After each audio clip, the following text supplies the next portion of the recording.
Chapter 669.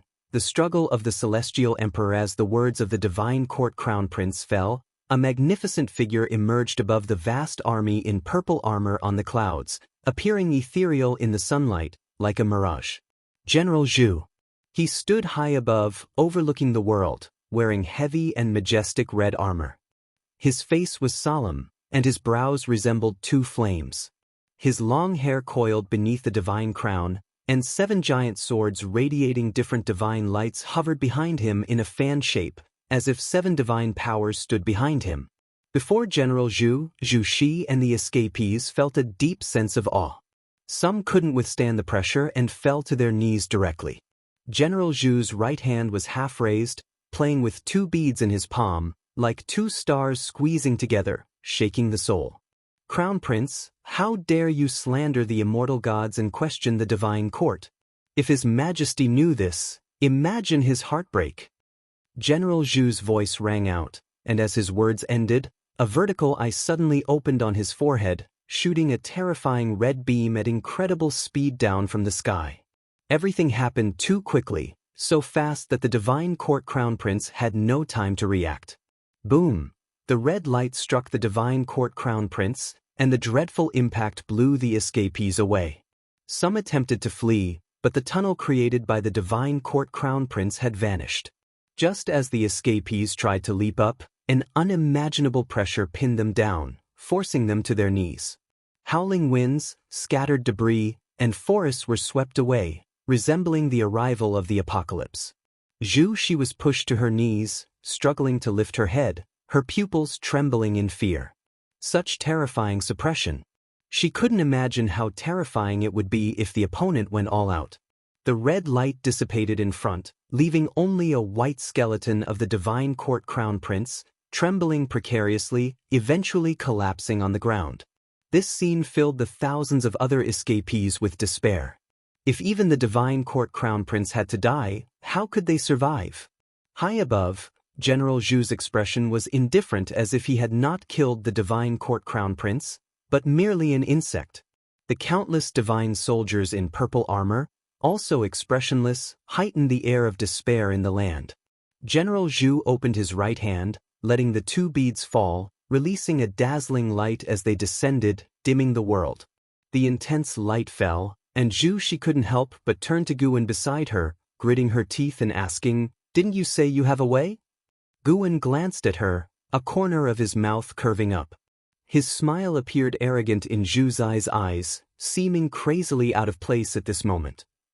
Zhu Shi couldn't understand why this person could still smile as scorching air waves descended from the sky, making her mind go blank for an instant. Boom! The ground erupted with a world-shaking explosion. Countless trees flew like confetti, the divine soldiers of the court coldly overseeing everything. General Zhu's expression shifted, greed flashing in his eyes. Under the dusk, lying on the ground, Zhu Shi suddenly opened her eyes. Bloodshot filled her view as she gasped heavily, as if waking from a nightmare. She sat up immediately, seeing Guwen's figure beside her.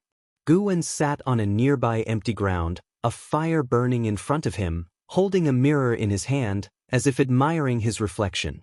Zhu Shi gathered her thoughts, instinctively looking around, finding herself on a cliff, distant mountains stretching endlessly, the ridges draped in afterglow, beautifully desolate. Did we escape? Zhu Shi looked at Guwen, asking nervously. Guwen gazed at the 7-star mirror in his hand, saying, "Yes, we escaped, but we're still in the Taiwei Great World." The 7-star mirror, after his modifications, was now a Dao treasure, reflecting images of the human world in the Taiwei Great World on its surface as he spied on it. Hearing his words, Zhu Shi sighed in relief, standing up, bowing to Guwen in gratitude for saving her life. "Senior, I have things to attend to, so I'll take my leave." Zhu Shi turned and left after saying this. "Don't you want to become stronger?" Guwen's voice came, halting Zhu Xi's steps. She turned back to look at Guwen, her eyes complex. Guwen still did not look at her, his gaze fixated on the 7-star mirror. Sar the Novel Fire. Net website on Google to access chapters of novels early and in the highest quality. Celestial Spirit Great World, Qiankuan Sect. In the early morning, Gu En and the celestial spirit god walked down the street, appearing to be strolling, yet discussing grand matters of the great thousand world. I learned from my dear friend that the atmosphere in the celestial court is strange, reportedly involving the struggle for the celestial emperor's position, with countless unimaginable forces scheming secretly, even reaching the celestial god level.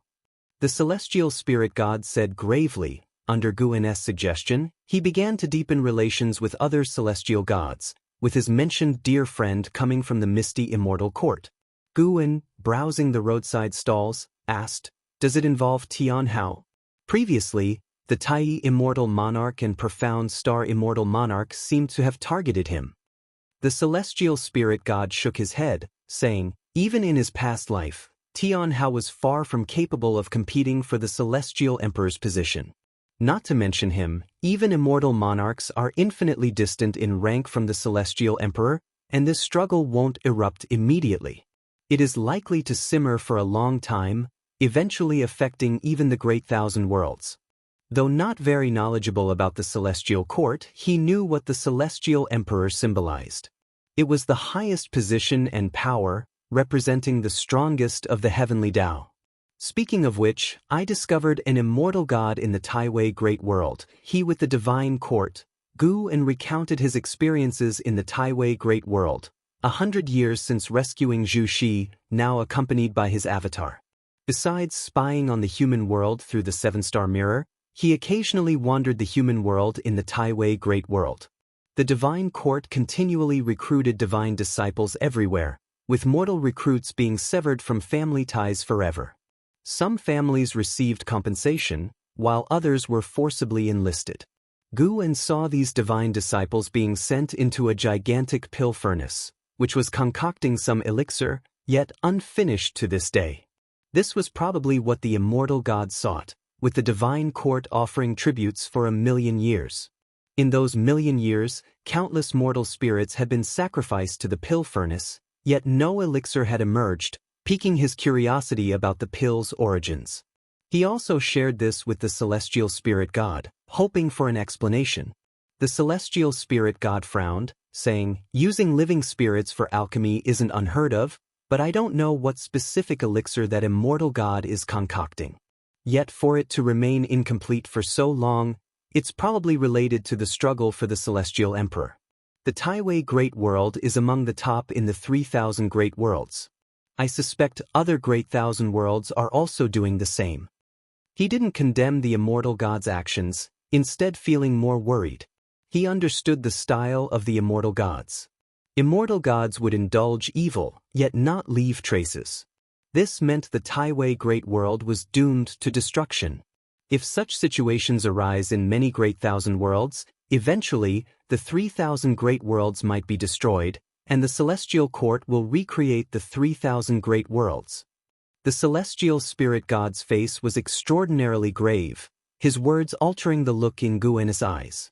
If you find any errors, ads pop up, ads redirect, broken links, non-standard content, etc., please let us know reports so we can fix it as soon as possible. Chapter 670. Substitute the 3,000 great worlds will be destroyed? Guan was also surprised to hear this. In his view, although the immortal gods were tyrannical and saw all living beings as nothing, they would still adhere to the so-called celestial rules, even if it meant destroying the world. They needed just cause. The celestial court indeed had the power to annihilate the 3,000 great worlds in an instant, but wouldn't doing so violate the celestial rules? Sir, the Oval Fire. Et website on Google to access chapters of novels early and in the highest quality. Guan suddenly felt that the so-called celestial rules were quite flexible. When it involved the highest authority, the rules were just child's play. What do you think we should do? The celestial spirit god looked at Guan and asked seriously. The celestial gods guarding the great thousand world had begun to take action, seeking a way out. To them, the great thousand world represented divine authority. If the great thousand world were lost, their positions would be destabilized, and their cultivation would suffer backlash. The celestial gods see all living beings as ants, just as the supreme beings of the celestial court see the celestial gods as ants. Guan stopped walking, glanced at a few spirit beasts squatting in front of a street stall, and replied, "Let things take their natural course. Before anything happens, the only thing you can do is cultivate diligently." The celestial spirit god had no choice but to give up after hearing this. Thinking about Gu An's unfathomable cultivation level, he felt that when the catastrophe of the fight for the celestial emperor broke out in the celestial spirit great world, his predicament might not be as difficult as it seemed now. He then continued to recount his experiences from a recent journey, and Gu An listened attentively. Their conversation was only audible to them, and even while walking down a busy street, they didn't attract any attention. After spending half a day exploring the Qianquan sect, the celestial spirit god returned through the world gate. Gu An continued to wander around the city. With the joining of 20 geniuses from the undefeated emperor clan, the Qianquan sect was thriving, reaching an unprecedented period of prosperity. The top genius Yuan Luo continuously enhanced its reputation outside, attracting more people to come and seek guidance. At dusk, Gu An carried a wine gourd in his hand. He stopped, drinking while watching the commotion. The disciples on the street were observing a conflict between two young male disciples. One of them, once a genius, had been crippled during training outside and was now enduring humiliation from the other disciple. The other disciple was a descendant of an elder within the sect, which meant no one dared to step forward to intervene. Gu An had no intention of getting involved. Watching the scene unfold, he reflected deeply. For the disciples of the Qianquan sect, the sect represented the whole martial world. For the people of the world, the heavens were vast and boundless, unaware that the great thousand world was as insignificant as dust to certain beings. Gu An pondered the path he wanted to take and what rules he should follow. He believed he could find his true self amidst the turmoil, for he had risen from the depths. Time ebbed away, and 400 years passed. In a valley, he, dressed in black, stood on the surface of the lake, holding a long sword with its blade horizontal in front of her as she closed her eyes. Gu An lay on the grass by the lake, holding the seven-star mirror, peering into the scenes of the human world within the Taiwei Great World. The divine court crown prince was but a microcosm. There were many people in the world who wanted to resist the divine court and that immortal god. The divine court crown prince was also persuaded, and these people had already formed a faction. Although lacking the power of the divine court, they could only remain hidden. Whenever someone was taken to become a divine disciple, these individuals would appear, seeking to win over the offspring or siblings of the divine disciples using hatred. But Gu An saw the leader of this faction secretly kneeling before the ruler of the divine court. It was all a ploy. The divine court's control over the Taiwei Great World was too deep, and for this great thousand world to overthrow their rule was extremely difficult. However, as Gu An taught Zhu Shi to cultivate, he saw a variable. Zhu Shi would stand in opposition to the divine court. Once she could deal with that immortal god, she could replace the divine court. Boom! A vast sword intent blew from the lake surface, causing a gust of wind that stirred the flowers and grass, creating a green wave around Gu An. Gu An slowly sat up and tucked the seven-star mirror into his arms, turning his gaze to Zhu Shi on the lake. Zhu Shi still held her sword intent materialized into thousands of silver stars floating above the lake, creating a beautiful and fantastical scene. Her dress billowed, and her long hair flowed, exuding an otherworldly aura. Finally entered the Tao, did you? This speed truly deserves the saint heavenly aptitude. Gu An thought to himself silently. Zhu Zai's previous life was as Shengten, unrivaled and symbolic of the strongest talent in one great thousand world. The sword intent Zhu Shi comprehended was precisely the Sacred Heart Sword Dao. The Sacred Heart Sword Dao was created by his reincarnation body, Yang Xian, depending on the river of Sword Dao, needing no lifespan to transform and improve. The Sacred Heart Sword Dao continued to grow stronger. Aside from mastering the Sacred Heart Sword Dao, Gu An had used his Dao intent over the years to assist Zhu Shi in her cultivation, allowing her to gain many insights and creative ideas. She might be able to develop a different Sacred Heart Sword Dao. Zhu Shi opened her eyes, her gaze sharp, as if two sword beams shot out from them. She slowly raised her head. She could already feel the Sacred Heart Sword Dao guiding her from an unfathomable distance. The feeling was subtle, allowing her to even harness the power of the sacred heart sword Dao. Turning to look at Guan in the distance, she flickered and appeared before him out of thin air, bowing and saying, "Senior, I have barely entered the Dao." Guan stood and looked at her, smiling. "Since that's the case, we should part ways. Do you want to stay in the Taiwei Great World, or go elsewhere? I can help you one more time." She was surprised, not expecting Guan to leave today, but she was too embarrassed to ask him to stay, so she replied, "I wish to stay." "Then be sure of your decision, for I won't be there to help you later. This great thousand world is brewing a terrible disaster. Even if you cultivate for millions of years, changing fate will be difficult." Guan said seriously. She took a deep breath and said, "I've long made up my mind. This great thousand world has a richer spiritual energy and great Dao compared to others I've visited, and there are internal issues within the ruling power. There's room for me to grow here and I want to stay. Perhaps I can achieve something great." Guan smiled and said no more, turning to leave. She watched his back and suddenly knelt, gritting her teeth, saying, "Thank you, Master, for your love. I've never been filial to you, but one day, I'll stand proudly before you and make you proud of me." Guan didn't pause or look back, his figure vanishing. She couldn't sense any trace of Guan, feeling hollow inside. After all these years together, she finally realized that this Meng Lang was indeed her master in the celestial spirit great world, Guan, known as the supporting Dao sword venerable. However, she couldn't tell if the master came for her or just happened to pass by this world. She thought it was likely just passing by, which showed how uncommon this great thousand world was. Immortal gods. Zhu's eyes flickered, her gaze revealed ambition, giving her a majestic and oppressive aura. "If you find any errors, ads pop up, ads redirect, broken links, non-standard content, etc., please let us know reports so we can fix it as soon as possible." Chapter 671. The Fickle Heart of the World *** The novel, Ire. NT website on Google to access chapters of novels early and in the highest quality. After parting with Gu An's life once again fell into tranquility. He delved into creating a Dao, but this path was exceedingly arduous, always causing this Dao extreme Daoist Immortal to rack his brains. Time flew by swiftly. Another 100,000 years passed by. In this year, the Taiqian dynasty launched a surprise attack on the Dao court, igniting the flames of war in the human world. In the Tai-Tsang dynasty, within the imperial garden of the palace. While pouring wine for Guan, Li Xiandao lamented that Taiqian is truly formidable, daring to launch an attack on the Dao court. Whether successful or not, the courage of Taiqian's son of heaven is enough to command my admiration. Taiqian is the strongest dynasty in the world.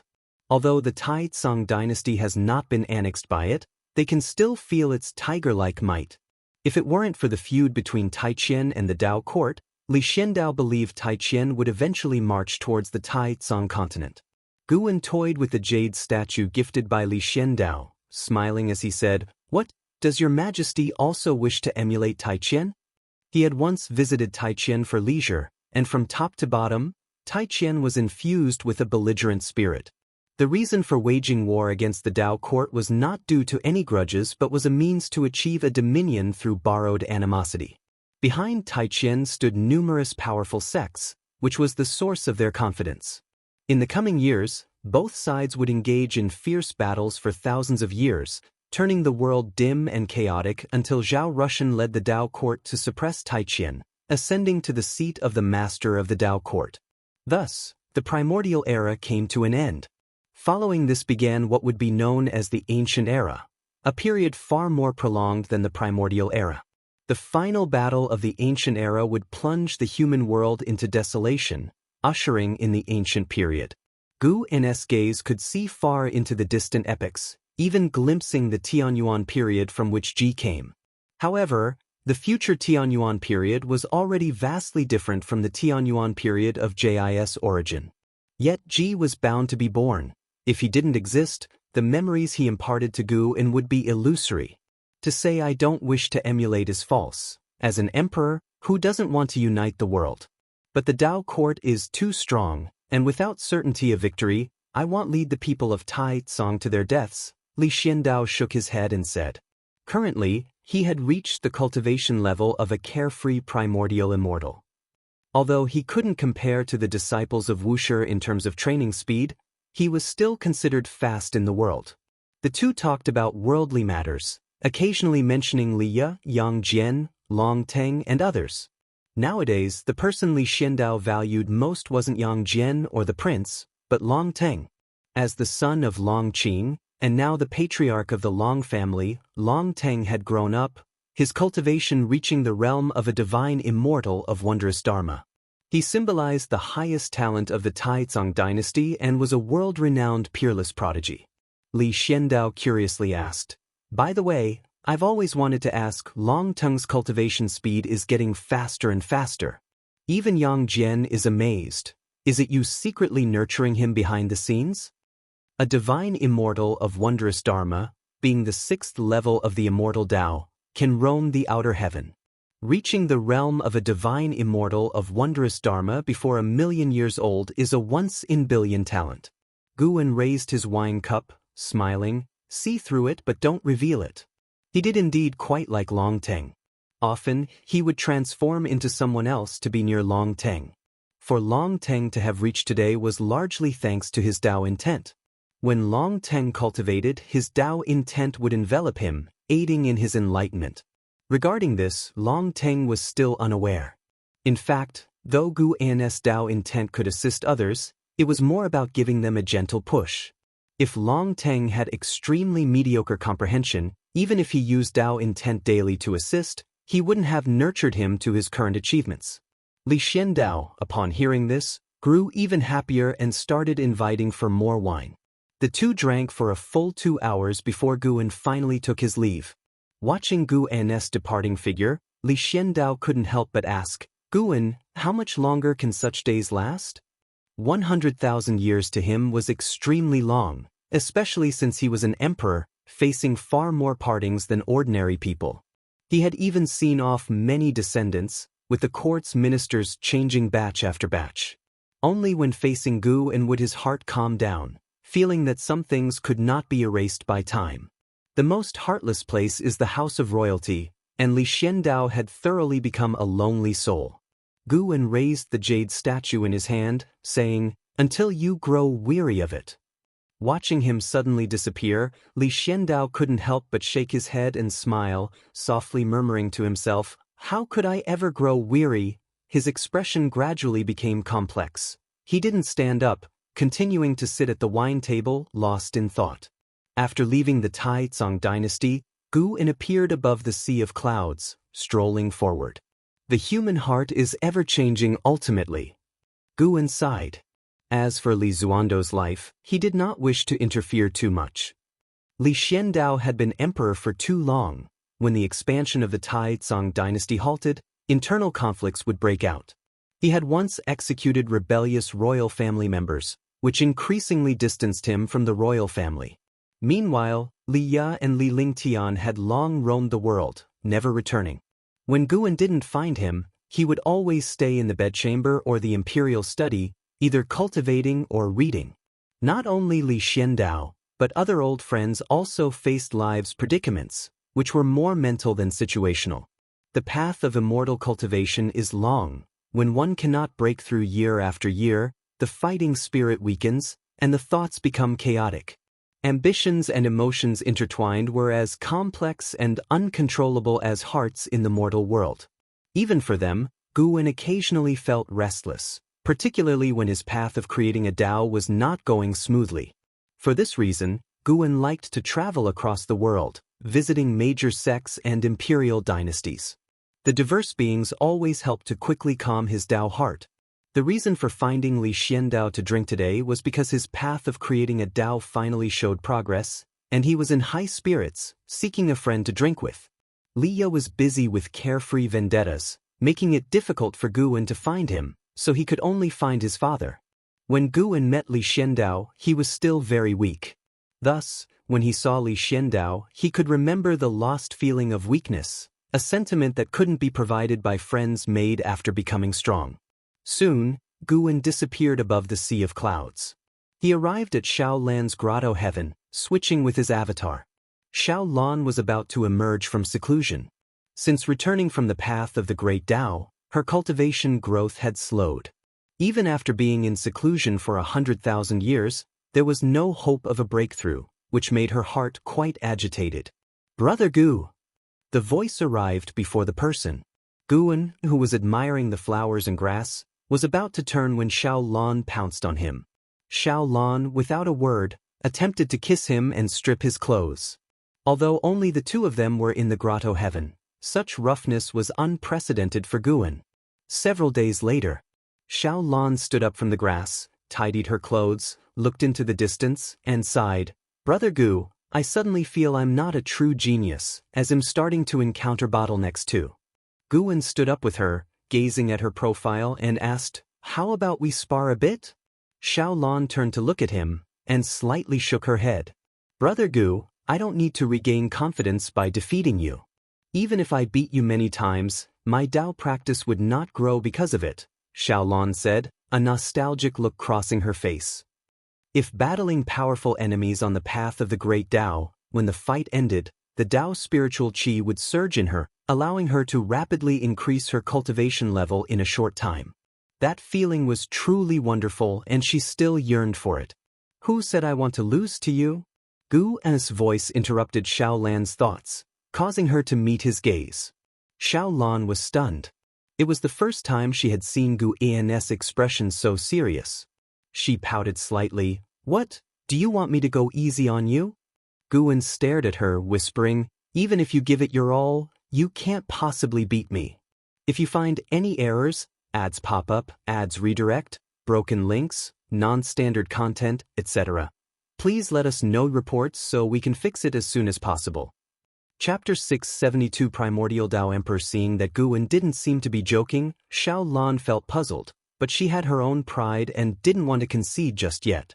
Sar the novel, F.I.R. NT website on Google to access chapters of novels early and in the highest quality. Then let's do it.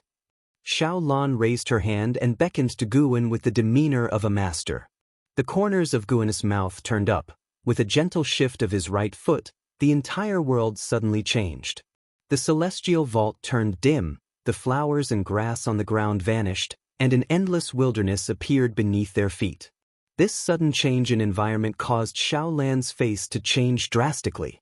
She looked around, feeling that everything around her didn't seem like an illusion. "What is going on?" She turned to look at Guwen and cautiously asked, "Are you really my brother Gu?" Guwen laughed. "Laner, think carefully. Are you really sure about my origins? Since you became sensible, I have been at the Xiao Manor. Before coming to the Xiao Manor, did you know who I was? Who are you?" As she listened to Guwen, the uneasiness in Xiao Lan's heart disappeared.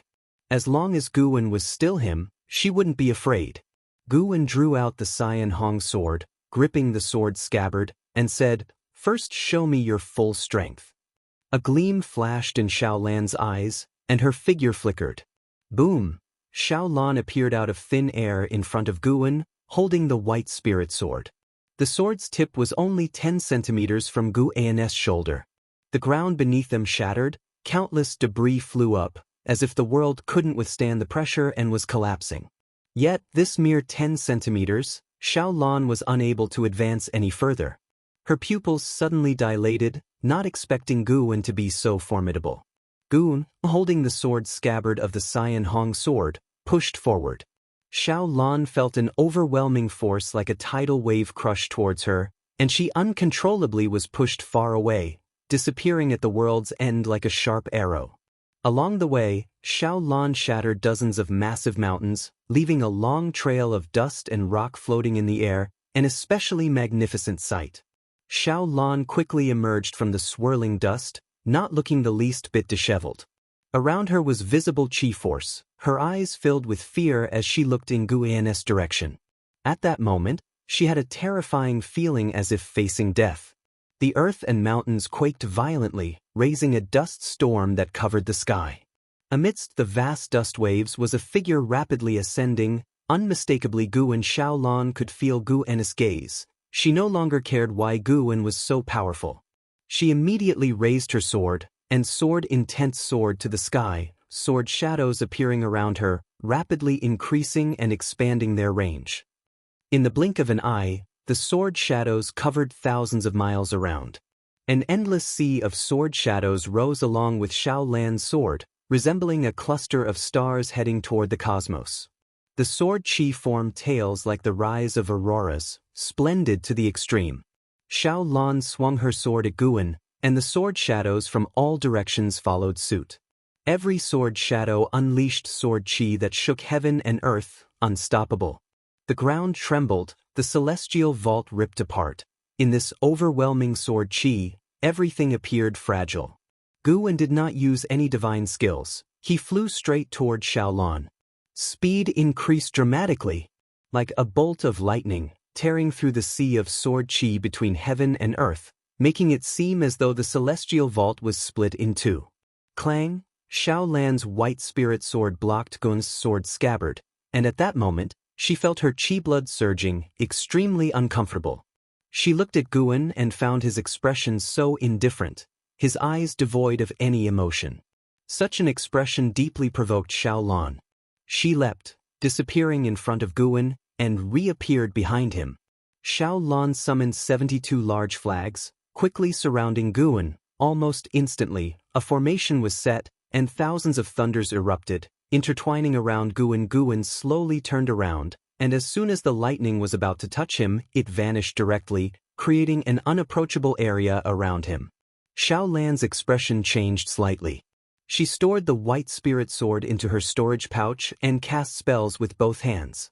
The lightning changed color, transforming into purple thunder like dragons or snakes, crazily attacking Guwen. The formation's light also surged, illuminating the entire world. "Is this all you can do?" Guwen's voice echoed, causing the fighting spirit in Xiao Lan's eyes to surge. Boom! Boom! Boom! The world roared, the land continuously shattered, rocks soaring into the sky, and the dim celestial vault began to warp, seemingly unable to bear such a massive battle. An hour later, amidst the ruins, Xiao Lan half knelt on a large rock, one hand gripping the white spirit sword to support her body. Her hair was disheveled, her robes torn and dirty, looking extremely bedraggled. She struggled to lift her eyes and saw Guwen descending from the sky, hovering in front of her. In comparison, Guwen seemed untouched by the battle. There wasn't a speck of dust on him, nor any sweat or bloodstains on his face. "How is my strength?" Guwen asked. Xiao Lan pouted, "Very strong, I can't beat you." After the shock, she felt somewhat aggrieved. A few days ago, everything was so sweet, yet today he was so stern. Guwen smiled and said, "As long as you can defeat me, you can become a Daoist emperor. I can teach you cultivation."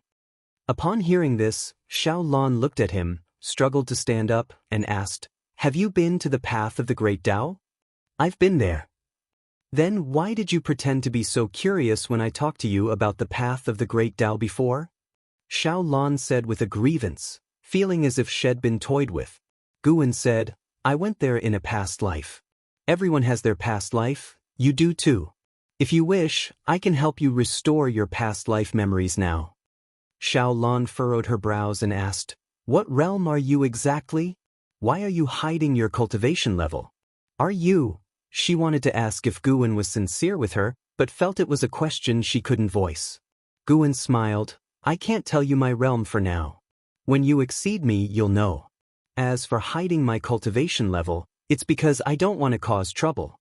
I like peace and quiet. You should understand my nature.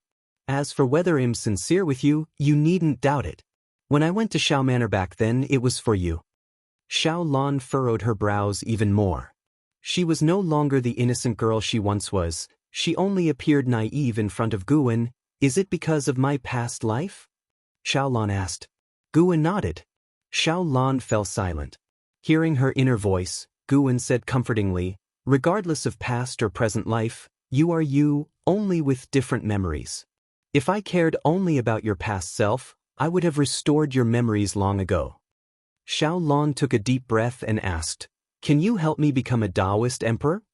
Guwen landed in front of her and answered, I can, but I can also guide you on another path, one not inferior to becoming a Daoist emperor. What path?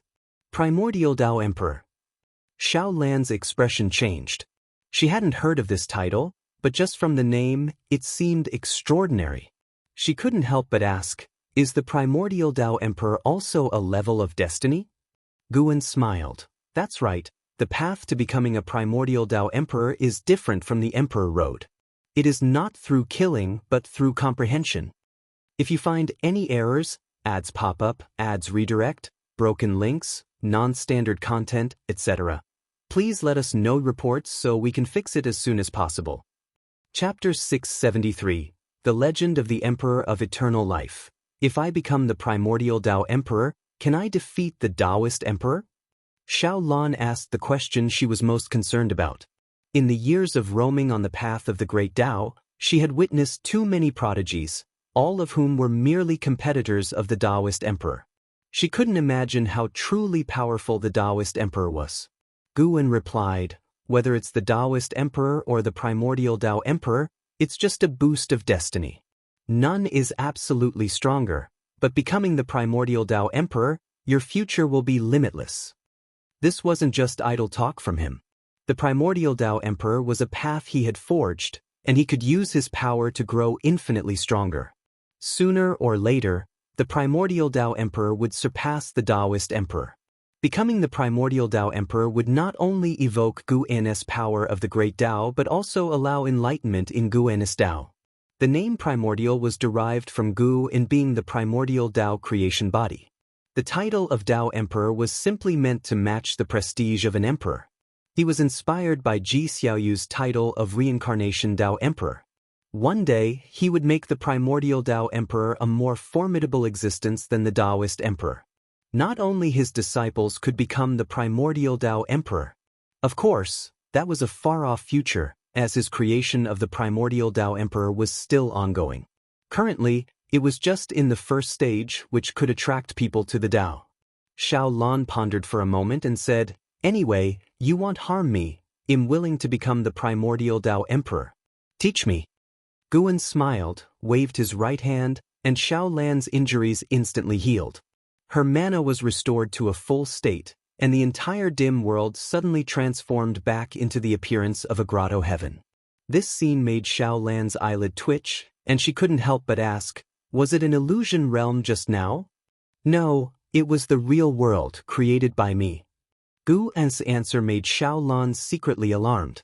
What level of realm was required to achieve such a degree? Sit down. Gu'an lifted his robe and sat down, gesturing for Xiao Lan to sit as well.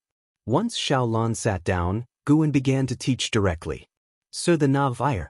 Net website on Google to access chapters of novels early and in the highest quality. The Daoist Emperor requires fighting and devouring great Tao destinies on the Emperor Road of the Great Tao. The final victor can become the Daoist Emperor. For the Primordial Tao Emperor to rival the Daoist Emperor, it must also have an accumulation process. Gu'an did not intend to let the Tao seekers slaughter each other like raising poisonous creatures. He thought of his lifespan holograms, lifespan reincarnation, and the innate reincarnation skill. He planned to have the cultivators pursuing the Primordial Tao Emperor gain enlightenment in reincarnation, not a personal reincarnation, but a projection of will into reincarnation. It would exist in reality but would ultimately be annihilated. It wouldn't disturb the Great Tao but could absorb its true essence. With this direction, he could better perfect it going forward. Xiao Lan soon became engrossed in Gu'an's teachings. The grotto heaven remained calm, with a serene beauty undisturbed by time. In the misty immortal court, within a vast golden hall, hundreds of youthful cultivators gathered, and Tianhao was among them. Many surrounded him, chatting, resembling stars arching around the moon. I finally got the qualification to compete for the Daoist Emperor. In 1,000,000 years, it'll be our turn. Time is pressing. Tianhao is truly remarkable. He hasn't even surpassed attaining the free immortal of Daoist song, yet he has the qualification to compete for the Daoist Emperor. I heard that the ancestor values him highly. Don't be overly joyful. the road to the Daoist emperor is arduous. We might end up killing each other. The disciples of the misty immortal court in the hall discussed matters of the Daoist emperor. Tianhao remained silent, recalling the words of the elder who announced the Daoist emperor matter. He always felt that the elder was watching him with ill intent. Although he had integrated into the misty immortal court, he wasn't born there, so he always had a barrier in his heart, preventing him from fully trusting anyone. Speaking of the Daoist emperor, our misty immortal court has produced many Daoist emperors throughout history. Do you know which Daoist emperor had the highest talent? The words of a young man in blue clothes caught the attention of many, prompting Tianhao to turn his head. The blue-clothed man reveled in the attention. He cleared his throat and said, "Naturally, it's the Emperor of Eternal Life from Jinlan Immortal Mansion." Born with the immortal emperor's eye, he shocked the entire immortal court. Perhaps unmatched talent brings misfortune. Heaven is fair, so evil exists to covet his immortal emperor's eye. Breaking into the misty immortal court, it cost his parents' lives. To protect him, the misty immortal court sent him to Ling Mountain. The Emperor of Eternal Life inherited the true teachings of Ling Mountain and was the heavenly Buddha ancestor's direct disciple. He was unbeatable once he embarked on the path of the Great Tao, becoming the Daoist emperor in an incredibly short time. The Emperor of Eternal Life. The Immortal Emperor's Eye. Tianhao had heard of this name, said to be a supreme genius from long ago. He had heard several seniors use the Emperor of Eternal Life to pressure talented disciples. However, when asking about more deeds of the Emperor of Eternal Life, they were warned not to inquire too much. The Emperor of Eternal Life seemed to be a taboo within the misty immortal court. Why did such a powerful Emperor of Eternal Life die? Someone asked, puzzled. The blue-clothed man mysteriously said, he didn't die from being killed. Even legendary immortal gods couldn't do anything to him. He entered the river of cause and effect for his beloved. Whether he truly perished remains unknown. In fact, many ancestors within the court anticipate his return. It's said that Ling Mountain occasionally sends disciples to the river of cause and effect for training, likely orchestrated by the heavenly Buddha ancestor. The Emperor of Eternal Life was the heavenly Buddha ancestor's most cherished disciple. The heavenly Buddha ancestor, being a supreme presence beyond the great thousand world, still longs for the Emperor of Eternal Life. Imagine his extraordinary talent? At these words, the surrounding disciples nodded in agreement, beginning to fantasize about the Emperor of Eternal Life. Even Tianhao couldn't help but wonder about the elegance of the Emperor of Eternal Life. Wait, how do you know so much? A female disciple suddenly asked, prompting everyone to look at the blue-clothed man with odd expressions. Those who knew the blue-clothed man felt even more puzzled. The blue-clothed man maintained a smile, though it became increasingly eerie. Because I've met him and assisted him. The blue-clothed man said proudly, making those around him have even stranger expressions. Tianhao sensed something and frowned, silently retreating. Suddenly, the blue-clothed man exploded into a black mist, quickly spreading out, causing surrounding disciples to retreat while holding their magic artifacts defensively. Little ones, I am the profound demon emperor under the Emperor of Eternal Life. I am also a Daoist emperor. Today, only one among you can survive, and the survivor will have the qualification to compete for the Daoist emperor. The voice of the blue-clothed man resounded, but his tone turned chilling. Rumble, the entire palace began to tremble, and Tianhao's expression changed dramatically as he felt an overwhelming suppression from outside the hall. They had no way to escape. What was going on? Was it an enemy invasion or an arrangement by the misty immortal court? Tianhao took out his 3 Dao treasures and watched the black mist vigilantly, faintly catching the silhouette of someone walking within it. If you find any errors, ads pop up, ads redirect, broken links, non-standard content, etc., please let us know reports so we can fix it as soon as possible. Chapter 674, Projecting the Path of Creation, Profound Demon Emperor. In the Daoist field of the beginningless, Guan, lying under a tree reading, murmured this name. Having inherited the memories of the Emperor of Eternal Life, he naturally remembered the profound demon emperor. The profound demon emperor was the most capable underling of the Emperor of Eternal Life, helping him to manage the stealing heaven immortal sect and search for fairy Yaoxian. However, ever since the Emperor of Eternal Life ignored the profound demon emperor's obstruction, insisted on leaving the stealing heaven immortal sect to find fairy Yaoxian, and even injured the profound demon emperor, the two bid farewell forever. Unexpectedly, after so many years, the profound demon emperor was still alive. He calculated that the profound demon emperor was invited by the misty immortal court to create crises for this group of talents, forcing them to fight each other, only for the misty immortal court to step in and chase him away. The misty immortal court is not an evil sect. Letting disciples kill each other is unacceptable, as these disciples come from different immortal mansions, and their kin are within the court.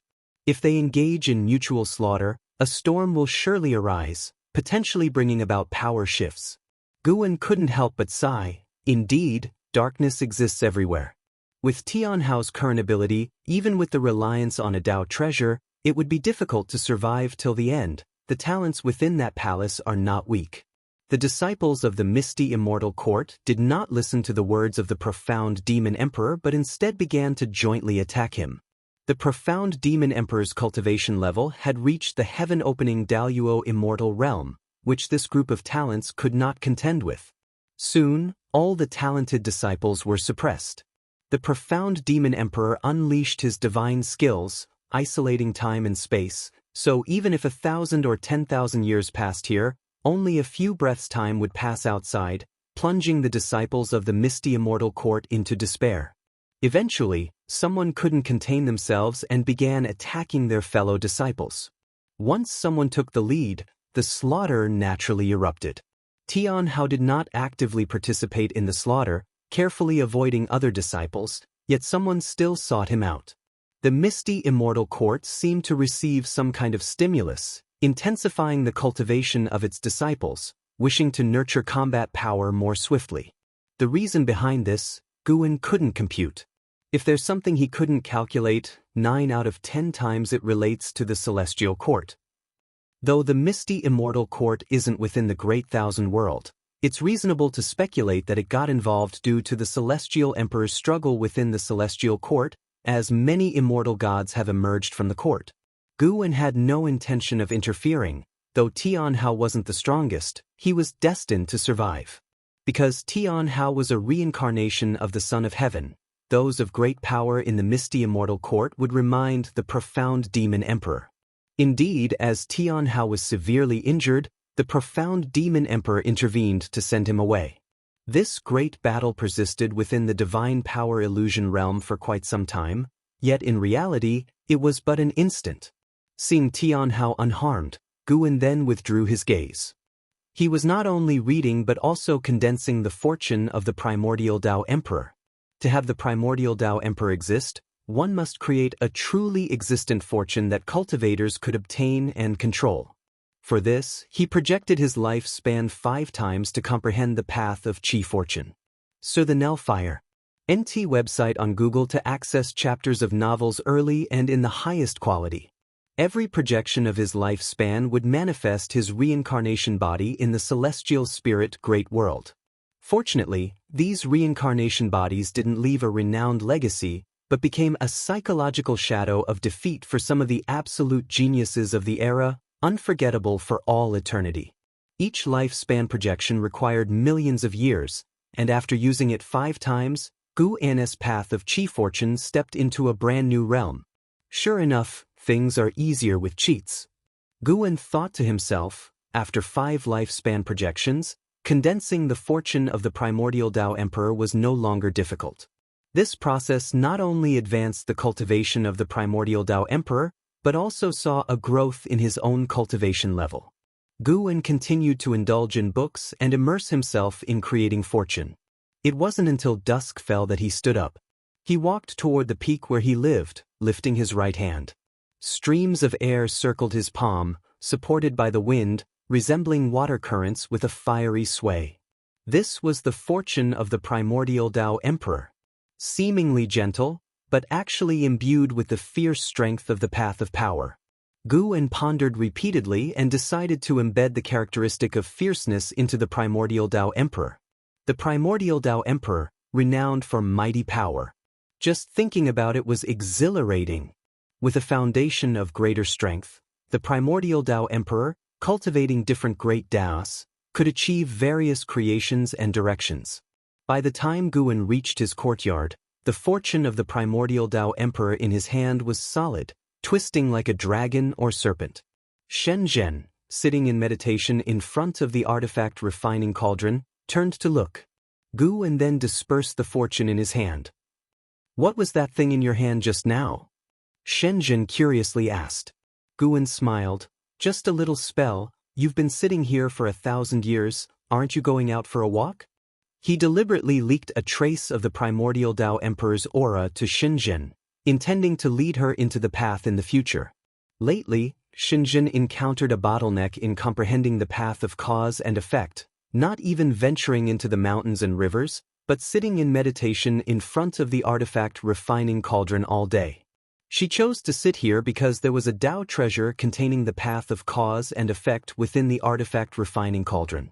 Don't tell me that appropriate relaxation aids enlightenment. I don't believe it anymore. Shenzhen glared at Guan, puffing her cheeks as she spoke. Guan indeed didn't dare say such things again. Having met with a bottleneck when creating the Dao before, the discomfort was indeed unbearable, thus he chose to open up a little. After chatting for a while, Guan returned to his house alone.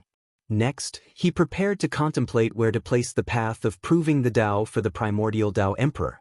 One couldn't always require coming before him to become the primordial Dao Emperor. That would limit its development too much. The Daoist Emperor placing the Emperor Road on the path of the Great Dao was a fine guide. The path of the Great Dao, being the convergence point of the 3,000 Great Daos, had no rules. Not even the Celestial Court couldn't control it, granting cultivators more freedom. He could also position the path of proving the Dao for the primordial Dao Emperor on the path of the Great Dao. Let's call it the Primordial Emperor Road. Adding 2 more words to Emperor Road, making it more appealing. Guan didn't act immediately, choosing to continue projecting his lifespan. This time, he intended to enhance the great Dao of creation, to turn what shouldn't exist into reality, and have it exist for a long time. The great Dao of creation was most crucial. No creation could be done without the great Dao of creation. Once again projecting toward the 3,000 great worlds, Guan was already experienced, uninterested in the process, only waiting for the result. Snowflakes flew, covering the vast mountains and rivers of the Qiankuan sect. In a great hall, Yiqingshan, Lin Chen, and other high-ranking leaders of the Qiankuan sect surrounded a remarkably handsome yellow-robed disciple. This person was Yuan Luo, the reincarnation of Chaos Grudge Luo. Today, Yuan Luo had proven himself as the world's foremost genius, also the pride of the Qiankuan sect. Did you gain anything from this visit to the Zongming Profound Sea? Yiqingshan asked with a stroked beard and a kind face. Having watched Yuan Luo grow up, Yiqingshan felt Yuan Luo was his greatest pride in life. As for Tian Hao, he was, after all, from the beginningless, while Yuan Luo was entirely cultivated by the Qiankuan sect, unrelated to the beginningless. The others also smiled approvingly at Yuan Luo, becoming more and more satisfied with him. Hearing the hierarch's inquiry, Yuan Luo's face turned grim, and he said through gritted teeth, "I was defeated by someone whose cultivation wasn't even higher than mine." The hall fell silent with this statement. If you find any errors, ads pop up, ads redirect, broken links, non-standard content, etc., please let us know reports so we can fix it as soon as possible. Chapter 675. All beings are equal, accepting disciples. How is that possible? Could you have been deceived? Even if they could defeat you, their cultivation level must be higher than yours. Could it be some elder monster in disguise? An elder frowned as he spoke, and his words gained the support of others. They all believed that Yuan Luo couldn't possibly lose to an opponent of the same realm. Yiqingshan also frowned. He believed that Yuan Luo's judgment wouldn't be wrong. He could sense Yuan Luo's setback, and Yuan Luo had been traversing the world for many years and had indeed lost to elder monsters before. Yuan Luo took a deep breath and said, I can confirm his cultivation level is not as high as mine, but I am unsure of his origins and do not know his name. The elder's consolation only made him feel worse. He was a proud person who disliked failure, but he disliked even more when others denied his failure. The high-ranking members of the Qiankuan sect listened in silence. Has another peerless prodigy emerged? They calmed down and thought it might not be impossible.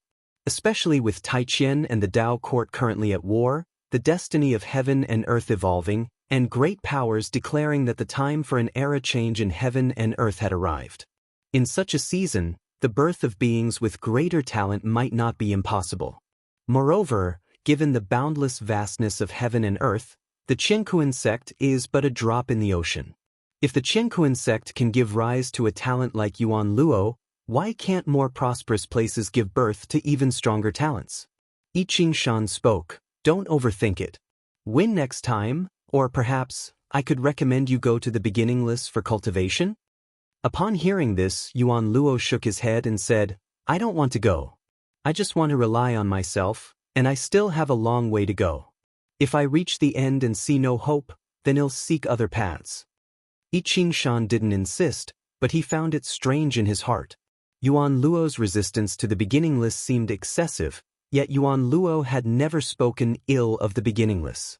Other elders began to encourage Yuan Luo, hoping he wouldn't be disheartened.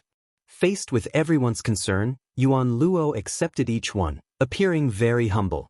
He was arrogant to outsiders, but his reputation within the sect had always been good. This was why the Qiankuan sect was willing to support him at all costs, and his colleagues were proud of him. After chatting for quite a while, Yuan Luo finally took his leave. After he left, the elders finally expressed their true feelings. They found Yuan Luo's defeat inconceivable and even birthed worries because of it. No need to worry, currently in the sect, he is not the only world-class talent, and with the beginning list, we will not fall behind in terms of talent, Gu Changxing said. His words gained everyone's approval. Centuries of companionship were enough for them to trust the beginning list.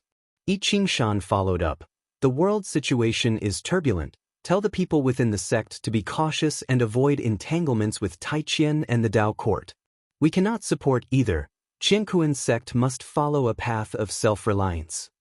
Whether it be the Taiqian dynasty or the Dao court, behind them are numerous eternal transcendent forces, making them more like allies. The Qiankuan sect's development is not as advanced as theirs, but each step is very solid, and the top level is still composed of their initial members. After receiving the orders, the elders began to discuss the world situation. The Taiqian dynasty's offensive is fierce, nearly reaching the Dao court's mountain gate, causing an uproar throughout the land. People realized the Dao court was no longer the undisputed world ruler, which led many ambitious individuals to start scheming. The Dao court's territory is vast, and its foundations are deep. Even a small piece is enough to make a sect soar. 1,000 years later, Emperor Tianhong returned to the Daoist field of the beginning list. He came immediately to visit Guan, Master. The person you asked me to mentor, he has died. I failed to protect him. Please punish me. Emperor Tianhong knelt behind Guan, his expression dejected. An Exen who led the way couldn't move upon hearing these words, standing still to ascertain to whom Emperor Tianhong referred. Guan was inside the pavilion writing a secret manual, his back to Emperor Tianhong, and said, No matter, dead is dead. I only asked you to teach him, didn't expect you'd spend so many years before returning. That person was the reincarnation of the Tai immortal monarch. Under Emperor Tianhong's guidance, his cultivation progressed rapidly. Unfortunately, he died at the hands of a great power from the Taiqian dynasty. Even Emperor Tianhong couldn't stop it and had to rely on the power of a Dao treasure to protect himself. Having spent so many years together, Emperor Tianhong developed deep feelings for Tai. His heart filled with grief and self-blame. He even hoped Guan would seek revenge for Tai, but he restrained himself, knowing that his master had no obligation to intervene. In his eyes, his master didn't meddle in worldly affairs, only acting when faced with external threats. To the master, all living beings under heaven were of equal standing, and the master wouldn't favor anyone. Taiyi's death was ultimately a personal vendetta. He insisted on competing with talents from Taiqian for heavenly materials and earthly treasures, resulting in the intervention of the opponent's support. Emperor Tianhong also made a move, but the opponents were numerous, and he couldn't prevail. I didn't expect to mentor for so long and ultimately develop compassion, Emperor Tianhong sighed. Taiyi was his first disciple, and after spending so much time together, he inevitably became attached. Guwen turned to look at him and said, "Cherish the feelings this experience brings you. As for Taiyi, he will reincarnate." Really? I clearly saw him utterly obliterated. Emperor Tianhong's eyes lit up as he asked excitedly.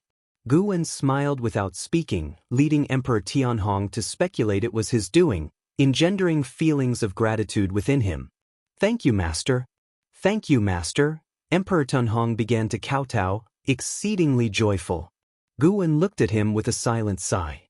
Although he had awakened some memories of the immortal gods, he was still far from becoming a true immortal god. "Go and cultivate.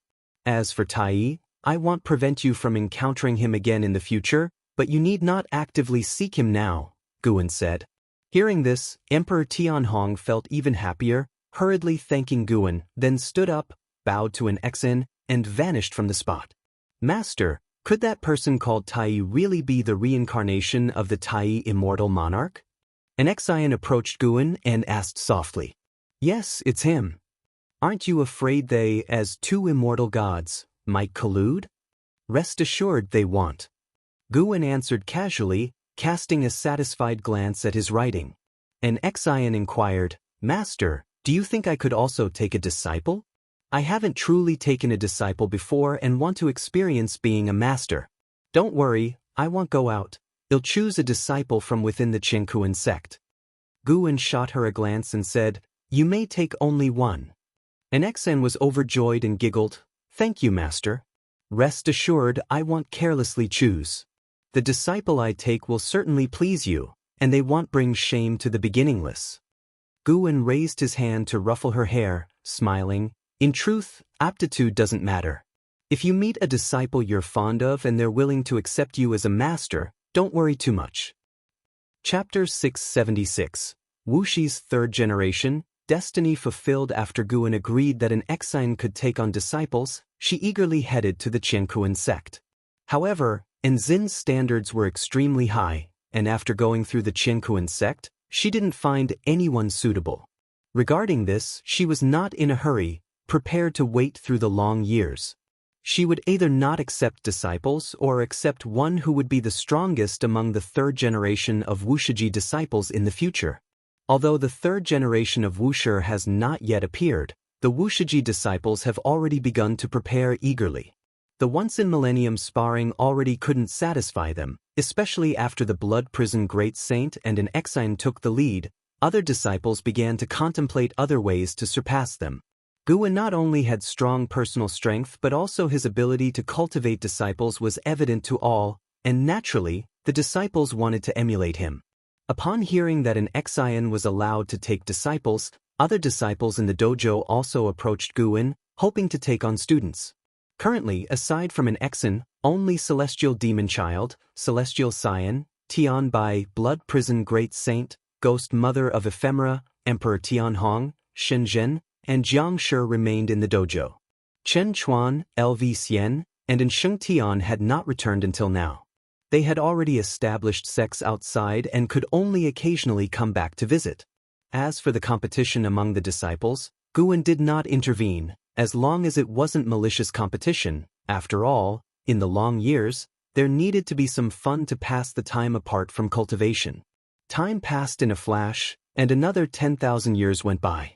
An Exine still hadn't taken any disciples, and because of this, the other disciples were not in a hurry either. They adhered to the rules secretly, as an Exine was the senior disciple, and her disciple should be the leading disciple among the third generation. Moreover, they required a standard. Being the first to take a disciple would easily become a reference for others. With so many geniuses in the world, who could guarantee their disciples would be the strongest? But if others had already taken disciples, they could make comparisons.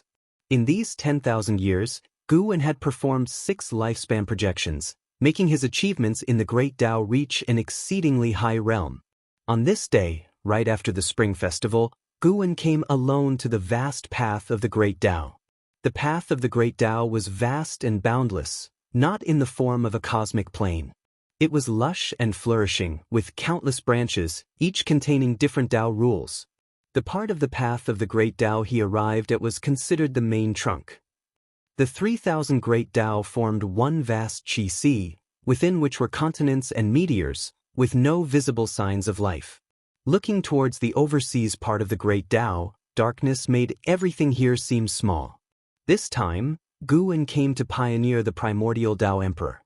He hovered in the void, above the Qi Sea of the Great Tao, his heart-eye capable of seeing incredibly far distances. He saw some people searching for treasure, some trapped in Tao dilemmas, some fighting for the Daoist emperor, and some facing life and death separations. Not only the human race and demon race but also many other races existed, some not even in the form of living beings, resembling souls or stars. All things fell into Guan's eyes, and even as a Tao extreme Daoyuo immortal, he felt the boundless creation.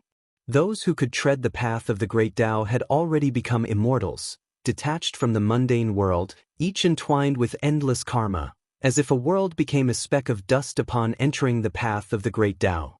Guan's gaze turned to a farther place. The 3,000 great worlds lay under the path of the Great Tao, and the path of the Great Tao connected many mysterious planes, including the primordial emperor domain, misty immortal court, Ling Mountain, among others. Upwards from the path of the Great Tao was chaos, and nothing could be seen, but Guan's divine sense could reach into it, which meant there were planes above. He just couldn't explore them yet. Sir, the Novel Fire. Net website on Google to access chapters of novels early and in the highest quality. Guan withdrew his gaze and began to create the destiny of the primordial Tao Emperor. Creating destiny would not cause a great commotion. For the destiny of the primordial Tao Emperor to truly establish, it would take long years to develop. Rather than say he was creating destiny, he was in fact creating a kind of great Tao, allowing it to exist in the path of the Great Tao until discovered by cultivators. Notably, Xianxia's Sacred Heart Sword Tao was also a kind of destiny. The Sacred Heart Sword Tao would persist with the river of Sword Tao, allowing cultivators to draw upon its power, just like a Daoist emperor and a primordial Tao emperor. It's just that Xianxia's cultivation level wasn't strong enough. There's no denying that Xianxia's comprehension was truly terrifying. Without using lifespan evolutions, he could reach this step, even though he wasn't stronger than the celestial spirit god. Before Guan entered the golden immortal Tao fruit realm, creating such a sword Tao was very difficult. But Xianxian was him, and Xianxian's greatness was his greatness too. As he complemented himself in his heart, he continued creating. His Tao intent formed streams of airflow around him. Before coming, he had already constructed the destiny structure of the primordial Tao Emperor. Now only the final step was needed for it to be born. Soon, these streams of airflow converged to form a gray mist studded with countless golden stars, still swirling around Guan. He raised his right hand and pointed in a direction, and the destiny of the primordial Tao Emperor surged that way. During the surge, this destiny gradually gained color, resembling a rainbow, but quickly becoming more vivid than a rainbow.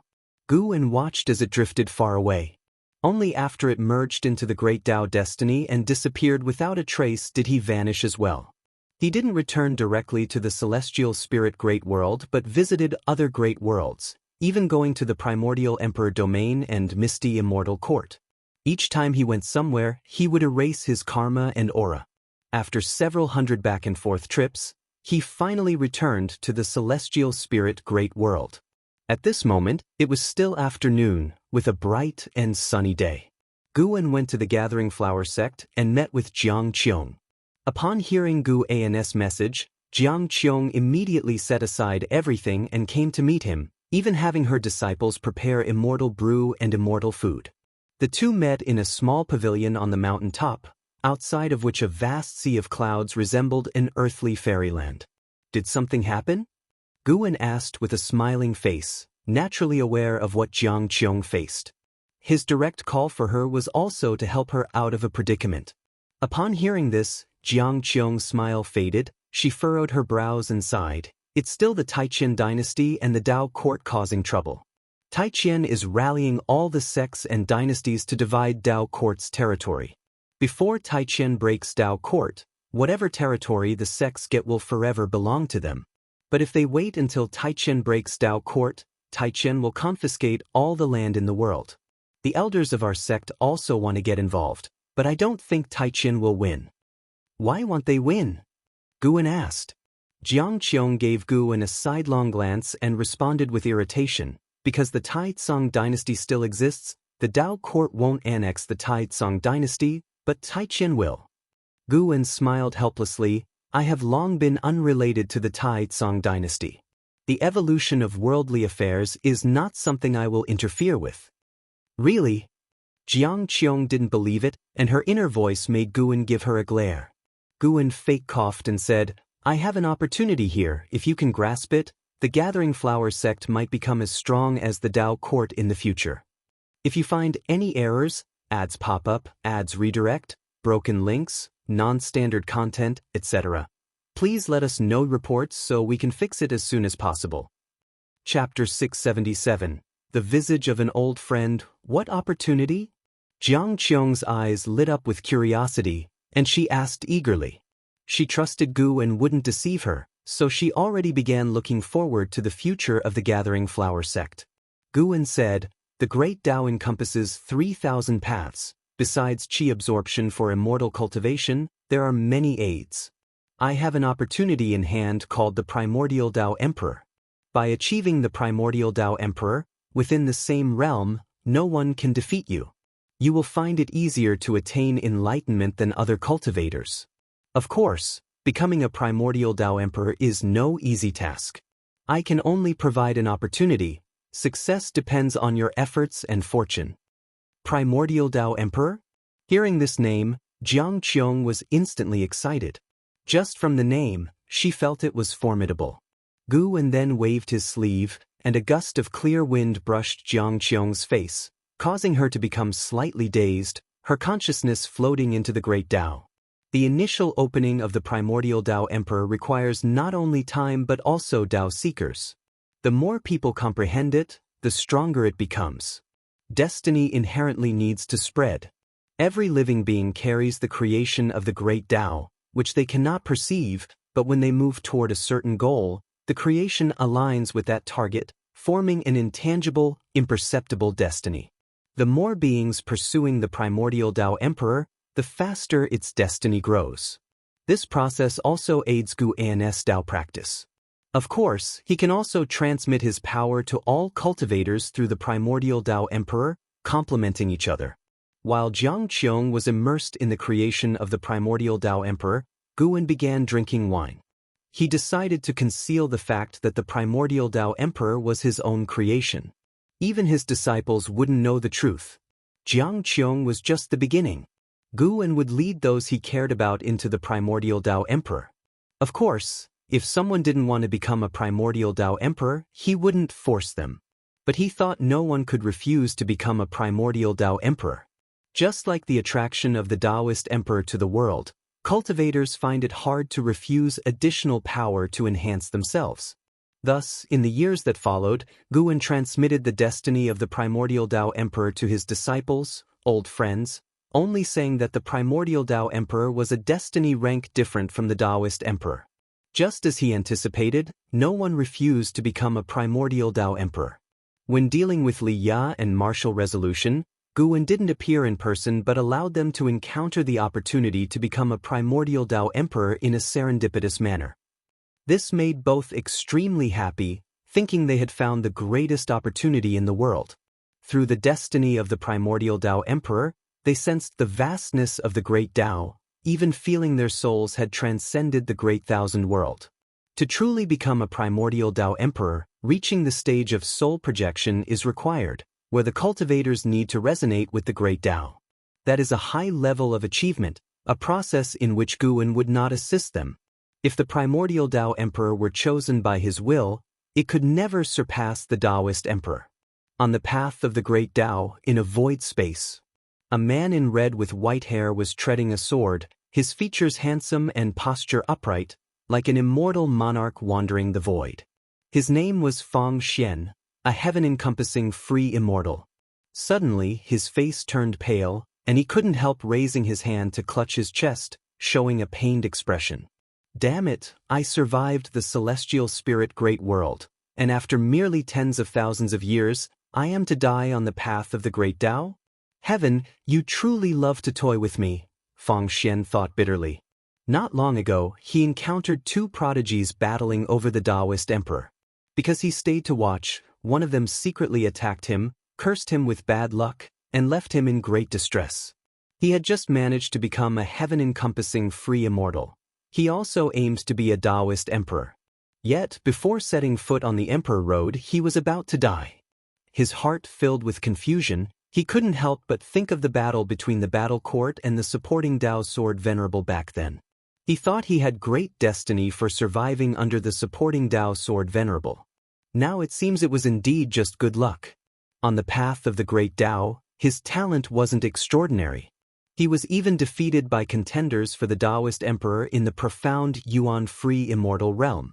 Looking back on his life, he was a renowned genius of the battle court since childhood, yet he had never done anything worth boasting about, always failing. He once found comfort in the idea of poor timing, but now? Fang Xian's eyes gradually dimmed, his mana roiling within, painful memories surfacing that he wished not to recall. He flew towards a nearby meteor. Upon landing, disregarding the flying sword, he staggered to a mountain wall, sat against it, and tried to meditate and cultivate energy. Peef, a mouthful of black blood spurted from his mouth, splattering on the ground and turning into scalding black smoke as it dissipated. He spat not only blood but also his Dao practice. They were fragments of his Dao fruit. Xianxia the novel, NT website on Google to access chapters of novels early and in the highest quality.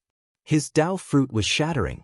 Fang Xian was unable to cultivate energy. He leaned back against the mountain wall, his head drooping. At this moment, he looked so weak, but such scenes were not uncommon on the path of the great Dao. He remembered the dead head seen before. He once admonished himself to be cautious, never to follow in their footsteps. But he never expected. Fate was already before his eyes. Fang Xian's lips curled, revealing a self-mocking smile. Suddenly, a light appeared before him, capturing his attention. He instinctively looked up and saw a light at the end of the cliff ahead. For some reason, he felt compelled to see that light clearly. He was dying anyway. He couldn't die so disgracefully. If he were to die, he would die standing. Fang Xian took a deep breath and forced himself to his feet, walking shakily forward. He was only a few dozen feet from the cliff's edge, yet it felt like a lifetime's journey. When he finally reached the cliff's edge, his chin was stained with black blood, his entire being appearing miserably tragic. At the cliff's edge, he finally saw the existence within that light. A piece of silver crystal, like a fragment of some creation, emitting light while rotating. This is, Fang Xian murmured. As he recognized the silver crystal, his spirit condition surprisingly improved somewhat. He involuntarily raised his hand to touch the silver crystal. When his fingertip made contact with the silver crystal, a strong light burst forth, engulfing him in an instant. Supreme Sect, Third Medicine Valley. Under an old tree, Guan, transformed into a middle-aged cultivator, was playing chess with the nine-fingered divine monarch.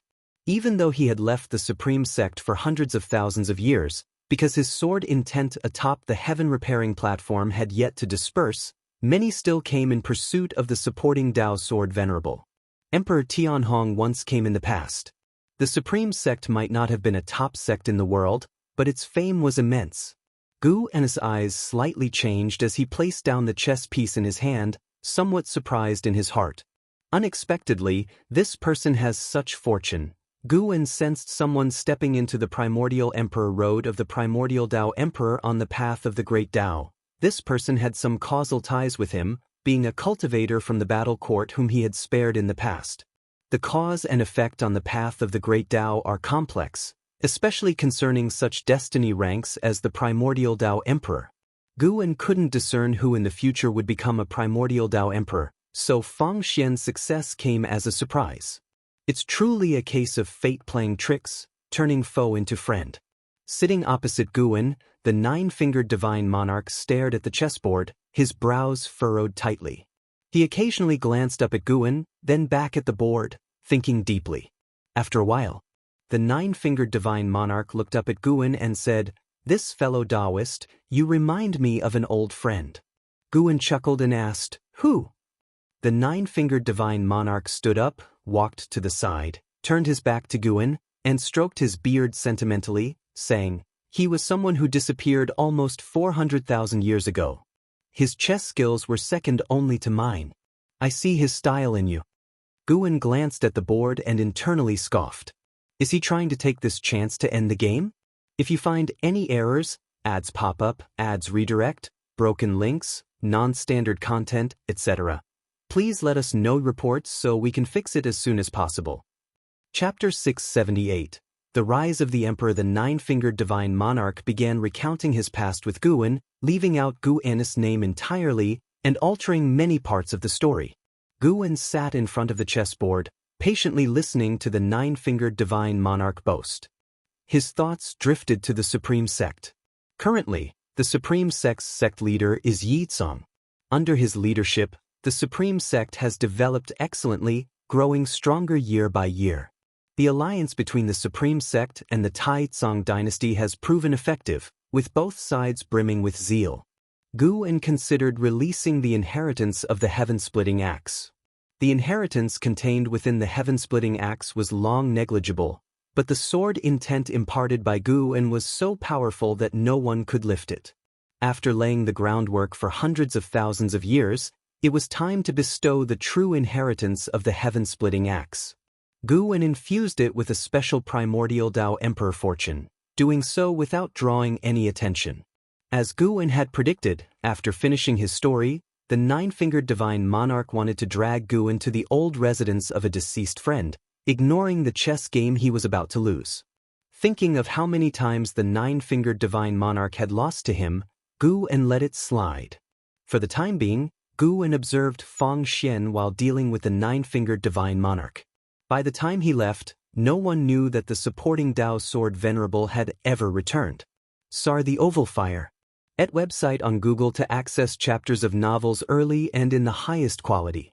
The war between the Dao court and the Taiqian dynasty finally concluded, with the Dao court gaining the upper hand. After Zhao Rushan slew the Taiqian son of heaven, the Taiqian dynasty unraveled, descending into chaos akin to the human purgatory. This lengthy war, spanning many years, resulted in countless casualties. As the Taiqian dynasty's fortune dispersed, a blood mist lingered over the Taiqian land, refusing to dissipate for a long time.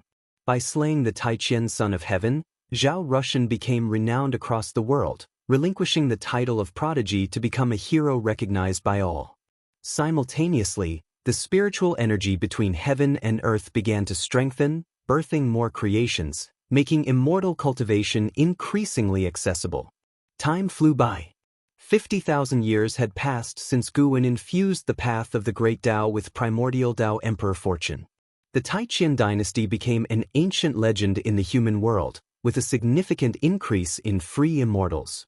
The limits of prodigies becoming increasingly exaggerated and the world's order growing more intricate.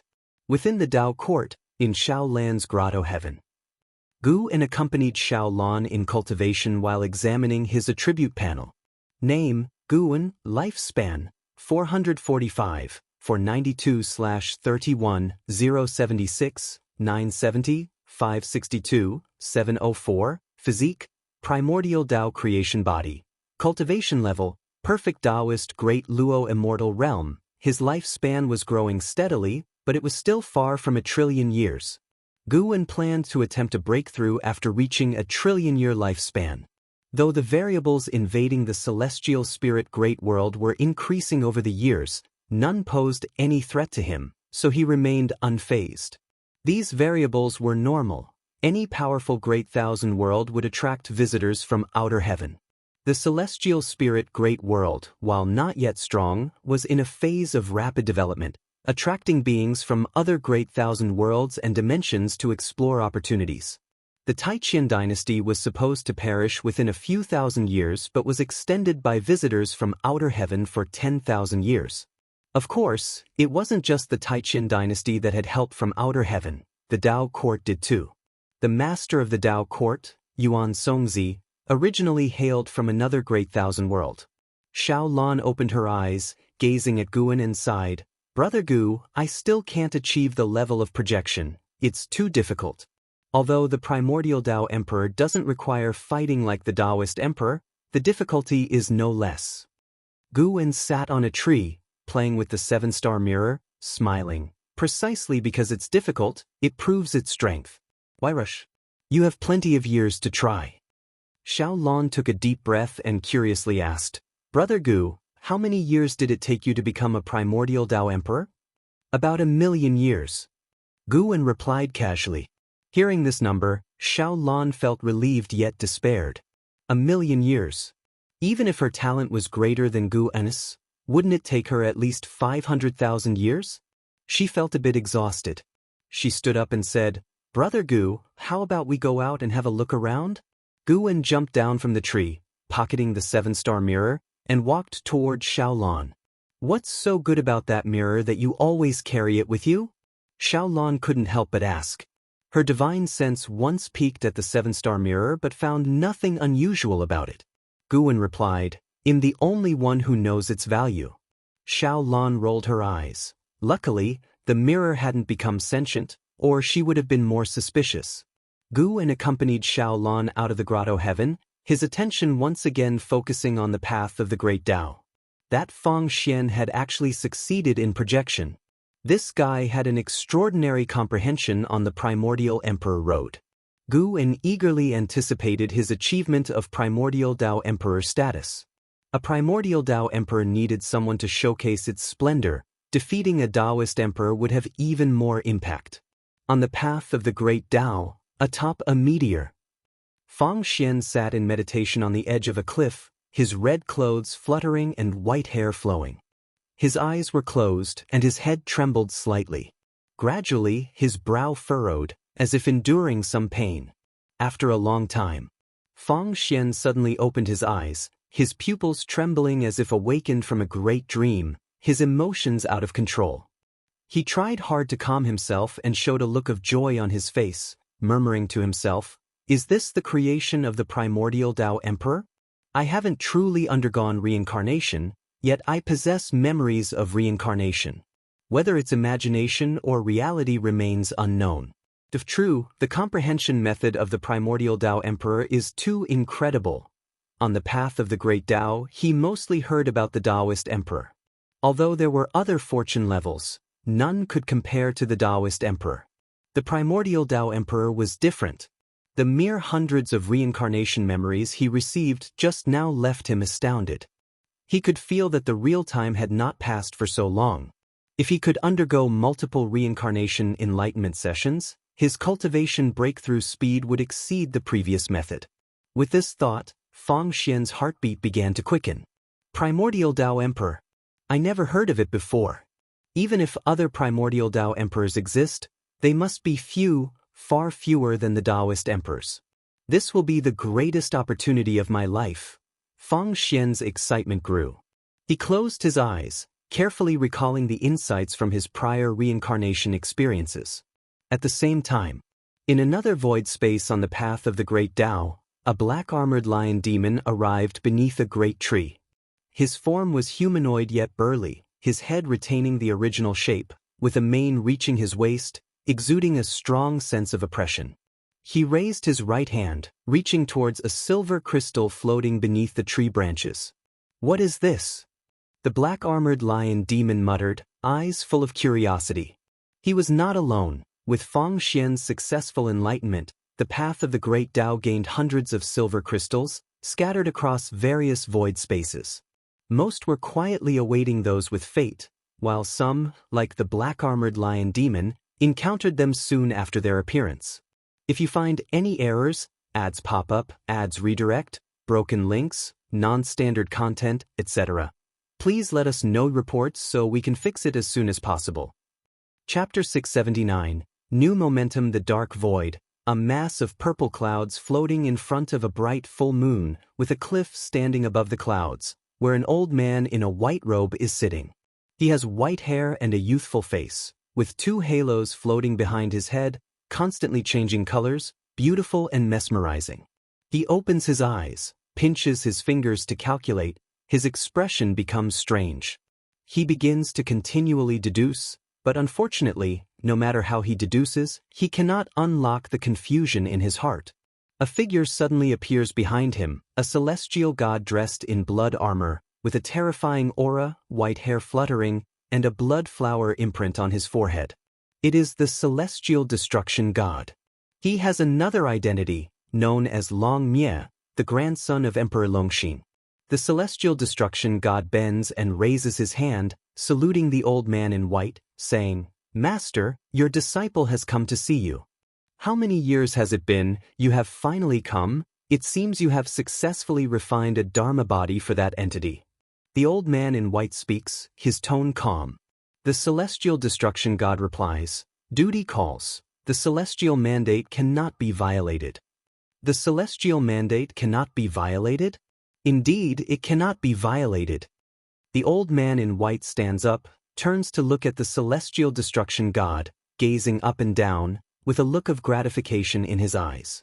"Your Tao practice is not bad, proving you haven't wasted your time. You're not unworthy of my cultivation." The old man in white strokes his beard and smiles. The celestial destruction god responds, "Master has cultivated more than just this disciple. Without Master, I would have died long ago." The old man in white shakes his head, turning to gaze into the dark void, while the celestial destruction god looks at him intently. See Teach Novel Fire. Net website on Google to access chapters of novels early and in the highest quality. Disciple, your talent is extraordinary, possessing gifts that even the immortal gods find hard to match. From now on, you need not restrain your desire for slaughter. The old man in white says softly, reflections of great explosions flickering in his pupils.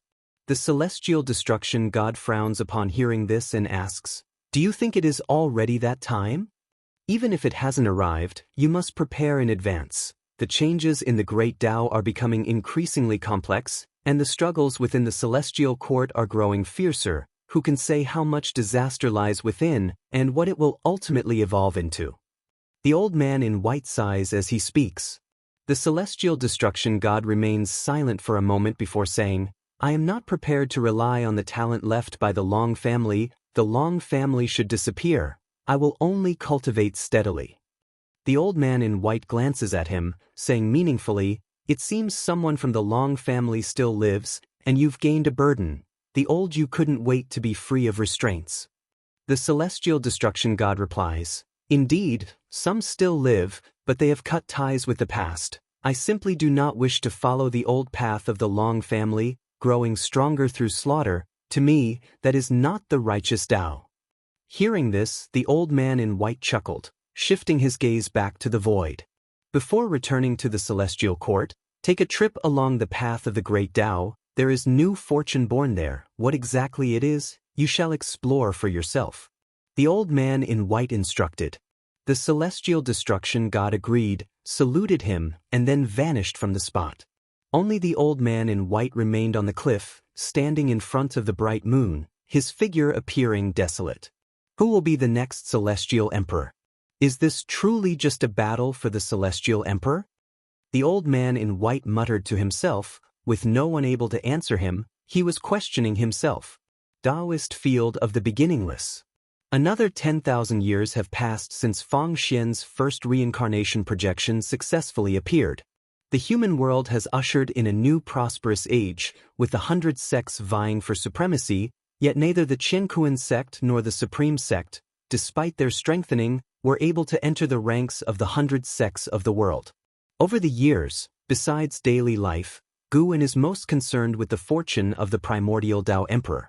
Currently, over 300 cultivators are pursuing the primordial Tao Emperor along the path of the great Tao. More than 1,000 have encountered this opportunity, some perishing in the recent 10,000 years, others giving up on this opportunity.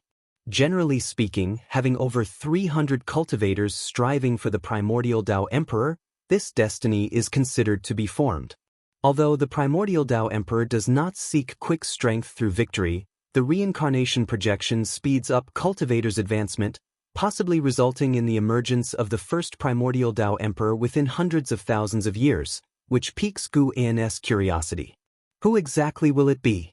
Fang Xian was the first to begin, but new talents have emerged along the path of the great Dao, with momentum surpassing his. As for the Dao seekers in the celestial spirit great world, they were all acquaintances of Guan. Their natural abilities did not match the prodigies of the path of the great Dao, and Guan would not show favoritism towards them on the primordial emperor road, as they almost certainly could not become the first primordial Dao Emperor. On this day, within the Daoist field of the beginningless, Guan plays the flute while watching the celestial battle in the sky. He creates a barrier field, allowing the blood prison great saint and an Xian to engage in combat, with Shenzhen, the celestial demon child, celestial scion, Tian Bai, Jiang Shi, ghost mother of ephemera, Emperor Tianhong, and the white spirit rat watching nearby, their hearts surging and discussing continuously. Why has the blood prison great saint stopped again? Could it be he's fallen under an illusion technique? An Xin is formidable. It feels like she's toying with the blood prison great saint. Don't let him hear you say that, hell hold a grudge. Senior sister and Xian is indeed strong. It's entirely unclear how powerful she really is. Did anyone see what divine skills an Xian used? The disciples are endlessly discussing, and Guan intentionally used a barrier to conceal Nzin's immortal emperor's eye, so the disciples did not witness any change in Nzin's eyes, nor could they feel the power of the immortal emperor's eye. This led to the combat feeling awkward, with the blood prison great saint intermittently pausing. If not for his formidable corporeal body and abundant chi blood, he would have already been defeated. Compared to Nzin's immortal emperor's eye, Guan was more pleased with the progress of the blood prison great saint. The blood prison great saint had created his own divine skills, allowing his flesh to rapidly regenerate. Even if his body turned to dust, he could recover in a short period. But such recovery requires consuming soul energy, and he began to feel fatigue, a fatigue emanating from the depths of his soul, weakening his control over his body. At this rate, his defeat was inevitable. Guan pondered whether to send the blood prison great saint to train along the path of the great Dao. The blood prison great saint was well suited to grow stronger through combat, but regrettably, when asked several times before, he stubbornly refused to go. Even though Guan promised he could return to the beginningless afterward, the blood prison great saint still did not agree. If the blood prison great saint were assigned to tasks in the human world, he would go, but the path of the great Dao is far away, and he always felt that once there, returning shortly would be difficult. No, it wouldn't work. He must be made to go out and train for 100,000 years before returning. Guan thought silently. Not only to make blood prison great saint grow stronger but also to reduce the pressure on the other disciples. The blood prison great saint not only loved to fight but also had a foul mouth. Every time he won, he'd resort to frantically taunting his opponents, so now no one hoped he would win, all were watching his misfire. After some time, the blood prison great saint was defeated and exited the barrier with an Xin. An Xin, like a celestial being descended to the mortal world, landed beside Guan, her clothes without any change, appearing not to have undergone any battle. The blood prison great saint hung his head low, devoid of fighting spirit, his fists clenched tightly. If you find any errors, ads pop up, ads redirect, broken links, non-standard content, etc., please let us know reports so we can fix it as soon as possible. Chapter 680 Wuxia Free Immortal, Master, I won. An Xian lightly laughed, causing other disciples to cheer, which made the blood prison great saint even more uncomfortable. To appear magnanimous before the master, he had to force a smile. After Guan offered a few simple remarks, he let an Xian lead the disciples away. The blood prison great saint landed beside Guan, hanging his head, looking utterly forlorn. After the aura of an Xian and the others faded into the distance, he gritted his teeth and said, "Master, next time I will definitely win it back." Thinking about it now, It's truly incredible. Before the creation of the Daoist field of the beginningless, Enzin's talent was so mediocre, hardly worth mentioning compared to other disciples. Yet, after arriving at Wuxia, Enzin's Dao practice advanced rapidly. Recalling the earlier battle, he even felt a chill. Enzin's divine skills were too terrifying. He was besieged by countless Enzins. If not for his Boda's strong self-healing power, he would have long been defeated. The self-healing divine skill he created seemed tailored to showcase Enzin's prowess. With anyone else, it's doubtful they'd witness so many Enzins. The blood prison great saint's heart had never been so defeated. He dared not face Guen's gaze. Although an Exin was Guen's most cherished disciple, he was the only mount. In his view, his position was more special, and he could not afford to lose. Guen seldom saw the blood prison great saint so dejected, asking, "Are you very unwilling?" The blood prison great saint nodded heavily, his usual arrogance gone. "Lost is lost, win back later. An Exin also once lost to you. Even I have opponents I cannot defeat," Guen comforted him. The blood prison great saint took a deep breath, trying to calm his emotions. Guen's lips twitched slightly because he heard the thoughts of the blood prison great saint. The blood prison great saint internally asked, "But have you ever lost? If you achieve the primordial Dao Emperor status earlier than an Exin, perhaps you could surpass her." Guen pointed in a direction. The blood prison great saint looked up at him, reluctantly saying, "She is also chasing after the primordial Dao Emperor. Even if I am one step ahead, she will eventually catch up unless I have stronger divine skills than hers." The suppressive power of the immortal emperor's eye was too strong. After the immortal god reincarnation Emperor Tianhong lost to an Exin, he dared not challenge her again. Only by truly facing Enzin's immortal emperor's eye can one feel that despair. That may not be the case. The divine skills you have created have limitless potential, you just haven't thoroughly explored them. In fact, I have the most confidence in you, but don't tell the other disciples this, Guen said earnestly. Hearing this, the blood prison great saint was instantly excited, his eyes even glistening with tears. These words at this moment gave the blood prison great saint a great encouragement. He swept away the feelings of loss and confusion, becoming full of fighting spirit. He believed his master would not deceive him. "Master, I definitely will not disappoint you," the blood prison great saint promised, also pledging to himself. Guen followed up, "I want to send you to the path of the great Dao for training. Strive to become the first primordial Dao Emperor of Wuxia, and once you achieve it, you can return." Upon hearing this, the blood prison great saint's excitement calmed down. He did not immediately agree, appearing hesitant. He feared that after he left, Guen would adopt another mount. Not to mention, Celestial Cyan and Tian Bai were eyeing his throne. Guen didn't comfort his concerns, joking that if he wanted to take a mount, would he need the blood prison great saint's permission?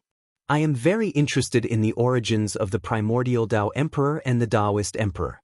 You must not only grow stronger but also collect information on both, and when you return, I will help you perfect your divine skills," Guen said solemnly.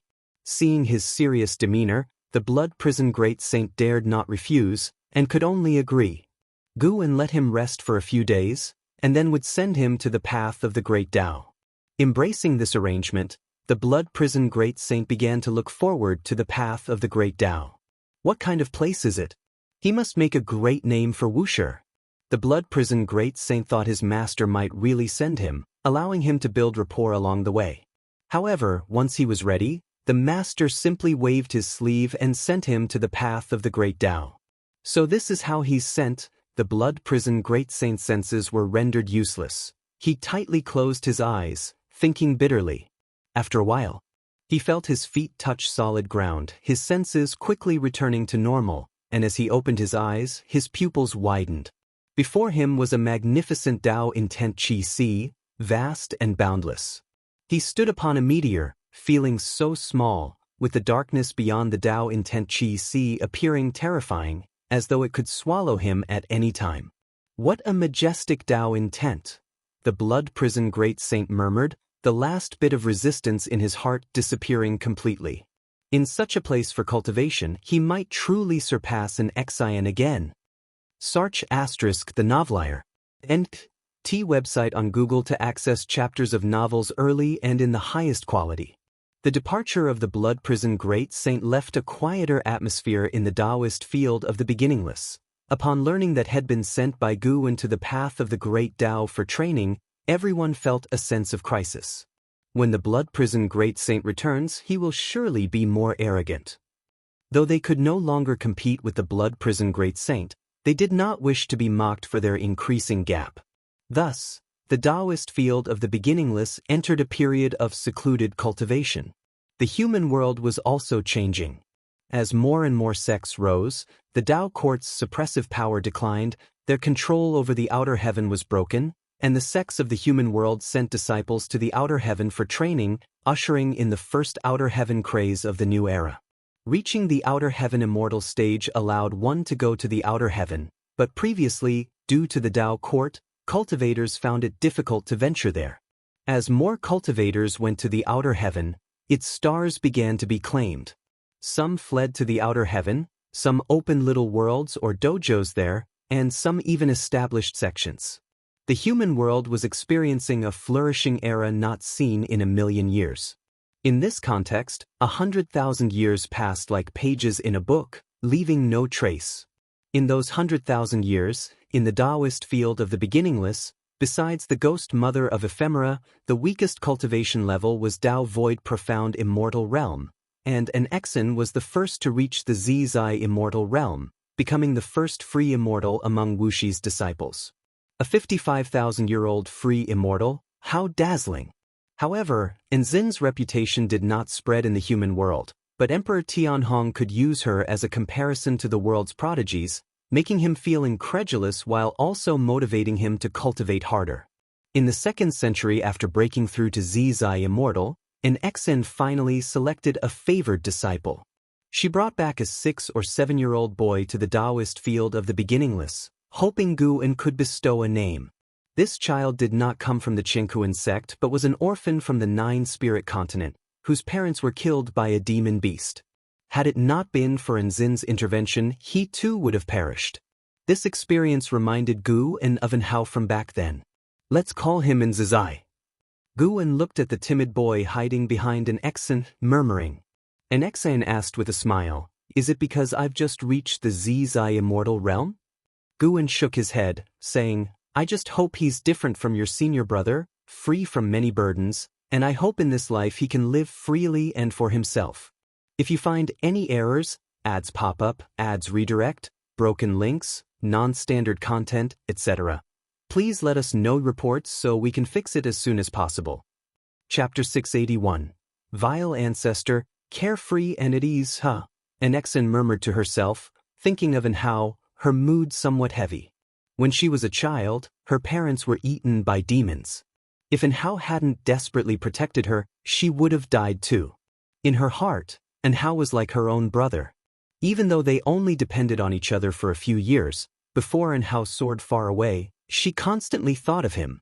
Enhao was like an eagle, never stopping, always soaring high, with missions constantly appearing in his path, ultimately dying for all living beings.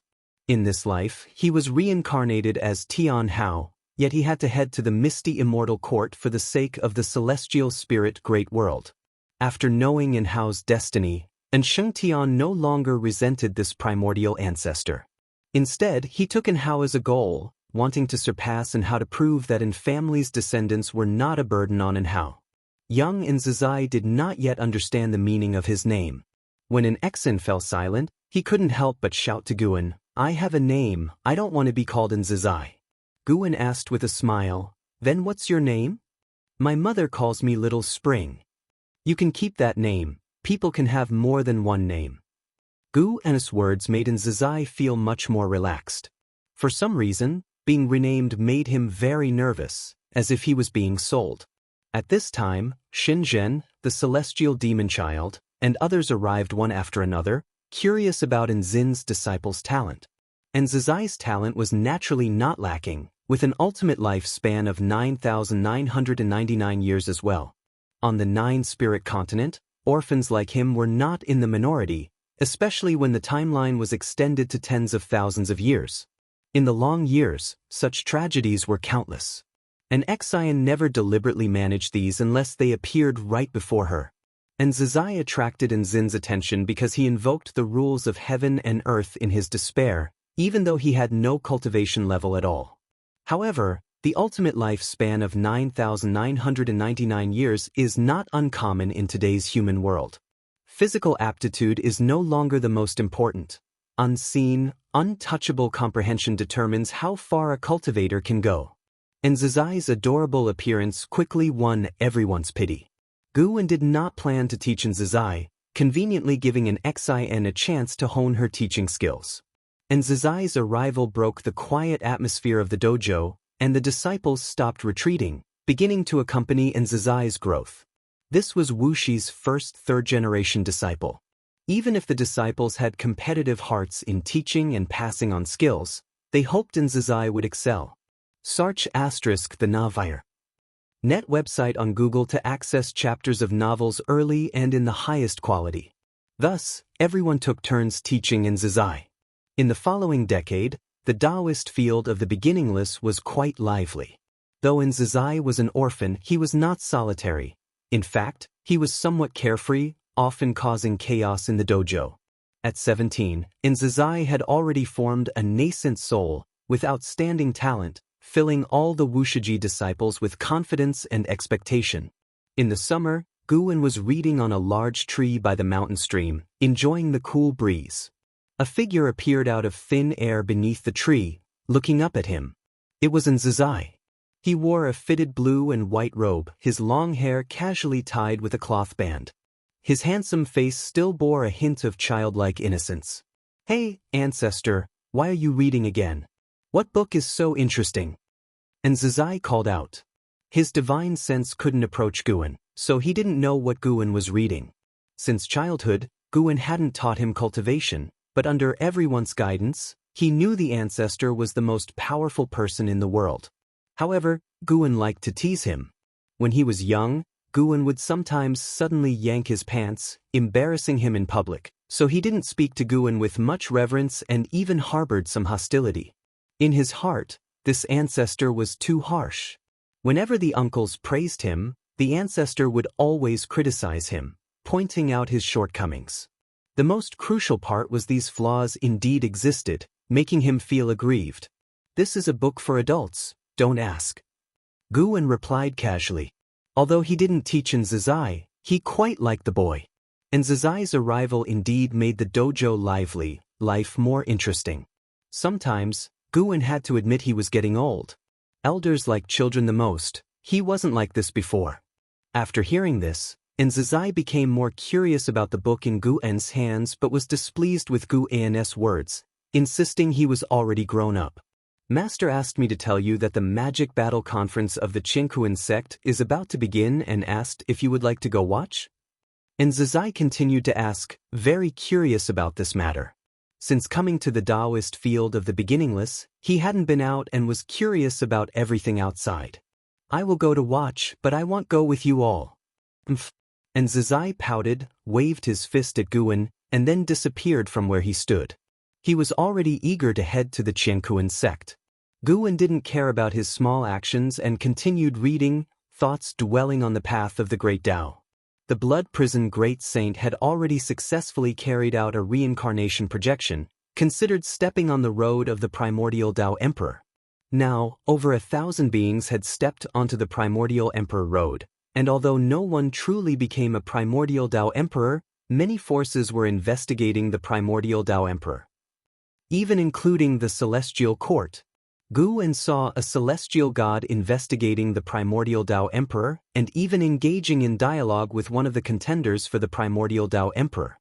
This celestial god seemed familiar to him, and although the other possessed the destiny of the Celestial Court, which could block deductions, he instantly noticed the resemblance between the celestial god and Long Xian. He vaguely speculated in his heart. Even if this celestial god had nothing to do with the Long family, Guwen wouldn't deliberately suppress them. He had anticipated today's scenario when he opened the primordial Tao Emperor. He wasn't worried about anyone discovering him through the fortune of the primordial Tao Emperor. The fortune of the primordial Dao Emperor had already been established, equivalent to the Great Dao. The Great Dao is boundless. Who could trace it back to its root? Fang Xian grew well on the primordial emperor road, his understanding of the Great Dao far surpassing those of the same realm after multiple reincarnation projections. Guan believed he wouldn't lose if he fought with someone of the same realm on the emperor road. This indicated that the primordial Dao Emperor indeed held potential not inferior to that of the Daoist Emperor. After observing for an hour, Guan turned over and leapt down, tucking the green hero travelogue into his chest, then headed towards the Qiankuan sect. He wasn't going to watch the magic battle conference of the prodigies but because an old friend had arrived at the Qiankuan sect. This old friend was none other than Profound Celestial Intent, the writer of the green hero travelogue. After traveling the world for hundreds of thousands of years, it was the first time he came to the Qiankuan sect, bringing no particular purpose, just happening to arrive here. Guan looked forward to meeting him. They truly hadn't seen each other for hundreds of thousands of years, and Guan's green hero travelogue was bought from the human world, not obtained directly from Profound Celestial Intent. Meanwhile, Profound Celestial Intent was strolling through the bustling main city of the Qiankuan sect. He had visited many flourishing sects like this. Walking amidst the crowd, he observed the ethos of this sect, seeking inspiration. This Qiankuan sect is indeed remarkable, not only deeply rooted but I haven't witnessed a single act of bullying and oppressing the weak, truly deserves to be the leader of the righteous Dao in this region. Profound Celestial Intent marveled internally, involuntarily thinking of the supreme sect. Since Guan left, he hadn't returned, unbeknownst if today's supreme sect still possessed such a spirit of the righteous Dao. If you find any errors, ads pop up, ads redirect, broken links, non-standard content, etc., please let us know reports so we can fix it as soon as possible. Chapter 682. The Style of a Grandmaster. Profound Celestial Intent walked on the streets of the Qiankuan sect, thinking about the supreme sect. Although he missed the supreme sect, he had no desire to return. He did not want to shoulder too much responsibility, he desired more to roam the world freely. Even if the supreme sect had the extraordinary opportunities left by the supporting Dao Sword Venerable, he still did not wish to go back. Compared to the cultivation level, he had more pursuits. In his view, if one lived only to live longer, it would be very dull. He enjoyed experiencing the dust and grime of the human world, interacting with different people, and he liked writing these experiences down, hoping that those destined to see them would make his life worthwhile. Of course, the reason he was willing to stay away from the supreme sect was that Guan had left. Although Guan was gone, the sword intent left at the heaven-repairing platform remained, showing that Guan still had affection for the supreme sect. With someone protecting the supreme sect, he had no worries. "Hey, fellow Daoist, you look unfamiliar. Is this your first time here?" A voice interrupted Profound Celestial Intent's thoughts. He turned his head to see a middle-aged cultivator approaching. This person was wearing an elegant blue robe, his demeanor serious, exuding an extraordinary aura. Profound Celestial Intent stopped, waited for him to approach, and then spoke. "I am Profound Celestial Intent. Indeed, it is my first time visiting the Qiankuan sect. I came to broaden my horizons after hearing about your grand assembly." He had entered the Qiankuan sect openly, registered his identity, and handed over spirit stones, so he was not worried about any trouble. The middle-aged cultivator spoke softly. "I have a few books here that can help you better understand the Qiankuan sect. Would you like to look at them?" Turns out he was promoting books. Profound Celestial Intent was somewhat disappointed. He couldn't discern the man's cultivation level and had thought he was a great cultivator.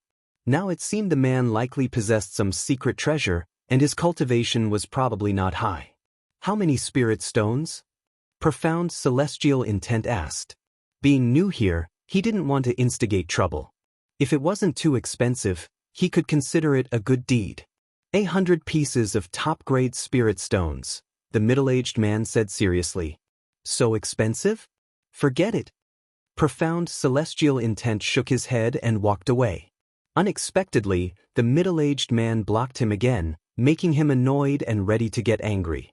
The middle-aged man raised his right hand, twisted his fingers to reveal 7 books, and profound celestial intent was drawn to their titles.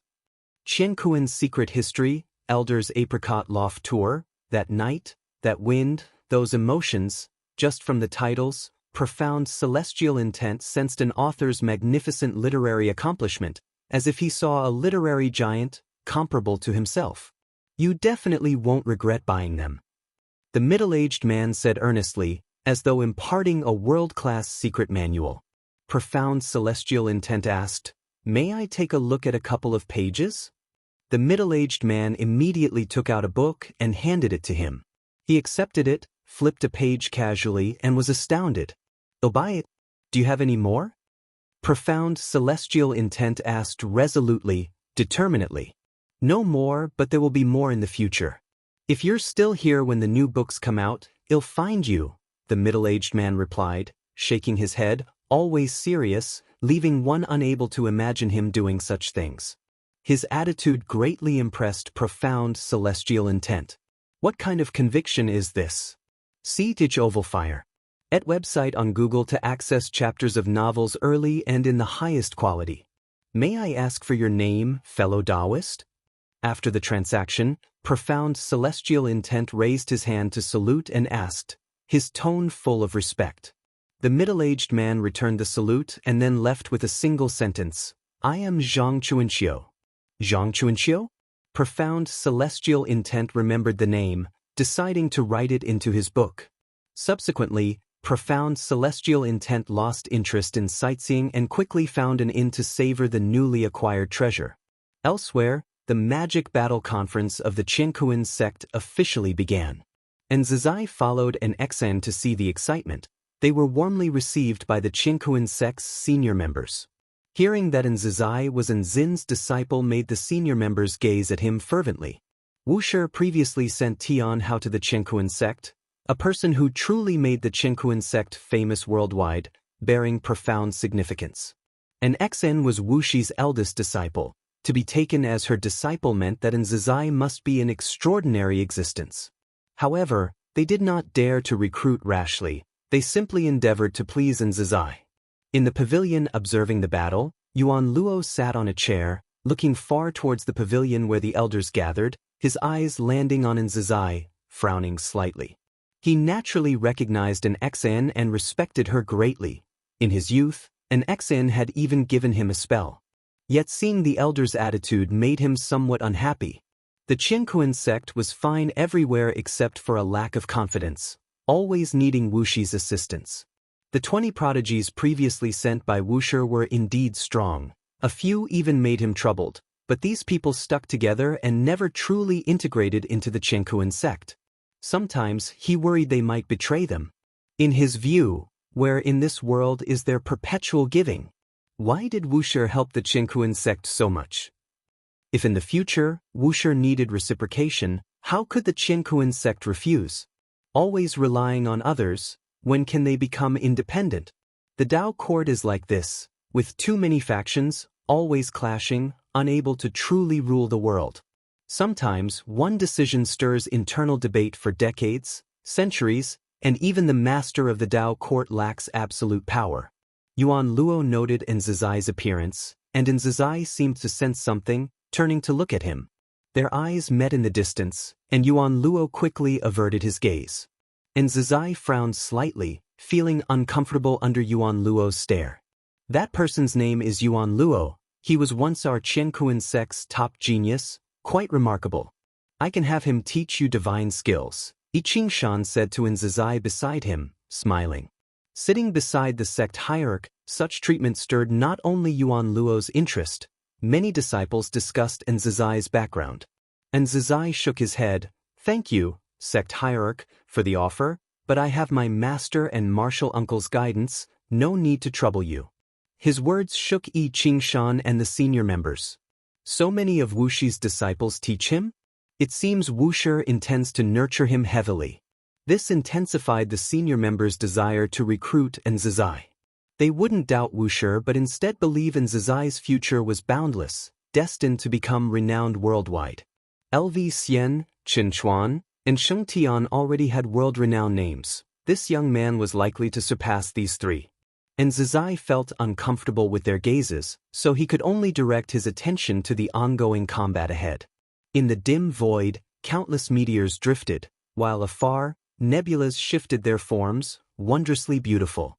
Fang Xian, clad in red, walked on a sword, his robe fluttering, embodying the grace of an immortal. Fang Xian's gaze was forward, his eyes calm, but his heart was slightly anxious. I wonder what the peers will think of me? Fang Xian journeyed to this void, sensing the destiny of the primordial Dao Emperor here, not the true primordial Dao Emperor, as the destiny was lesser, but close. He had studied the primordial Dao Emperor for many years, encountering a bottleneck now, urgently wishing to exchange insights with others. If you find any errors, ads pop up, ads redirect, broken links, non-standard content, etc., please let us know reports so we can fix it as soon as possible. Chapter 683. The most idle person. Fang Xian journeyed through the meteor ocean, feeling the increasingly intense destiny unique to the pursuers of the primordial Dao Emperor, which made his heart more uneasy. On the path of the great Dao, cultivators pursuing the Daoist Emperor would fight upon meeting. He wondered if those chasing the primordial Dao Emperor would do the same?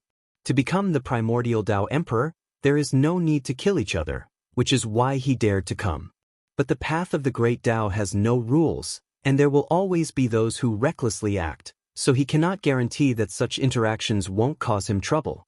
Regardless, he had already come. Fang Xian released his aura, wanting to let the other party sense him. Do you also wish to become the primordial Dao Emperor? A voice came from ahead, surprisingly that of the Blood Prison Great Saint.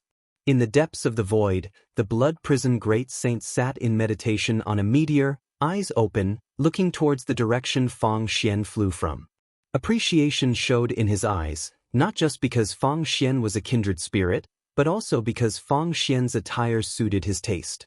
I am Fang Xian, indeed wishing to become the primordial Dao Emperor.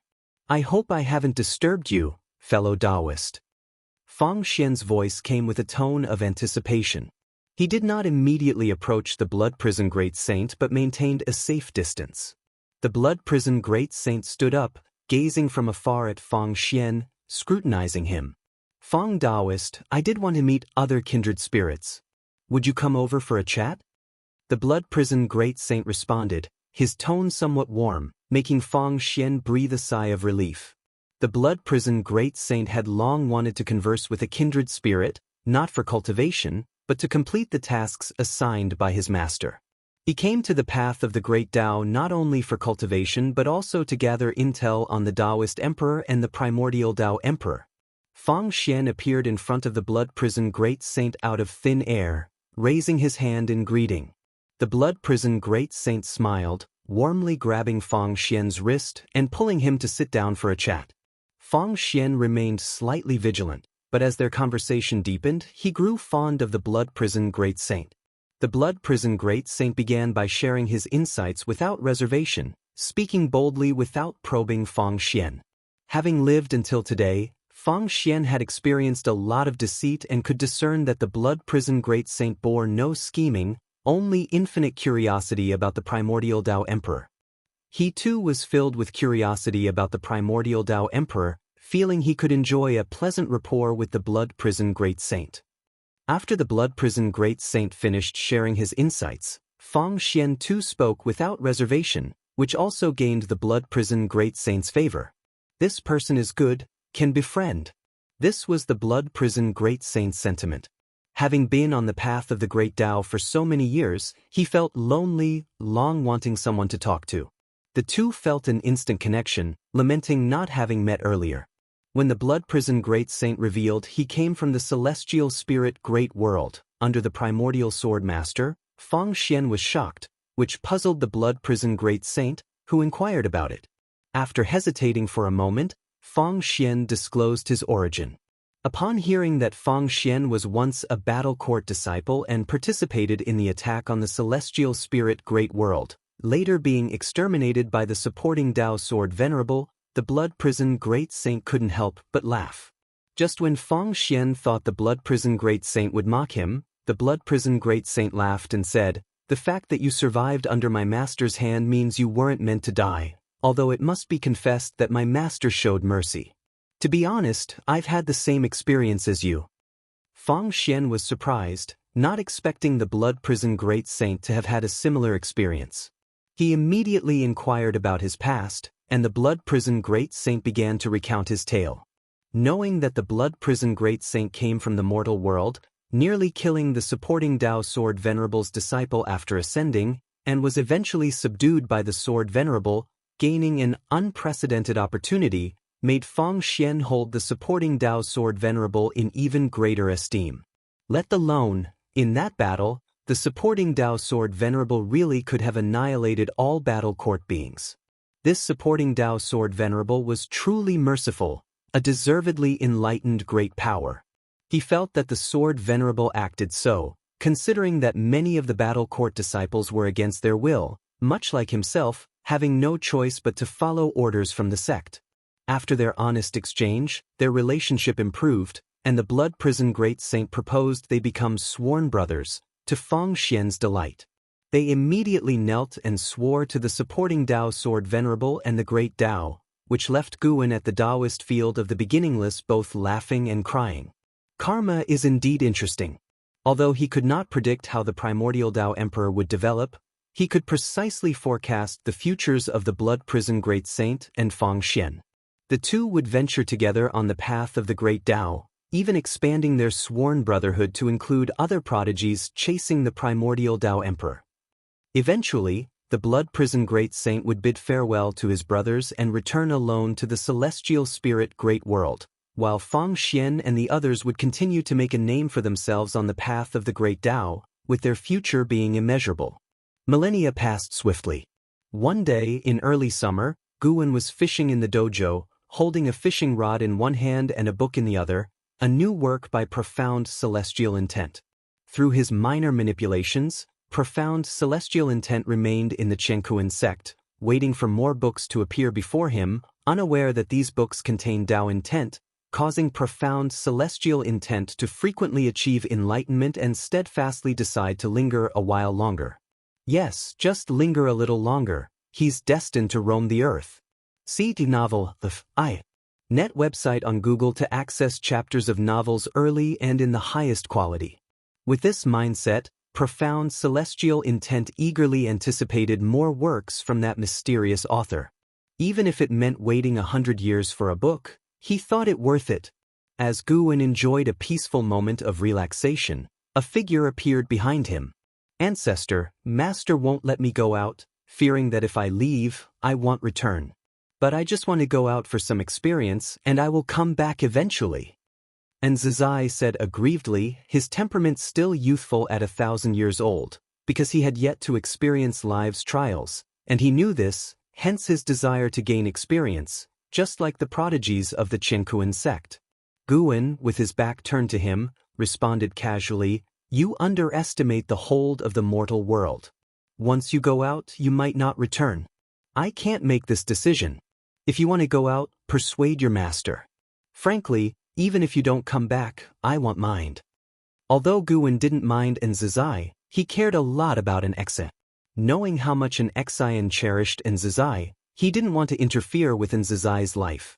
Hearing his words, Zizai couldn't help but glare at him, feeling his ancestor's nature was as perverse as ever. Zizai rolled his eyes and asked, "Ancestor, how about if I go to visit my uncles?" LV Xian and the others were far from the Nine-Spirit continent, a journey long enough for him to gain experience. "Ask your master. Can you just speak a little bit for me? Ask your master." No matter how Zizai tried to persuade him, Guwen remained unmoved, leaving him quite frustrated. Just then, Xian appeared beside him, scaring him into bowing quickly. Xian frowned, saying solemnly, "Haven't I told you not to disturb your ancestors' cultivation without reason? Is this considered cultivation?" Zizai couldn't help but retort. Ever since he became aware, he had never seen Guwen cultivate. In his opinion, among the beginningless, the most idle was Guwen unpleased, and Zin's eyes flashed and she scolded, "Kneel and apologize." Zizai felt aggrieved to the point of bursting, yet chose to obediently kneel. Guwen turned around, smiling at Nzizai, making his eyes redden. Nxen looked towards Guwen, asking, "Master, can you predict whether he will return if he goes out?" Nzizai suddenly felt hopeless, believing Guwen would certainly not speak up for him. "He will return, but he will go through many events." Guwen casually replied, surprising Nzizai. Guwen had not spoken. He had discerned Nzizai's destiny upon leaving the dojo. Eventually, the kid would return, but before that, he'd face many trials, perhaps bearing some missions. Of course, these missions were only within the celestial spirit great world and weren't significant in Guwen's eyes. But as long as this kid could resolve them on his own, he was disinclined to interfere. Nzizai was certainly not the last Wuxia disciple. There would be new disciples in the future, so Guwen did not consider him crucial. Xian understood her master's implication. Nzizai would experience many things, and they would undoubtedly be quite challenging. If you find any errors, ads pop up, ads redirect, broken links, non-standard content, etc., please let us know reports so we can fix it as soon as possible. Chapter 684 Inch. Are you ready to face life's challenges?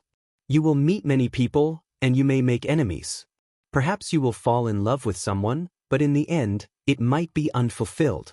Even so, you still want to go out? Nxen looked at Nzizai and asked, her tone melancholy. Nzizai was overjoyed upon hearing this because his master finally relented. Gain or lose, it is my fate. I just want to see, not necessarily to gain anything. Nzizai looked up at his master and answered seriously. Watching his expression, Nxen sighed, took out her Dao treasure, the 6 paths mirror, and handed it to Nzizai, saying, "This is my magical treasure. I'll lend it to you. Go visit Qinchuan. Show him this mirror, and he will see you. Tell him I would like you to follow him to cultivate swordsmanship." As Nzizai took the 6 paths mirror and was about to say something, Nxen handed him a jade pendant, saying it could guide his direction. "Go now, or I'll change my mind." Nxian said with an indifferent expression.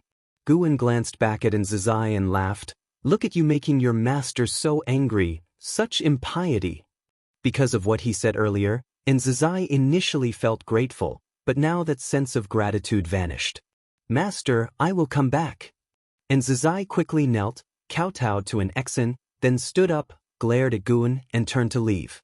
Nxen watched as Nzizai disappeared into the horizon and then bowed towards Guwen, silently departing. Guwen didn't console Nxen. Instead, he had a mischievous feeling as if watching a play. People always long for freedom. The harder the challenges, the stronger the desire for freedom. Guwen said leisurely. He had taken on many disciples and knew this very well. However, everything must be experienced. Nxian wanting to take a disciple has to face the disciple's mindset. After all, a disciple is human, with thoughts of their own. At this moment, the fishing rod quivered, and finally, a fish took the bait. Guwen immediately gripped the fishing rod with both hands, starting a battle of wits with the fish in the lake. Water splashed, scattering onto the leaves, with sunshine illuminating the droplets, making them appear as if they held tiny worlds within. Nzizai's departure once again left the Daoist field of the beginningless quiet, with other disciples also starting to retreat into seclusion for cultivation. For Guwen, the liveliness or quietness of the dojo wasn't the most important aspect. Time seemed to speed up with each passing moment. 800 years later, Guwen returned to this spot to fish, holding a book in his other hand while waiting for a fish to take the bait. The sunlight was bright, making the lake's surface glisten, and a gentle breeze blew through, ruffling his hair. A figure emerged from the woods behind him, a man in a warrior's cloth robe, with disheveled hair, a weathered face, and stubble around his mouth. His eyes carried a look of sorrow. It was Nzizai. Compared to 800 years ago, he was a different person, devoid of his previous spirit, and his demeanor appeared desolate. Nzizai looked at Guwen's back, somewhat dazed, with a slight change in his eyes. He suddenly recalled the scene from years ago when he left, with the ancestor also fishing here, turning his back to him, the silhouette unchanged, giving him a sense of traversing time and space. Disciple greets the ancestor. and Zizai approached Guwen from behind, bowing respectfully, his voice filled with melancholy. "It's good to be back," Guwen replied without turning his head to look at Zizai. He already knew what Zizai had gone through over these years. 800 years seemed like a day to him, but for many, it was a long, lengthy passage of time. During these 800 years, Zizai experienced many things, witnessing the tragic deaths of brothers, those he loved, unable to protect those who trusted him. Too many blows had crushed his former vivacity. If not for Nzin's 6 paths mirror protecting him, he wouldn't know how many times he would have died. Zizai raised his eyes to look at Guwen, taking a deep breath, asking, "Ancestor, is there truly justice and fairness in this world? Why do some commit atrocities but still enjoy people's adoration, and even when their sect knows of their crimes, they cover for them?" He was referring to a great cultivator of Daoist Zhang Zizai Immortal from one of the 100 sects, the Beidu sect. The disciple of that great cultivator worked for him, capturing mortals among the people, and even some cultivators fell victim, committing all sorts of atrocities. Zizai and his friends, upon witnessing injustice, offended the great cultivator's disciple, triggering a series of grudges. Zizai was hunted for over 100 years and once lay in hiding for 100 years before finally killing that disciple, only to uncover the truth. Helpless before Daoist Zhang Zizai Immortal's suppression, he could only watch his beloved ones dying. Even the Beidu sect continued to hunt him, and if not for his timely escape to Chunchuan sword sect, he would have already been killed. The sword sect was nowhere near as powerful as the Beidu sect, yet the legend of the beginningless still lingered in the world, giving the Beidu sect pause. The path of cultivating immortality does not lie in the short term. What you see is just a fragment of the vast mortal world. In years to come, what puzzles you will surely have answers. Those evils and seemingly invincible will also be obliterated, while right and wrong will be judged by future generations. Guwen responded absent-mindedly. For disciples venturing out, he only ensured their survival but would not aid in revenge, so he wouldn't interfere with Zizai's vendettas. If he desired revenge, he must cultivate diligently and rely on himself. Zizai's gaze became complex as he continued questioning, "Ancestor, you must have lived for a long time. In your view, does justice prevail in this world, or is it a matter of survival of the fittest?" Looking back, no matter who laughs last, when facing history, they all must raise the banner of justice. This indicates that at least in this world, justice is what all beings desire, and it cannot be shaken. This was Guwen's most patient response to Zizai, without any mockery or ridicule, answering each of his questions seriously. After hearing, Zizai fell into silence. A thought also flashed through his mind, and that was to kneel and ask the ancestor to avenge him. If the Beidu sect could stand up for their disciple, perhaps the ancestor would as well. But the thought came quickly and disappeared just as fast. SEA the Novel Fire. Net website on Google to access chapters of novels early and in the highest quality. After all, despite Beidu sect's injustice, it was he who actively intervened. Moreover, back then, neither the ancestor nor the master wanted him to go out, but he insisted on venturing out for training. Sometimes, he wondered if those people might have escaped a disaster if he hadn't gone out. The more Zizai thought about it, the more uncomfortable he became, even nearly unable to breathe. "I can go into the reincarnation and retrieve all the people you care about, bringing them back to life. But you have to consider one point: in their next life, they might fare better, or after being resurrected, they might endure more suffering. You cannot predict any circumstance." Gu's voice floated over, making Zizai's face change dramatically, his eyes revealing an expression of disbelief. Into reincarnation? Resurrection? Zizai knew the ancestor was powerful, but he never grasped just how powerful. Yet hearing the ancestor's words today, he was shocked, as if the entire world before him instantly brightened. If you find any errors, ads pop up, ads redirect, broken links, non-standard content, etc., please let us know reports so we can fix it as soon as possible. Chapter 685. Removing the Son of Heaven. Zizai was shaken by Gu's words for a long time. When he came to his senses, He began to seriously ponder the words of the ancestor. Should he choose revival? He indeed lacked the courage to say he could protect others for a lifetime, let alone those old friends who had been dead for many years and might have already reincarnated. He remembered his master once said that reincarnation is natural, and many great powers even rely on reincarnation for cultivation. Knowing that his old friends had entered reincarnation brought him some comfort. He originally thought that his old friends would be lost forever, with no hope for reincarnation. After contemplating for a long time, Xianxia looked at Guan and replied, "Let things take their natural course. I don't want to interfere in their lives anymore, but I will strive to cultivate, avenge them, and fulfill my mission." The brother closest to him had said before dying that perhaps he was the hope to overthrow the Beidou sect, that he would become the savior. In the eyes of those people, the Beidou sect was the most powerful existence, covering the skies with one hand, and Xianxia had also felt the strength of the Beidou sect. For now, he couldn't think of how to topple the Beidou sect. The human world was vast, and almost every place he had been to was under the control of the Beidou sect. Even when encountering cultivators of the Qianquan sect, they were full of dread for the Beidou sect.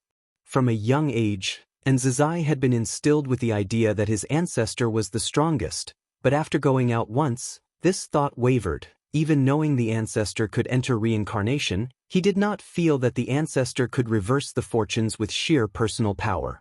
After hearing Xianxia's choice, Guan said nothing more. Xianxia then paid his respects and turned to leave.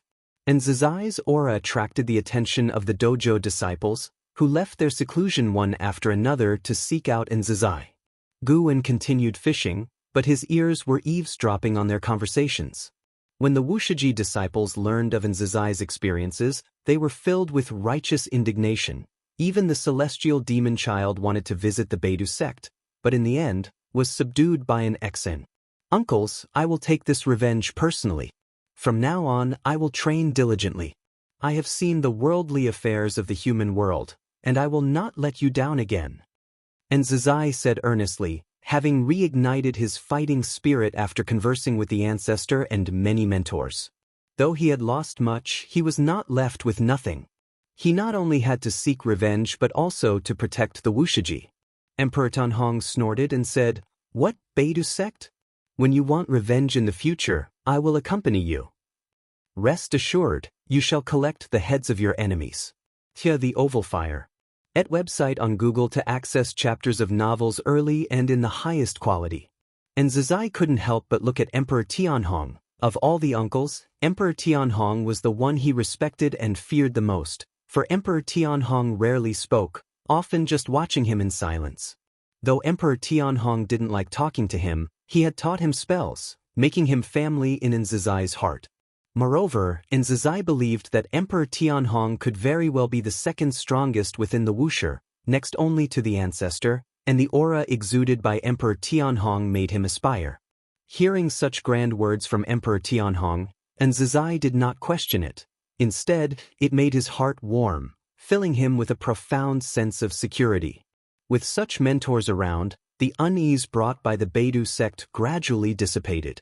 An Xen glanced at Emperor Tianhong and said, "You should still cultivate diligently."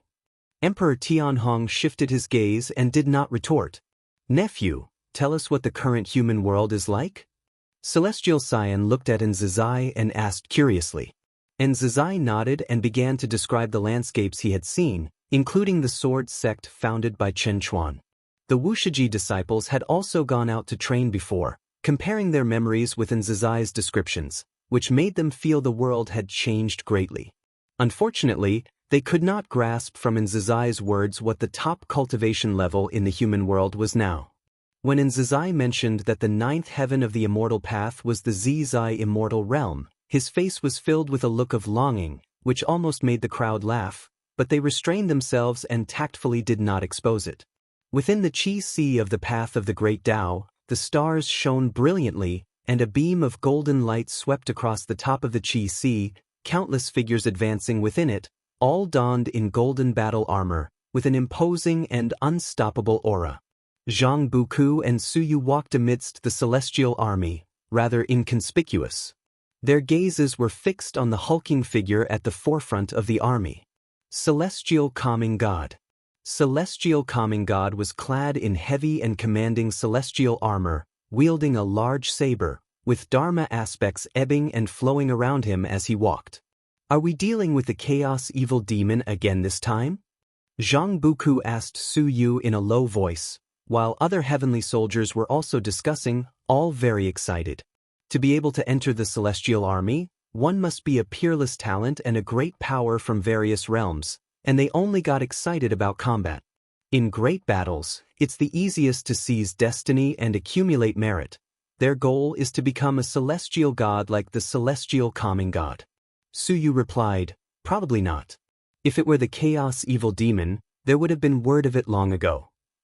There hasn't been a whisper, which means that perhaps what's happening next isn't by the will of the Zhangtian but a personal matter of the immortal gods. His gaze swept from side to side, seemingly searching for someone. A personal matter of the immortal gods?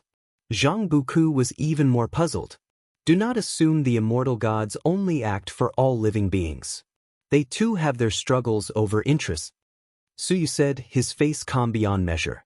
Shedding his beggar appearance, even wearing the heavenly soldier's battle armor, he looked unsuited, unlike Zhang Buku who seemed imposing and majestic. Why is this not about seeking treasures for the immortal gods? How do you conclude it's an internal struggle among the immortal gods? Zhang Buku pursued further. He had long realized Su Yu wasn't simple. In the Tai's great world, Su Yu already acted as if omniscient. Now that they were within the celestial army, Su Yu could still answer his questions, filling him with confusion. Based on their tens of thousands of years of life and death bonds, however, he trusted Su Yu wouldn't harm him. Because this is the path of the great Tao, a place that cannot be deduced, and where the destiny of the celestial court cannot encompass.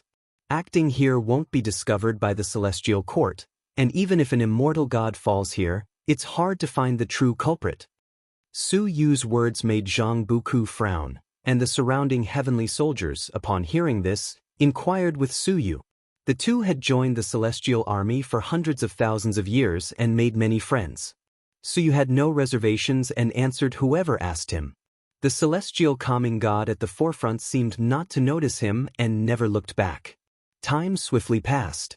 The golden light extended infinitely, and the celestial army's steps never halted, as though trudging along an endless path. For a long time, a vast and overwhelming pressure emanated from ahead, enveloping tens of thousands of heavenly soldiers within the army, causing them all to change their expression. Celestial calming god halted his steps, and with his pause, all heavenly soldiers followed suit, feeling the terrifying pressure from the front, standing solemnly and not daring to speak. Celestial calming god, do you truly intend to annihilate us to the bitter end? A voice filled with murderous intent resounded from the front, the tone full of indignation. Celestial calming god's face was expressionless as he said, choosing the wrong team, picking the wrong camp, one should face a fate of endless calamity, no matter where you flee. You should be grateful that it's me coming instead of that immortal monarch. The mysterious voice followed, ridiculous, even the Son of Heaven dares to eliminate you. Your fate and that of Huang Feng immortal monarch will be worse than mine. If you find any errors, ads pop up, ads redirect, broken links, non-standard content, etc. Please let us know report so we can fix it as soon as possible. Chapter 686, Myriad Supreme Palm Son of Heaven? Huang Feng Immortal Monarch? Zhang Buku, upon hearing these two names, felt himself being swept into a terrifying conflict among the immortal gods. However, he did not feel afraid as he had no choice in the matter. The heavens have their own justice. Accept the celestial punishment. The celestial calming god raised a giant sword, and a boundless burst of mana erupted, forming a towering Dharma aspect tens of thousands of feet tall, also wielding a sword. Without waiting for the celestial calming god's command, the Dharma aspect swung its blade, as if Pangu was splitting heaven and earth, cutting out a dazzling white light that seemed to want to cleave the cosmic void before it in half. The Qi sea below the great Tao churned violently, creating a spectacle of unparalleled grandeur. All the heavenly soldiers held their breath, their eyes fixed intently forward, the bright light reflecting on their faces, their expressions so stern and unyielding. It wasn't the first time they had witnessed the celestial calming god in action, so they were not shocked, but each time they felt the immense power of the celestial calming god, their hearts would stir with hot-blooded ambition. They too wanted to become such a dominating and powerful celestial god. As the celestial calming god's Dharma aspect swung its blade, the cosmic void ahead shattered in the white light, revealing an incredibly massive figure from the darkness, shrouded entirely in black aura, far larger than the 10,000-foot-high Dharma aspect of the celestial calming god, making all the heavenly soldiers feel insignificant by comparison. Many heavenly soldiers were startled. This figure's demeanor seemed related to the celestial court, yet their appearance was akin to a chaos evil demon, leading to more speculation about the celestial court. Form ranks, slay the foe. The voice of the celestial calming god roared like thunder, and without hesitation he leapt forward, leading the charge towards the formidable figure. Tens of thousands of heavenly soldiers immediately began to cast spells, forming ranks, as mighty celestial Tao destiny gathered together, creating an oppressive and terrifying momentum that soared higher and higher, as if the majestic might of heaven was awakening. Time flew by, and it had already been 10,000 years since Nzazai returned. Nzazai focused on his cultivation, making rapid progress in his cultivation level, yet the path of immortal cultivation is long. No matter how fast he cultivated within 10,000 years, he could not catch up with other Wuxia disciples. With those 800 years of experience, his Tao heart became more stable, and he no longer desired to venture out for experience. He diligently practiced day and night, which greatly satisfied an exant. Guwen, however, was somewhat displeased, thinking that Nzazai had become less interesting. He began to look forward to other disciples taking on apprentices. After an exant took on an apprentice, others indeed began to prepare to take on apprentices. However, with Nzazai's exceptional talent, they had yet to find suitable candidates in the Qingkuan sect or the Nine-Spirit continent, so they had been waiting. The world is vast, with many talents, but for the Nine-Spirit continent, a talent like Nzazai is incredibly rare, one in 10,000 years. Days passed quietly, and Guwen occasionally paid attention to the state of the path of the great Tao. The primordial Tao Emperor's influence was growing, with the number of Tao seekers exceeding 3,000. Although many more desired to become the primordial Tao Emperor, yet many perished on the journey. On the path of the great Tao, some matters related to Zhang Buku also caught Guwen's attention. Shrouded by the destiny of the celestial court, Zhang Buku's actions were difficult to fully foresee, but his extensive activities always left traces, allowing one to follow his trail. The heavenly army to which Zhang Buku belonged was active on the path of the great Tao, conquering in all directions, causing many forces to be apprehensive. One of the followers of the primordial Tao Emperor expressed confusion to others about why the celestial court was so ostentatious, unlike their past conduct. Guwen did not interfere with the actions of the celestial court, as long as they posed no threat to him. On this day, Guwen had just returned to the Daoist field of the beginningless, sitting on a cliff, playing with the wooden plaque formed by the 72 immortals of Jin Dong, his gaze falling on the reincarnation of Tai Immortal Monarch. This live's Tai Immortal Monarch had lived for over 10,000 years, a disciple of one of the 100 sects in the human world, considered to have exceptional talent, currently experiencing his own life. The present Tai Immortal Monarch seemed to have fully integrated into the celestial spirit great world, yet his celestial Tao immortal position would eventually lead him out of this realm. Sar the Novel Fire. Net website on Google to access chapters of novels early and in the highest quality.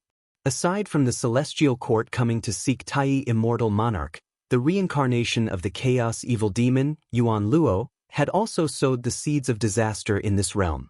Guwen pondered on how to face the celestial court. One day, he knew he would have to make a choice, whether to join the celestial court, oppose it, or live a life of hiding everywhere. Just as Guwen contemplated the future, an Xian appeared behind him. "Master, could you personally teach Nzazai a piece of great divine power?" An Xian asked after performing a bow to Guwen. The most powerful divine skill she mastered was the Immortal Emperor's Eye, But this divine skill was strictly forbidden by Guwen to be passed on, so she dared not mention it to Nzizai. Nzizai's talent and comprehension were both excellent, and his current cultivation achievements were remarkable, excelling in all respects. However, this made him lack his unique skill, making an Xian feel it was a bit unsatisfactory.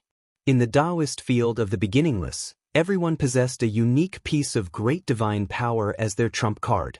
Guwen responded, "He's not worried himself, so why are you so anxious?" An Xian replied helplessly, "He will eventually seek revenge on the Beidou sect, where strong individuals abound and prodigies are numerous. With his abilities, it's hard to exact revenge. Since he will inevitably face the Beidou sect, why not teach him in advance?" "Is that so?" Guwen said lazily, showing little interest in teaching that boy Nzizai. An Xian squatted beside him, grabbed his arm, and started to act coy, continuously pleading with him, abandoning her usual serious and solemn demeanor. If Nzizai saw this, he would no doubt be stunned. All right. Unable to withstand his beloved apprentice's coquetry, Guwen could only agree. "There's no better time than the present, I'll teach him today." An Xian, delighted, stood up and disappeared from the spot with him. A stick of incense's time later, a refreshed Nzizai, clad in clean robes, arrived behind Guwen, respectfully saluting, unable to show the same disrespect to Guwen as in his youth. Only after experiencing certain things did he realize how difficult everything he had now was to obtain. And everything he now possessed was brought to him by the ancestor. Even when his master took him as a disciple, it required the approval of the ancestor. "What divine skill do you want to learn?" Guwen asked as he stood up, turning to face him. The breeze grazed Guwen's black attire, and he still exuded the carefree immortal aura that transcended worldly constraints. On the way, Nzizai had already made up his mind, and he answered without hesitation, "I want to learn a divine skill that can bring justice to the world, capable of forcefully suppressing all injustice." Guwen's lips curled slightly, amusedly saying, "Speak so righteously, isn't it just about wanting a sufficiently domineering divine skill?" Nzizai scratched his head in embarrassment after hearing this. Seeing this gesture, Guwen inwardly nodded in satisfaction. This was more like him in the past, not so weary and stagnant. "I recently created a palm technique that may satisfy you," continued Guwen. "You just created it?" Nzizai hesitated slightly, suspecting that the ancestor wanted to use him to test it out. Though he had changed greatly in character, his memory remained, and the ancestor was great in all respects, except that he loved to tease him. Guwen introduced, "This palm technique is named Myriad Supreme Palm, consisting of 7 palms. Mastering the first palm alone is enough to quell all chaos in the world. If you find any errors, ads pop up, ads redirect, broken links, non-standard content, etc., please let us know reports so we can fix it as soon as possible." Chapter 687, As Godly as Stabilizing the World. See Novelfire. Net website on Google to access chapters of novels early and in the highest quality. Myriad Supreme Palm. Nzizai muttered the name of this palm technique, having heard Guwen say that the first palm could quell all the chaos of the world, which made him anticipate and feel pleasantly surprised. The name itself sounds powerful. "Please, ancestor, teach me." Nzizai immediately knelt down, speaking with a face full of expectation. Guwen looked at him, smiled, and said, "The Myriad Supreme Palm is a secret skill I created after comprehending the Great Tao. It consists of 7 palms, equivalent to 7 kinds of great divine power. The first palm I will teach you is named World Stabilizing Like a God." Nzizai listened patiently. This was Guwen's first time teaching him, and he wanted to prove his talent, so he was very attentive. Gradually, his mind became immersed. He was entering the Tao. It wasn't that his comprehension was astonishing, but rather Guwen was guiding him with his Tao intent. Since an Xian had spoken, and Nzizai was the first to cultivate the Myriad Supreme Palm, Guwen naturally had to teach earnestly. He was bound to ensure Nzizai's Myriad Supreme Palm would become renowned. Unknown how much time had passed. When Nzizai awakened, his eyes became clear, and it was now nighttime. He instinctively looked around and did not find Ancestor's silhouette. He took a deep breath, reminiscing about the insights in his mind, and his spirit trembled. He had never encountered such a powerful secret skill before. He hadn't even mastered it yet, but just recalling the inherited memory, he felt this secret skill was invincible in the world. This was only the first palm. What kind of incredible power would the seventh palm possess? For the first time, he became intensely curious about Ancestor's Dao practice. What kind of cultivation level was needed to create such a secret skill? And Zizai suddenly wanted to follow Guwen by his side to cultivate. Previously, he thought Guwen was annoying and would keep his distance, but now, he was curious about everything about Guwen. How high is Ancestor's Dao practice? What kind of life has he experienced? Why does Ancestor refuse to appear in the world? So many questions aroused in Zizai's sense of rebirth, even filling him with fighting spirit. Thus, in the days that followed, Zizai began to stick to Guwen. As long as Guwen was in the dojo, he would go to Guwen's side to cultivate the myriad supreme palm. As time passed, the Wuxia disciples gradually learned that Guwen had created a secret skill, but they didn't ask Zizai about how to cultivate the myriad supreme palm. Without Guwen's orders, they didn't dare act rashly. This had been a rule cultivated over hundreds of thousands of years, where disciples would not exchange divine skills, and they had full confidence in their own divine skills. In the void, countless meteors floated silently in the darkness. The blood prison great saint and Fang Xian sat shoulder to shoulder, cultivating together. Fang Xian opened his eyes, exhaled a breath of turbid air, and his eyes became complex. How many lifetimes have you projected? The blood prison great saint's voice came from beside him, with a tone of exhaustion. Fang Xian glanced over, seeing blood prison great saint's expression was somewhat desolate as well. He replied, 27 lifetimes, all were bitter. The blood prison great saint followed with a sigh, 21 lifetimes, I was bitter too. Both fell into silence together. After a while, perhaps experiencing enough failures can prepare one for all future hardships. The strength of the primordial Dao Emperor isn't just about cultivation level and divine skills, but also a robust Dao heart, Fang Xian sighed. He could hardly imagine how many reincarnations the real primordial Dao Emperor had experienced, and what kind of mindset he had when looking at the great Dao at all things. Perhaps they hadn't heard of the primordial Dao Emperor before because he had already transcended, without any desire for fame or gain. The blood prison great saint nodded, saying, the higher my achievement in cultivating this path, the more I revere the primordial Dao Emperor. No wonder my master sent me to cultivate. I feel the primordial Dao Emperor is stronger than the Daoist Emperor. Fang Xian smiled and replied, that's inevitable. The Daoist Emperor relies purely on slaughter and does not cultivate the heart. The two continuously expressed their longing for the primordial Dao Emperor. Even though they had cultivated up to now, they still couldn't see the day when their Dao would be complete, but having each other, they felt more confident and less confused. Just as the two were having an unending exchange, a dazzling light erupted from the depths of the darkness, catching their attention. An overwhelming aura came, causing them to frown. Boom! A Jing Hong shot over swiftly, making the void where the blood prison great saint and Fang Xian resided as bright as day. The two looked up to see a figure above. It was a man cloaked in a black robe with chain armor underneath, standing in the void.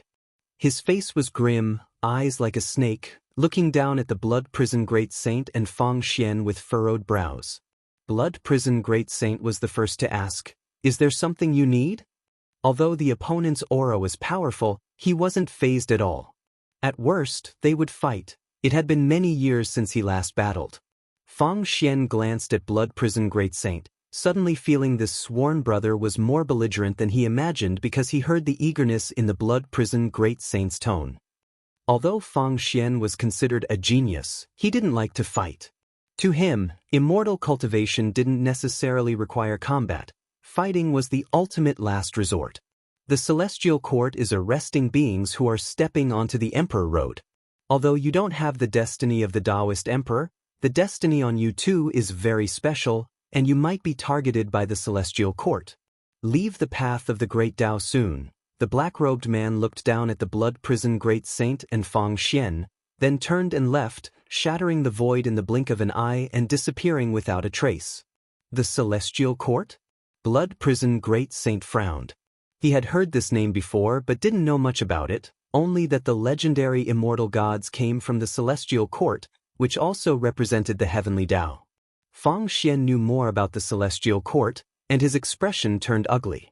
He whispered, "Better to believe it exists than not. We should find a place to hide, at least stay away from the main plane of the path of the great Tao." Blood prison great saint glared and said, "So what if it's the Celestial Court? This is the path of the great Tao. I've never heard of a force that could dominate it single-handedly. If they left, how would he carry out the tasks his master assigned?" Fang Xian wanted to continue persuading when suddenly a vast oppression descended, enveloping them both, causing their expressions to change. They instinctively turned to look.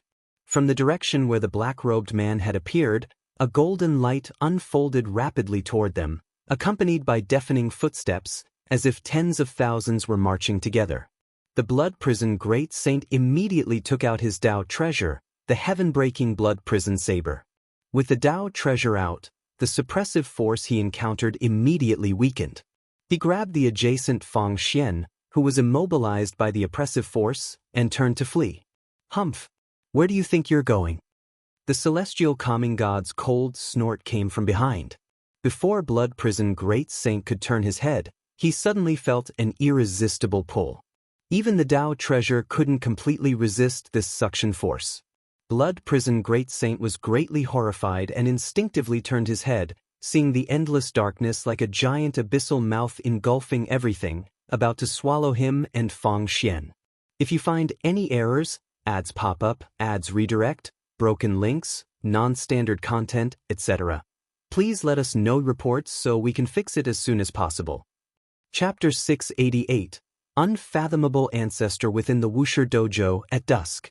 Guwen was carving a wooden figure in the courtyard, Xinzhen was cultivating in front of the artifact refining cauldron, and Zizai was pondering deeply atop the courtyard wall, as the twilight glow cast an aura of tranquility and harmony over the entire courtyard.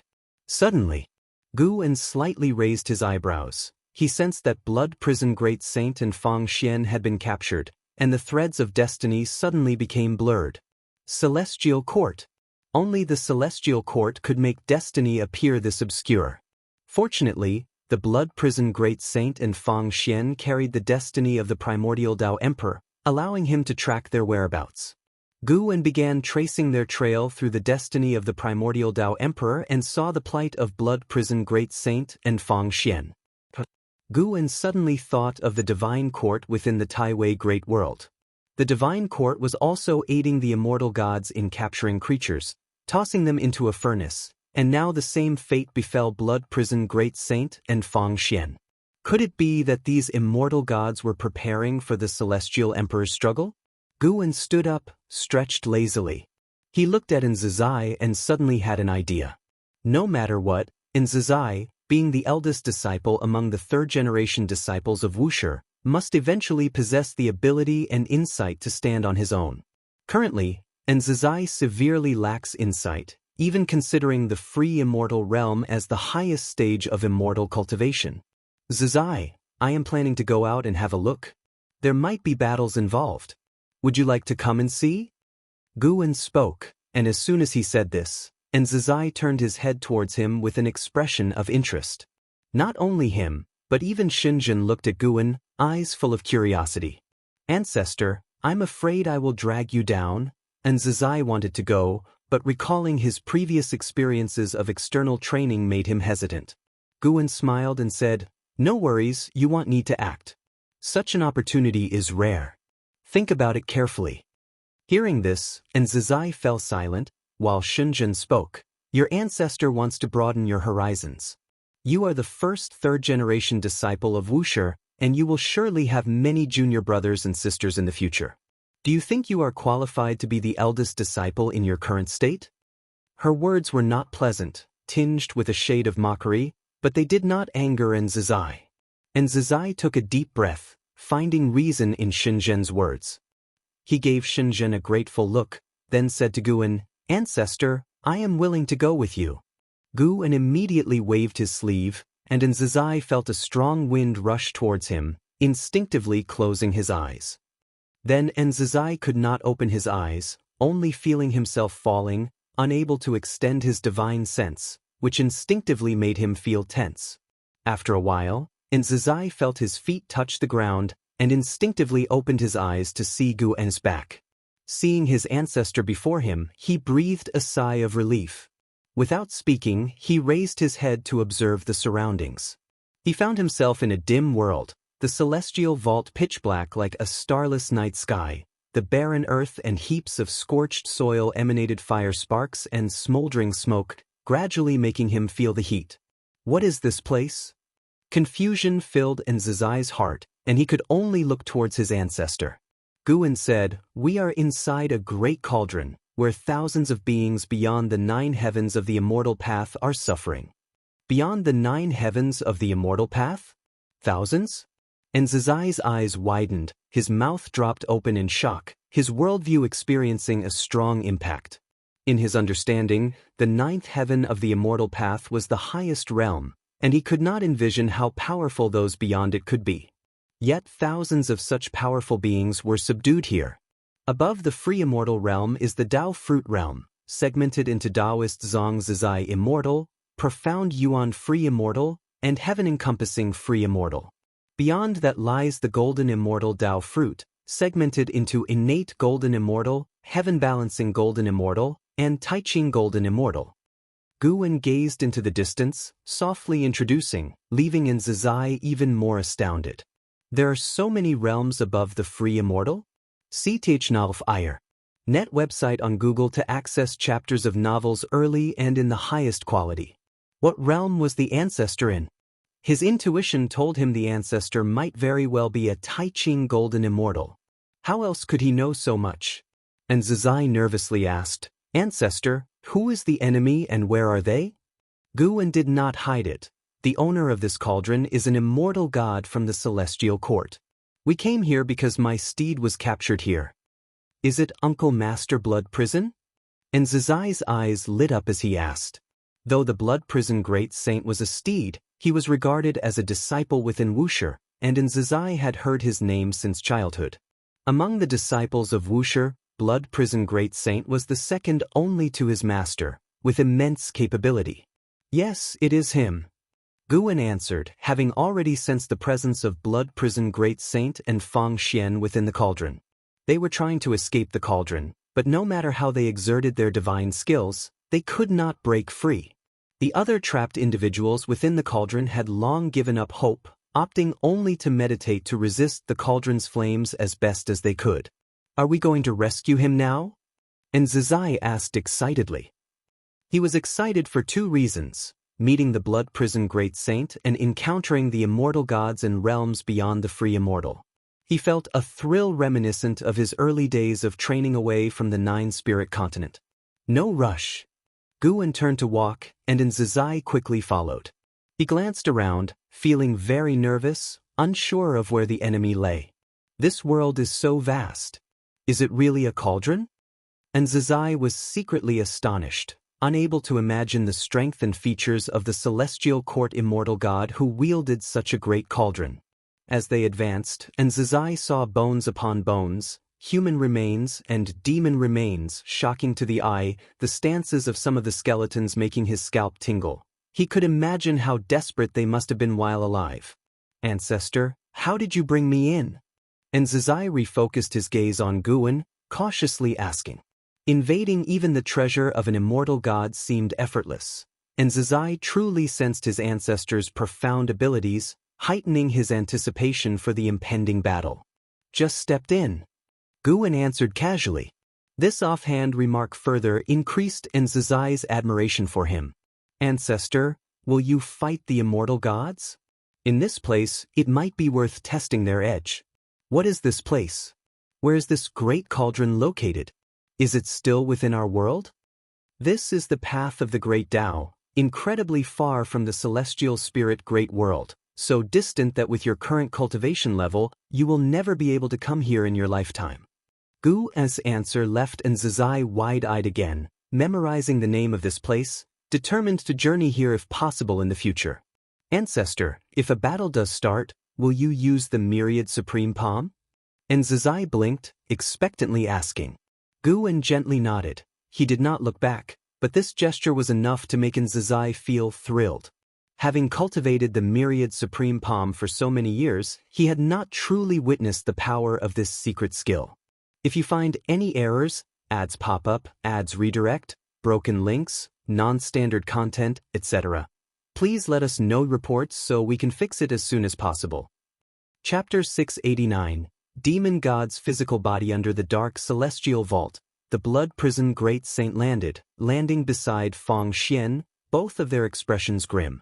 No, we can't escape at all. The Blood Prison Great Saint gritted his teeth, clenching his fists, his eyes filled with rage.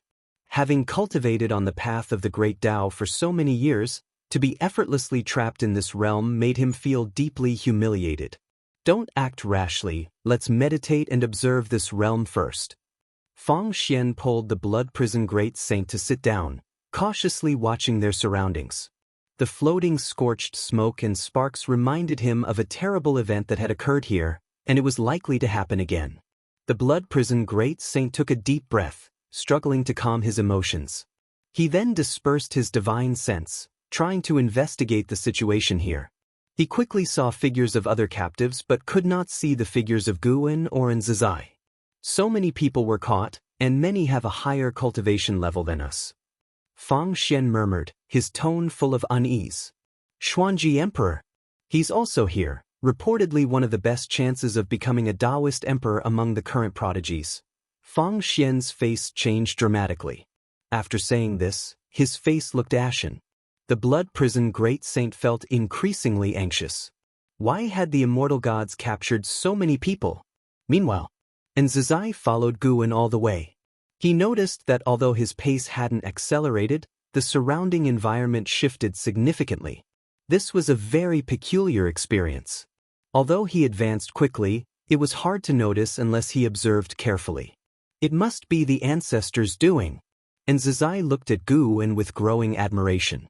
As a child, he didn't understand why his master always obeyed the ancestor without question and wouldn't ask a single question regarding his commands, nor why other disciples feared the ancestor so much. Though seemingly carefree, the ancestor actually possessed great divine power capable of extraordinary feats, but he usually didn't show off. Zizai silently vowed that he too wanted to become a person like the ancestor. True strength should be displayed at critical moments, not flaunted in daily life. We've arrived. Gu's voice suddenly rang, pulling Zizai's thoughts back to reality. In that instant, he had the illusion that heaven and earth trembled. His gaze was drawn forward, his eyes slowly widened, pupils filled with astonishment. Following his gaze, there was a giant egg standing on the ground ahead, as massive as a mountain, towering 1,000 zhang high.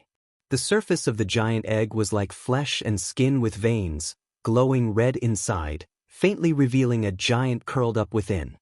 Guan looked up at the giant egg and used lifespan detection, but received no feedback. So, it's not for alchemy but for forging a body? Without a soul, could it be for possession? Guan speculated secretly, sensing that the flesh inside the giant egg was already no less than the heaven-encompassing free immortal realm. This body lacked celestial Tao destiny, yet exuded a terrifying aura, one that the heaven-encompassing free immortal should not have. Guan carefully deduced, finding this aura to be linked to some great Tao, and that this body had countless ties to the 3,000 great Tao. Delving deeper into his deductions, he saw a darkness, a cosmic plane beyond the 3,000 great worlds, oppressively bleak, with nothing visible. Though not much useful information was gained, he could confirm that the purpose of the Great Cauldron capturing so many living beings was to refine their flesh and merge it into this body. Ancestor, what is that? Zizai couldn't help but ask. Just looking at the body within the giant egg made him shudder and gave birth to a strong urge to flee. Perhaps it's a demon god. Guan answered, his gaze fixed on the giant egg ahead. Zizai wanted to ask more questions when suddenly the ground trembled, and frightening earth fire erupted. He instinctively flew upward, his eyes glancing at the ground. Guwen still stood in place, the blazing flames around him causing no harm, his robe untouched by the fire, as if the surrounding inferno were an illusion. The speed of the earth fire's ascent was so fast that Nzizai had to keep flying upwards. In the distance, silhouettes of other living beings also rose, with strong auras bursting from different directions. Nzizai could sense anxiety in those auras. Ancestor. Nzizai looked at Guwen, calling softly, terror of the flames driving him to seek reliance on Guwen and suddenly waved his sleeve, taking the giant egg into his sleeve. He then took a step, a fierce wind erupting from around him, spreading instantly, dispersing the flames along the way. In the distance, the blood prison great saint and Fang Xian still sat on the ground, using their mana to resist the surrounding blazing flames. Fang Xian frowned and was about to speak when a strong wind came from the horizon, blowing away the sea of fire around them, making them turn their heads to look. "What's going on?" The blood prison great saint muttered, tensing up, his right hand gripping the heaven-breaking blood prison saber beside him. Fang Xian didn't answer the blood prison great saint. He was probing the situation in that direction with his divine sense. Unfortunately, unable to see Guwen, he couldn't find the source. Above the Qi Sea of the great Tao, golden light extended infinitely, hundreds of thousands of heavenly soldiers walked upon it, swaying unstoppably. At the front, the celestial calming god held a saber in one hand and a black cauldron in the other. In his grasp, the black cauldron appeared tiny, its surface engraved with fierce beast images, lifelike and eerie to the point of fear. Suddenly, Xianxia the novel, NT website on Google to access chapters of novels early and in the highest quality. The celestial calming god stopped, frowning as he glanced at the black cauldron in his hand. When he stopped, the hundreds of thousands of heavenly soldiers halted with him. Zhang Buku, standing amidst the crowd, gazed at the stance of the celestial calming god, curiously asking, "What's happening?" Beside him, Su Yu squinted and answered, "The soul-refining cauldron seems to have a problem." Soul-refining cauldron? Zhang Buku was even more curious. He felt a sense of awe and dread towards the soul-refining cauldron, recalling scenes of it suppressing numerous prodigies. Even he, as a celestial god, felt intimidated. This cauldron was so ominous, full of evil. Boom! A pillar of fire suddenly rose in front of the celestial calming god, soaring into the sky, grandly towering, making even the mighty celestial calming god appear small before it. Within the fire pillar, the massive soul-refining cauldron slowly rose, becoming countless times larger than before. Who dares meddle with an immortal artifact? The celestial calming god's voice echoed, solemnly oppressive, like thunder echoing endlessly. All the heavenly soldiers were on guard, ready to form a formation at any moment. The soul-refining cauldron halted, suspended in the void, the surrounding fire pillar dissipating soon, quickly restoring calmness. The heavenly soldiers looked around, finding no enemy figures, forcing them to turn their gaze to the soul-refining cauldron. The top cover of the soul-refining cauldron did not tremble, standing as firm as Mount Tai, giving a sense of unshakable gravity. If you find any errors, ads pop up, ads redirect, broken links, non-standard content, etc., please let us know reports so we can fix it as soon as possible. Chapter 690. Flip of the hand. As hundreds of thousands of heavenly soldiers fixed their gaze on the lid of the soul-refining cauldron. Inside the cauldron, the endless sea of fire had already dissipated. One by one, figures soared into the air, hovering, and looked around, eager to grasp the situation. Who extinguished the cauldron fire? Some of these captives had already experienced the burning flames and knew the terror it wrought. That gust of wind just now was definitely no coincidence. There is a mysterious figure extinguishing the fire. And Nzizai looked at Guwen, his eyes filled with anticipation. What kind of epic battle will unfold next? Under Nzizai's watchful eyes, Guwen turned, facing a direction, and slowly raised his right hand. It has begun. And Nzizai felt a surge of excitement, his eyes filled with expectation. As Guwen lifted his palm, a terrifying aura erupted. This time, he deliberately weakened the barriers of cause and effect and aura, allowing all creatures within the cauldron to see him, but unable to see him clearly. The blood prison great saint and Fang Xian also turned their heads, their gazes locked on Guan. They could only see a blurry figure, unable to discern Guan's true appearance. The blood prison great saint's expression was invigorated, his breathing becoming rapid. Though unclear, he instantly guessed it was Guan. Back then, when Guan stood against the battle court, his figure was just as unseeable, but his presence was felt. He just got caught, and his master has arrived. Who is that, daring to? Fang Xian furrowed his brow and muttered to himself. Suddenly, as if realizing something, his eyes widened and shifted to the excited, trembling blood prison great saint beside him, causing his own heart to quiver. That existence has indeed come. On another side of the world within the cauldron, dozens of creatures hovered in the air, headed by a man clad in dark red battle armor. His figure was robust, long hair coiled beneath the majestic headpiece of a divine beast, with a stern face exuding immense pressure. This was the Xuanji Emperor, whose cultivation had reached the heaven-encompassing free immortal realm. He was the existence with the greatest hope of becoming a Daoist emperor on the current path of the great Tao. The Xuanji Emperor also couldn't see Guan's true self, but this person gave him the same feeling as his clan's ancestor, profound and unfathomable. He had an intuition that this person might lead them out. Under the watchful eyes of thousands of prodigies and great cultivators, Guan gently pushed forward with his right palm. The action seemed casual, like picking flowers and grass. But as Guan's arms straightened, a terrifying force suddenly erupted, shattering the darkness of the celestial vault in front of him. A whirlwind mixed with burnt smoke roared forth, like a pack of dragons vying to be the first to rush out, creating a grand spectacle. Thousands of captives caught in the whirlwind were all stunned by this palm of Guan. They could feel the terrifying, irresistible force. Ever since they fell into this realm, they had tried to break out, all in vain.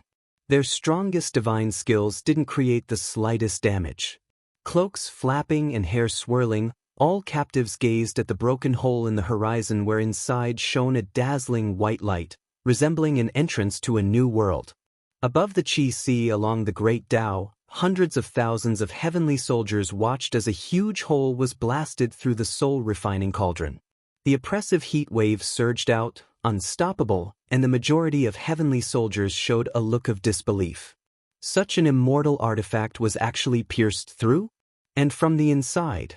The celestial calming god's face was equally grim as he leapt into the air, arriving at the hole in the soul-refining cauldron, using his physical body to withstand the wind and waves. He raised his mighty sword high, while hundreds of thousands of heavenly soldiers began to form ranks. Zhang Buku and Su Yu both directed their mana while looking at the soul-refining cauldron, their gaze concentrated on that hole, curious about what kind of powerful being had broken through the cauldron. They instinctively thought of the Xuanji Emperor, whose performance had impressed them when the celestial calming god captured him. Under the scrutinizing eyes of all the heavenly soldiers, the blinding light inside the hole of the soul-refining cauldron continued to shine as a figure slowly emerged, seeming like a speck of dust compared to the gaping hole but exerting extreme pressure on the heavenly soldiers. Guan slowly walked out of the white light, followed by Nzizai.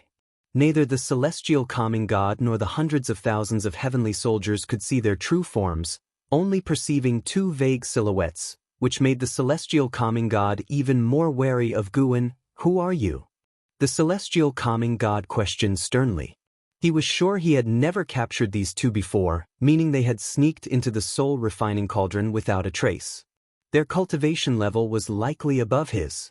This is the path of the great Tao, and any being daring to oppose the celestial court might intend to kill them. Especially since they hid their true forms, it was clear they harbored ill intent.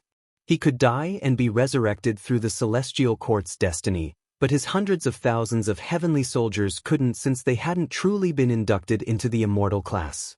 After putting in so much time and effort, he didn't want his soldiers to fall here. Guan did not respond to the celestial calming god. His gaze swept over the hundreds of thousands of heavenly soldiers and spotted Zhang Buku. He looked at Su Yu beside Zhang Buku. He had previously calculated that a Daoist being backed Suyu. Now, looking at Suyu up close, he could see more of the cause and effect. The Daoist existence behind Suyu had intricate ties with the celestial court, but wasn't completely shrouded by its destiny. Could it be he wants to break away from the celestial court? As Guwen pondered, hundreds of thousands of heavenly soldiers flew upwards, encircling the soul-refining cauldron, quickly forming ranks, like a giant golden bell's silhouette enveloping the void. Within the silhouette, countless golden dragons and fire phoenixes coiled, exuding immense pressure, with dragon roars and phoenix calls resonating endlessly. From behind Guwen, figures flew out of the white light, all the captives emerging. After the blood prison great saint flew out, he gazed at Guwen from afar with an excited look, but he restrained the urge to acknowledge him. The master had not revealed his true form, so he couldn't spoil things. He began to anticipate how his master would confront the heavenly court immortals. The Xuanji Emperor, Fang Xian, and other captives saw the celestial court's formation complete and dared not act rashly, all their attention focused on Guwen, pinning their hopes on this mysterious great power. Sir, the Novel Fire.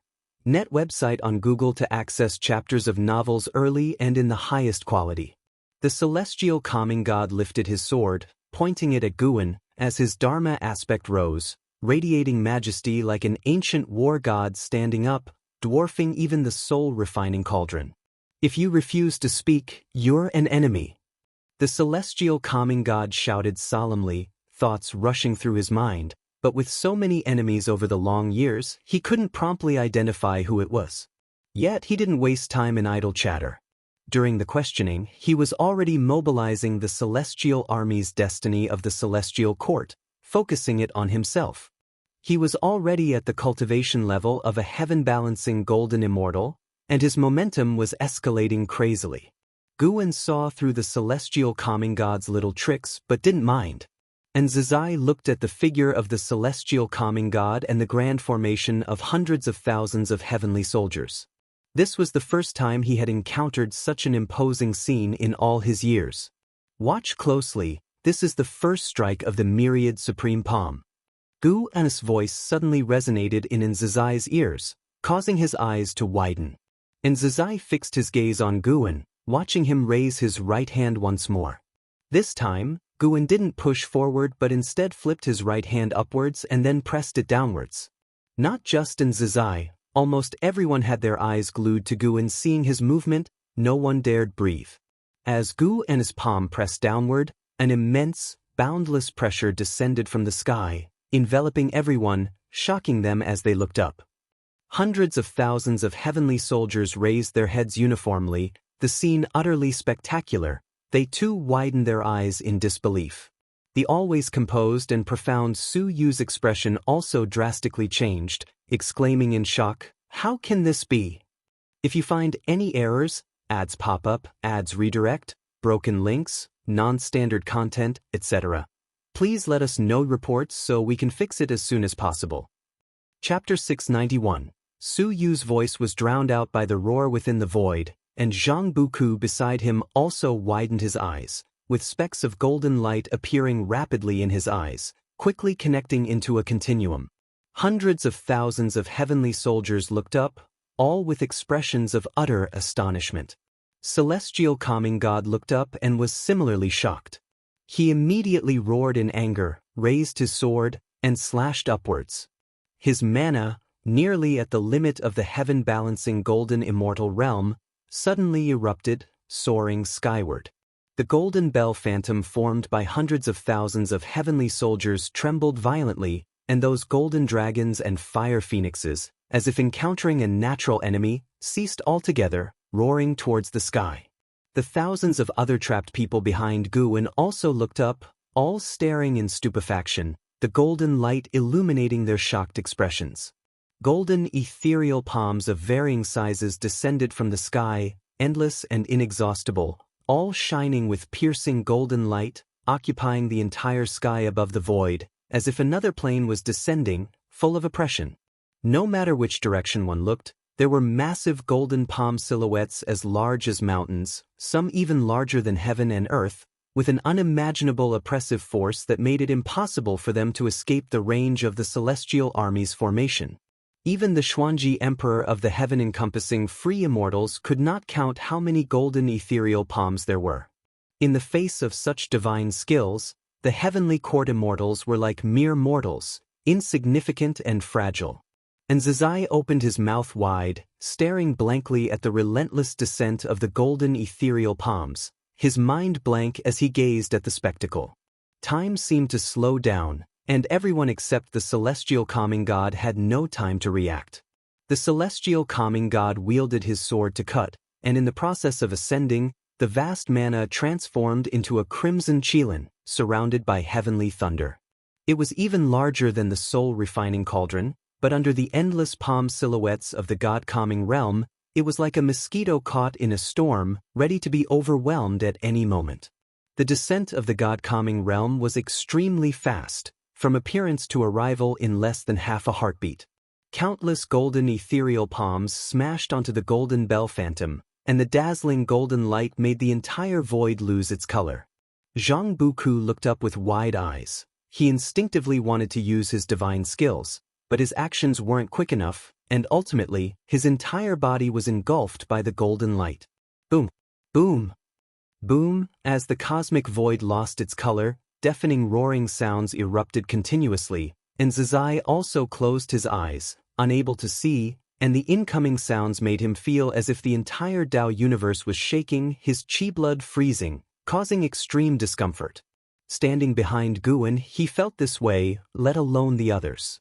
Blood Prison Great Saint felt both uncomfortable and excited, even though he couldn't see. The vast spectacle of the god-calming realm echoed in his mind.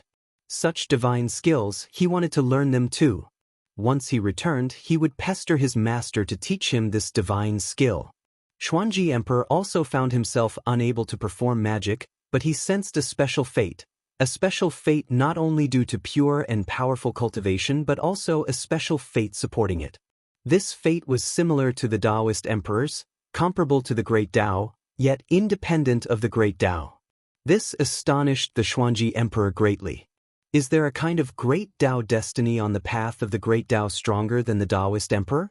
He had no time to ponder more, quickly realizing his consciousness was being dragged into slumber. And Zizai had a dream, dreaming of ancestors slaughtering indiscriminately among the heavenly soldiers and generals, no immortal or god able to withstand a single blow, a completely one-sided massacre. Suddenly, Ancestor approached him, frightening him into abruptly waking up, opening his eyes wide and sitting up, gasping for air. The morning sunlight pierced through the mountains and rivers of the earth, shining on him, giving him a feeling as if a lifetime had passed. He instinctively turned his head and found himself in Ancestor's courtyard. Shen Zhen and an Exen were sitting in front of the artifact refining cauldron, conversing in low voices, with no sign of anyone else. He couldn't help but ask, "Master, Uncle Shen, where's the ancestor?" "Your ancestor went out to play, estimated to be back by evening." An Exian replied calmly. It was Shen Zhen who turned his head to look at him, curious. "How was it? Did you witness your ancestor's hand?" And Zizai took a deep breath, nodded heavily, recalling the memories in his mind. He couldn't help but clench his fists, his eyes shining. He replied, "Ancestor used the divine skills he taught me, so strong, there must be at least 100,000 heavenly court immortals. Not one could withstand a single palm from him." An Exen also became interested, turning to listen to him describe the previous battle. At the same time, Guan was staying in the mountain god temple of Tai Tsong continent. After picking the ripe medicinal herbs, he came into the courtyard, then silently activated the life span barrier, taking out the demon god body he had taken from the soul-refining cauldron, still within an egg. He did not kill the celestial calming god and the hundreds of thousands of heavenly soldiers. The celestial calming god couldn't be killed, and those heavenly soldiers were innocent, simply following orders. If they were all killed, the karma involved would cover the 3,000 great worlds and various mysterious universes, let alone Zhang Buku, who was also among them. Of course, aside from intimidating the celestial calming god, This battle also showcased the power of the primordial Dao Emperor to those thousands of trapped people and hundreds of thousands of heavenly soldiers. These trapped people and heavenly soldiers were all great powers and gifted prodigies.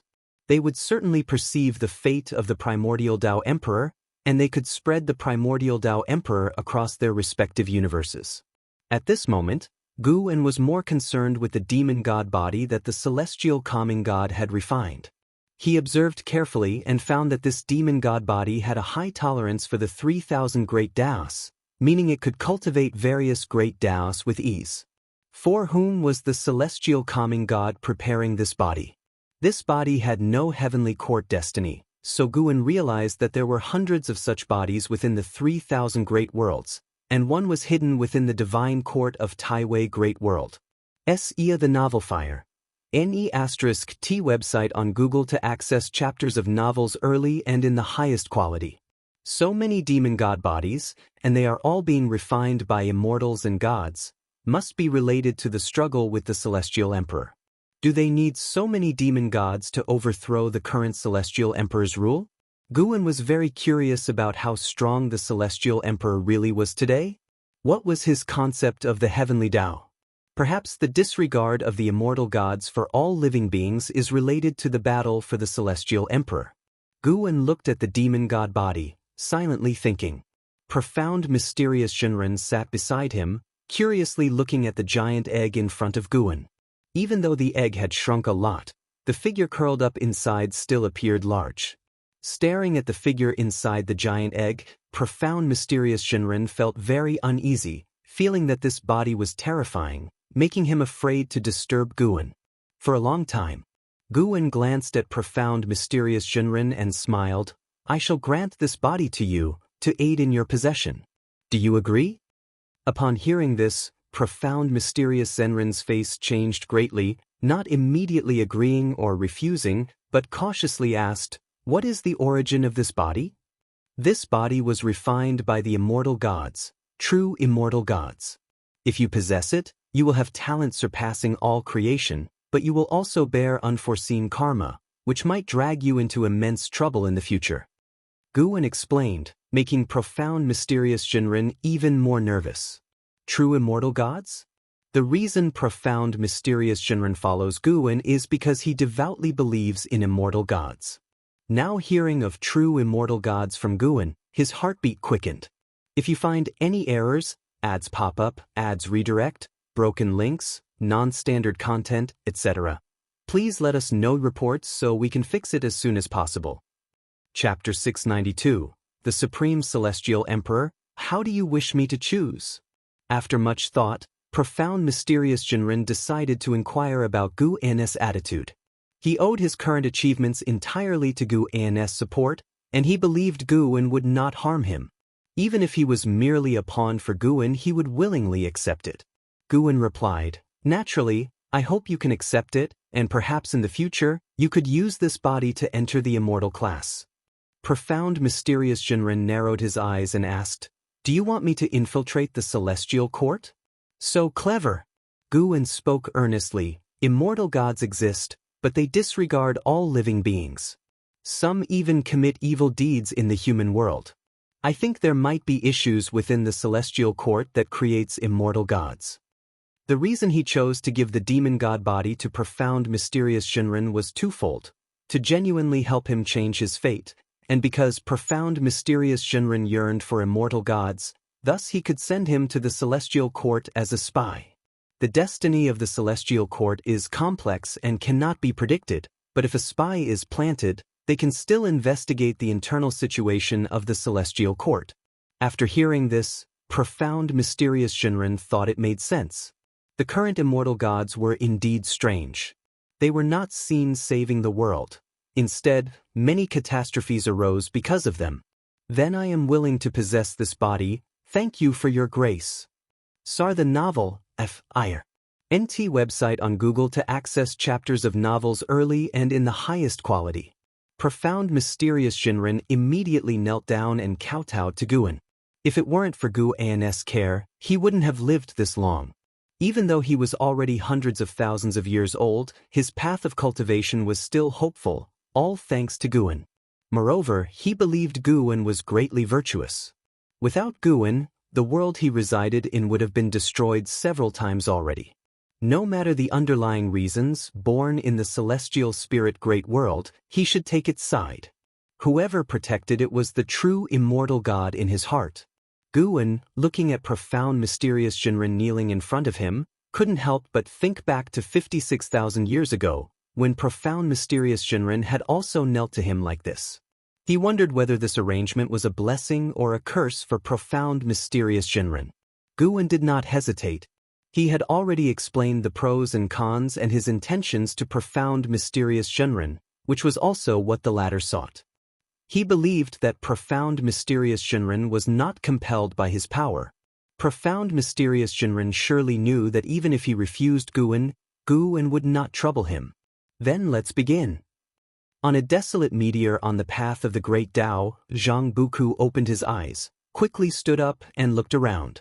He found himself surrounded by heavenly soldiers. Suyu stood by his side, frowning as he looked into the distance. Zhang Buku couldn't help but ask, "Did that person leave?" Suyu nodded and said, "The other party didn't harm us. They probably left to save someone." Following his gaze at the horizon, the celestial calming god was meditating on a cliff, with his back to hundreds of thousands of heavenly soldiers. "What's wrong with him?" Zhang Buku whispered, also staring at the celestial calming god. Suyu replied, "He might be transmitting information." He took a deep breath, turned to Zhang Buku and asked, "Did you feel anything during the previous great battle?" Hearing this, Zhang Buku began to recall carefully, thinking of the terrifying scene that seemed to suppress the world, and he still felt fear. After a while, Zhang Buku hesitantly said, "That person had a kind of destiny similar to the Daoist emperor, but different from it. The great Tao destiny was no secret to him. He currently had access only to the celestial Tao destiny and Daoist emperor. Whether becoming a celestial Tao immortal god or a Daoist emperor, one would possess unparalleled divine power in the same realm. Now there was a new type. Guan's great Tao destiny made him feel an extremely fierce aura that directly confronted the soul and Tao heart. Indeed, it's another kind of great Tao destiny. The heavens are about to change," Suyu said softly, his words full of complexity. Zhang Buku asked in confusion, "Change?" A long time ago, when the Daoist emperor was born, it once triggered a catastrophe that swept through the 3,000 great worlds and all the heavens, even affecting the celestial court. Although the celestial court disdained the Daoist emperor, once there were many Daoist emperors, they attempted to overthrow the celestial court's rule. If this great Tao destiny also flourishes, it will inevitably challenge the divine might of the celestial court. Suyu's voice was filled with emotion. "Do you mean the celestial court will hunt down this kind of destiny?" "No, the celestial court is arrogant. They disdain all existence, especially the supreme celestial emperor. He can allow all forces to grow. The conflicts between the celestial court and all the heavens are basically about offending a certain immortal god, rather than the will of the entire celestial court." Mentioning the celestial emperor, Suyu's eyes shone with a light Zhang Buku had never seen before. Zhang Buku could feel Suyu's immense reverence for the celestial emperor, sparking unlimited curiosity about him. What kind of being is the celestial emperor? Meanwhile, in another plane on the path of the great Tao, Blood Prison Great Saint and Fang Xian were blocked by a group of people. "Do you also wish to pursue the primordial Tao emperor?" Blood Prison Great Saint asked with a raised eyebrow. The primordial Tao emperor had already taken root and flourished on the path of the great Tao. Blood Prison Great Saint didn't think this was a secret, nor did he know that the primordial Tao emperor was something Guan had pioneered. After the previous great battle, he assumed that Guan was also the primordial Tao emperor. It made sense. If Guan wasn't the primordial Tao emperor, why would he let them cultivate as the primordial Tao emperor? As for Guan sending him to gather information, he understood it. Even though he had begun reincarnation projection, his understanding of the primordial Tao emperor was still insufficient. Not to mention the primordial Tao emperor, those Daoist emperors who achieved their own great Tao destiny probably didn't know enough about it. Xuanji Emperor nodded and said, "Indeed, that fiercely powerful great Dao destiny suits me more." Having witnessed Gu and his power, he was enthralled by such a powerful and domineering aura. Even though he was already close to becoming a Daoist emperor, he decided resolutely to abandon it. In his eyes, the Daoist emperor was just a form of power, not his lifelong pursuit. Now, with the emergence of a stronger and more alluring power, how could he hesitate? The people following Xuanji Emperor had similar thoughts. They were very curious about the primordial Dao Emperor. To tread the primordial Emperor road, you must find the primordial crystal. It will guide you into the path. Blood Prison Great Saint began introducing the primordial crystal. A proud talent behind Xuanji Emperor had a slight change in expression because he had encountered a primordial crystal before but hadn't paid much attention to it, thus secretly blaming himself for being blind. After chatting for a while, Xuanji Emperor finally thanked them and left. Blood Prison Great Saint and Fang Xian both received heavenly materials and earthly treasures from him, which made them feel favorable toward him. This person was different from other proud talents on the Emperor Road. He was not that arrogant and acted considerately. Watching them leave, Fang Xian smiled and sighed, "My path is not lonely. I truly look forward to the day when the primordial Dao Emperor overshadows the Daoist Emperor." Blood Prison Great Saint laughed, "That day will surely come. The Daoist Emperor's path of proving the Dao, like raising venomous creatures, goes against the natural Daoist technique and will ultimately be eliminated. If you find any errors, ads pop up, ads redirect, broken links, non-standard content, etc., please let us know reports so we can fix it as soon as possible." Chapter 693, 50,000 Years in the Human World. Attacking the celestial calming god's celestial army didn't bring any trouble to Guan. With his help, profound mysterious Jinren successfully possessed the demon god body, but needed time to adapt. Life returned to tranquility once again. Having witnessed the might that could calm the world like a god, and Zizai became thoroughly exhilarated and focused all his efforts on cultivation, more diligently than anyone else. Time flies like a fleeting horse, never to return. 500,000 years passed in the blink of an eye. The human world welcomed an unprecedented golden age, with the 100 sects establishing branches beyond the heavens, exploring the void and the silent extinction domain. The number of free immortals doubled, and most free immortals were born after the reshaping of heaven and earth, all possessing excellent talents. In the Daoist field of the beginningless, the highest cultivation level among the second-generation disciples reached the Zizai immortal realm, able to hold their own, while the lowest were divine thought true immortals. 4 more third-generation disciples had joined, ranked by seniority. They were Lu Zidao, the disciple of celestial demon child; Zhou Yu, the disciple of Jiang Shi; Jiang Lan, the second disciple of an Exan; and Shangguan Xianer, the disciple of celestial Xian. The weakest, Shangguan Xianer, had also reached the heaven and earth flying immortal realm. The eldest of the third-generation disciples, and Zizai, had reached the cultivation level of Dao Void Profound Immortal. All these third-generation disciples chose to remain at the Daoist field of the beginningless to cultivate, though they did not receive personal instruction from Guan. On this day at noon, Guan lay resting under a tree, checking his attribute panel. Name: Guan, Sir the Novelier. T website on Google to access chapters of novels early and in the highest quality. Lifespan: 1067, 509/76, 680, 956, 221, 303. Physique: primordial Dao creation body. Cultivation level: perfect Daoist Great Luo immortal realm. He was already an ancient being over 1,000,000 years old, with a lifespan reaching 76 trillion years. Every time he saw his age, Guan would sigh with emotion. Truly, time spares no one. Looking back, his greatest sense of achievement was not his own cultivation level, but that the people he cared about were all living well. Li Ya, Martial Resolution, and Yang Jian were all free immortals. Though not the top cultivations in the human world, they were considered first-rate and held considerable influence wherever they went. Even the 100 sects in the human world treated them well.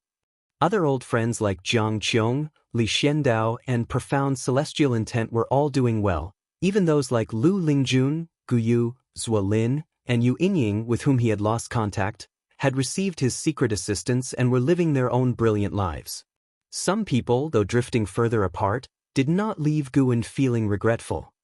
He continued to keep an eye on them, considering it a small pleasure in his otherwise calm life. "Ancestor, look at the book I wrote." A melodious female voice came from the side. A woman, dressed in a white skirt and as beautiful as a celestial being, floated over like a startling swan, quickly landing beside him. It was Xianxia, the disciple of Celestial Xian. She was the third-generation disciple closest to Guwen, not because she was the only female disciple, but because she shared the same hobby as Guwen. Her interest was inspired by Xianxia. Whenever Xianxia came to find Guwen, he would internally sigh. That wretched Xianxia, what has he turned his obedient disciple granddaughter into? And Celestial Xian, who lost interest in a disciple in under 1,000 years and completely ignored it. Xianxia crouched down, handing the book in her hands to Guwen, her delicate face full of anticipation. Guwen glanced at an Exen meditating not far away, then tucked Xianxia's book into his arms, gave a slight cough, and said, "I'll read it later, you can leave now, don't disturb your senior brother's cultivation." Xianxia turned her head to look at an Exen. She held a deep reverence for an Exen. In the entire Daoist field of the beginningless, she feared an Exen the most.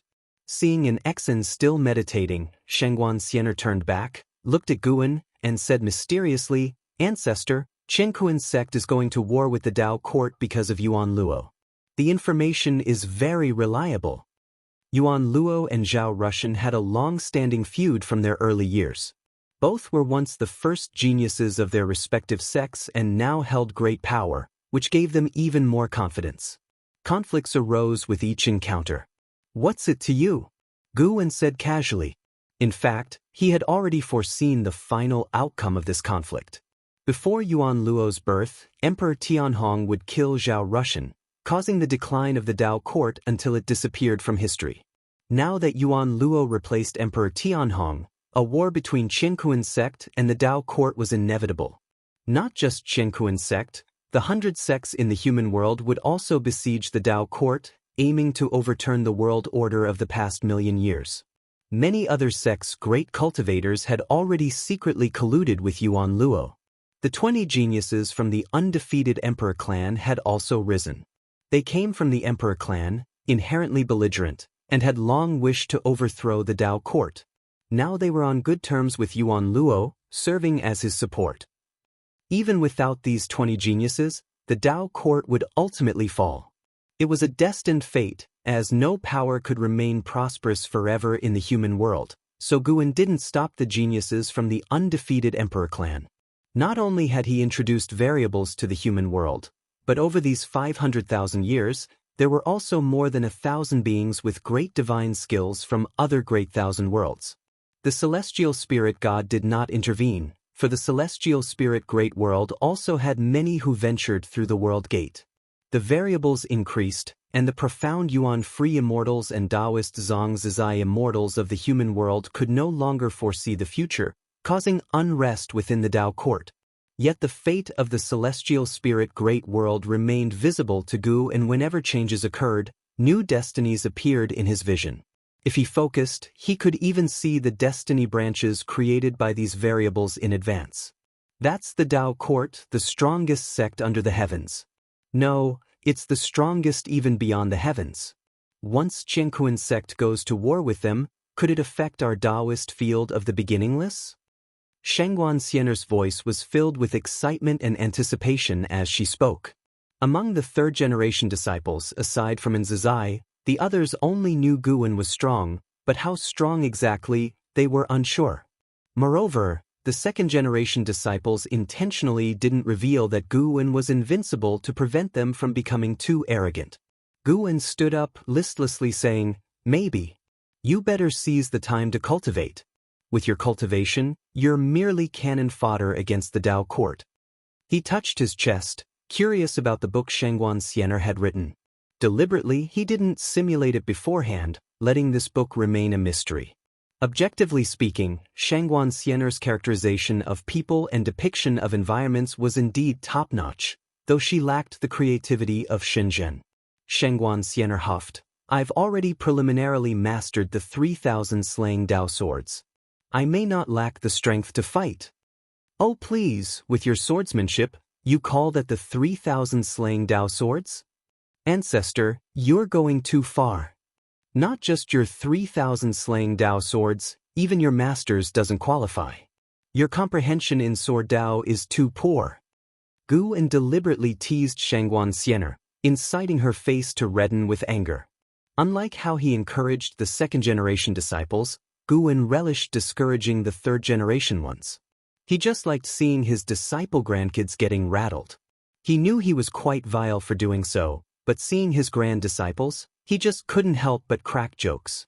If you find any errors, ads pop up, ads redirect, broken links, non-standard content, etc., please let us know reports so we can fix it as soon as possible. Chapter 694. After a heated exchange with Guwen, Shangguan Xian'er left with a frustrated heart. "Master, is there divine scheming behind the conflict between the Dao court and the 100 sects of the human world?"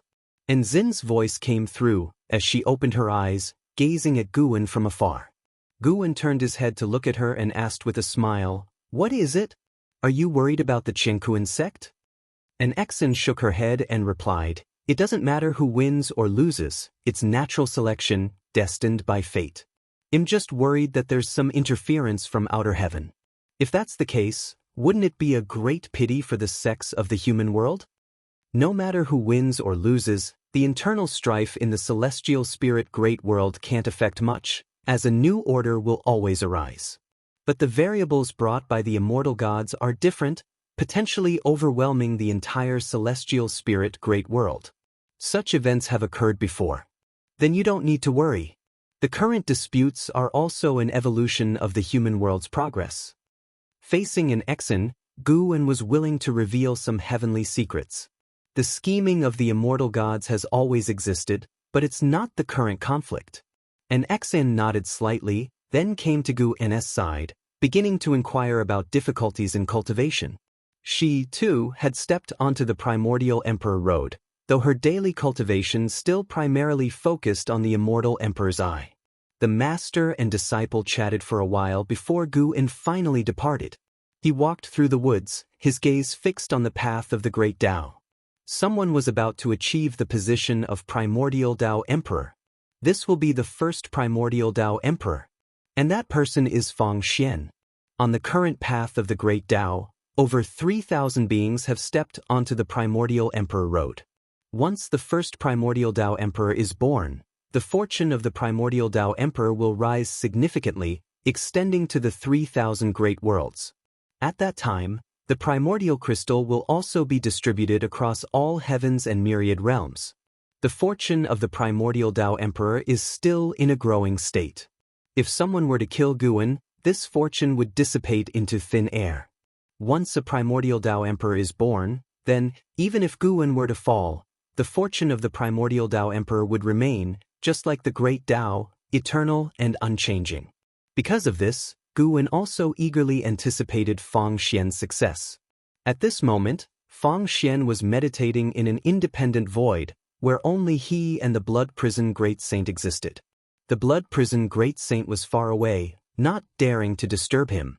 Once this cycle of reincarnation reflection concludes, integrating all reincarnation insights, Fang Xian will truly become the primordial Dao emperor. As Gu An's gaze fell upon Fang Xian opened his eyes in response, his eyes bursting forth with a frightening brilliance, as if illuminating the entire void. Seeing this, Gu An's lips curled up, and he withdrew his gaze. He knew Fang Xian had succeeded, and no one would come to stop him. As the sun set in the west, on the grass by the big river, a man in black with a straw hat was advancing. He carried a broadsword on his back, 3 treasure swords at his waist, and a wine gourd in his hand, drinking as he moved. Behind the man in black was a young boy in commoner clothes, with 2 ropes thicker than his arms tied around him, connected to a broken log with a diameter of over a foot. This scene was quite spectacular because the disparity between the young boy's physique and the log was immense, making one marvel at the powerful strength contained within his small frame. Search * the novel Fire. Net * website on Google to access chapters of novels early and in the highest quality. The young boy was already drenched in sweat and panting heavily. He looked up at the man in black ahead and gritted his teeth, saying, "Master, I've been carrying this burden for 100 miles. Are we not stopping yet?" "This is just the beginning," Liya replied casually, tipping over the wine gourd in his hand and shaking it downwards, catching a single drop that fell before tossing it into his mouth. His action seemed quite carefree, making it hard to believe he was a free immortal. The tides of the human world rose and fell, with exceptional talents always taking turns to shine. Li Ya's renown wasn't particularly illustrious, but his growth rate had always been among the top in the world, with continuous opportunities. He, too, was now on the primordial emperor road. Hearing his master's words, the young boy couldn't help but ask, "Continuously refining my physique, is it really useful? When will you teach me the method of cultivating immortality?" "Master, I really want revenge. You can't just mess with me like this." Liya did not turn back, snorted, "You brat, I'm not some idle person who has the time to mess with you. Your physique is extraordinary. It needs to be awakened. I'm doing this for your own good." Hearing this, the young boy could only suppress his frustrated feelings. After a while, he couldn't help but ask again, "Master, where are we going?" "To the Sword Sect, to see how my junior brother's disciple is doing in their Dao practice." "The Sword Sect? Is Master Uncle also in the Sword Sect?" During the years following Liya, the young boy had heard of the Sword Sect's name, a supreme sect rumored to house immortals. Just the thought of possibly having his master come from the Sword Sect made him excited. Having lived together for many years, he only knew his master's name was Liya, but not his background, which he was always curious about. Unfortunately, Liya wouldn't divulge any details. "Your master uncle isn't there because the founding ancestor of the Sword Sect is your master uncle's disciple." Liya's response made the young boy's eyes widen, his face full of disbelief. He was truly shocked. The Sword Sect was founded countless years ago, and in the legends of the immortal cultivation realm heard, only the Dao court was older than the Sword Sect. If Liya wasn't exaggerating, then how many years had Liya lived? "Your master uncle has many disciples. Of course, I also have many, but unfortunately, my disciples don't compare to his." Liya hummed softly, intentionally provoking the young boy. As expected, upon hearing this, the young boy quickly said, "Master, don't worry, I will surely not disappoint you. I will cultivate to surpass the Sword Sect's founder. All you do is brag." Liya said this, but couldn't help the upward curve of his lips. He truly saw endless hope in the young boy, recalling the past and how, at his current realm, to advance his cultivation level required accumulating long centuries, so he also wanted to take disciples to pass the time. He's had more than 10 disciples but felt none could compare to Gu An's disciples. He liked to compare his disciples with an Hao and Yang Jian. The young boy, to divert his focus, began to inquire about the name and whereabouts of that master uncle. Unfortunately, no matter how he asked, Liya gave ambiguous answers, leading to some bad guesses. Could it be that master and master uncle were not on good terms? Just then, the young boy noticed an old man fishing by the river ahead, which confused him. There was no town within 1,000 miles. Why would someone fish here? Could it be a sage in seclusion? He had heard many legends. Great fortune seekers often encountered reclusive sages, thereby gaining inheritances and opportunities. Liya also noticed the old man, appearing indifferent but was actually alert inside. Because he couldn't discern the other's cultivation level, he proceeded without a change in pace.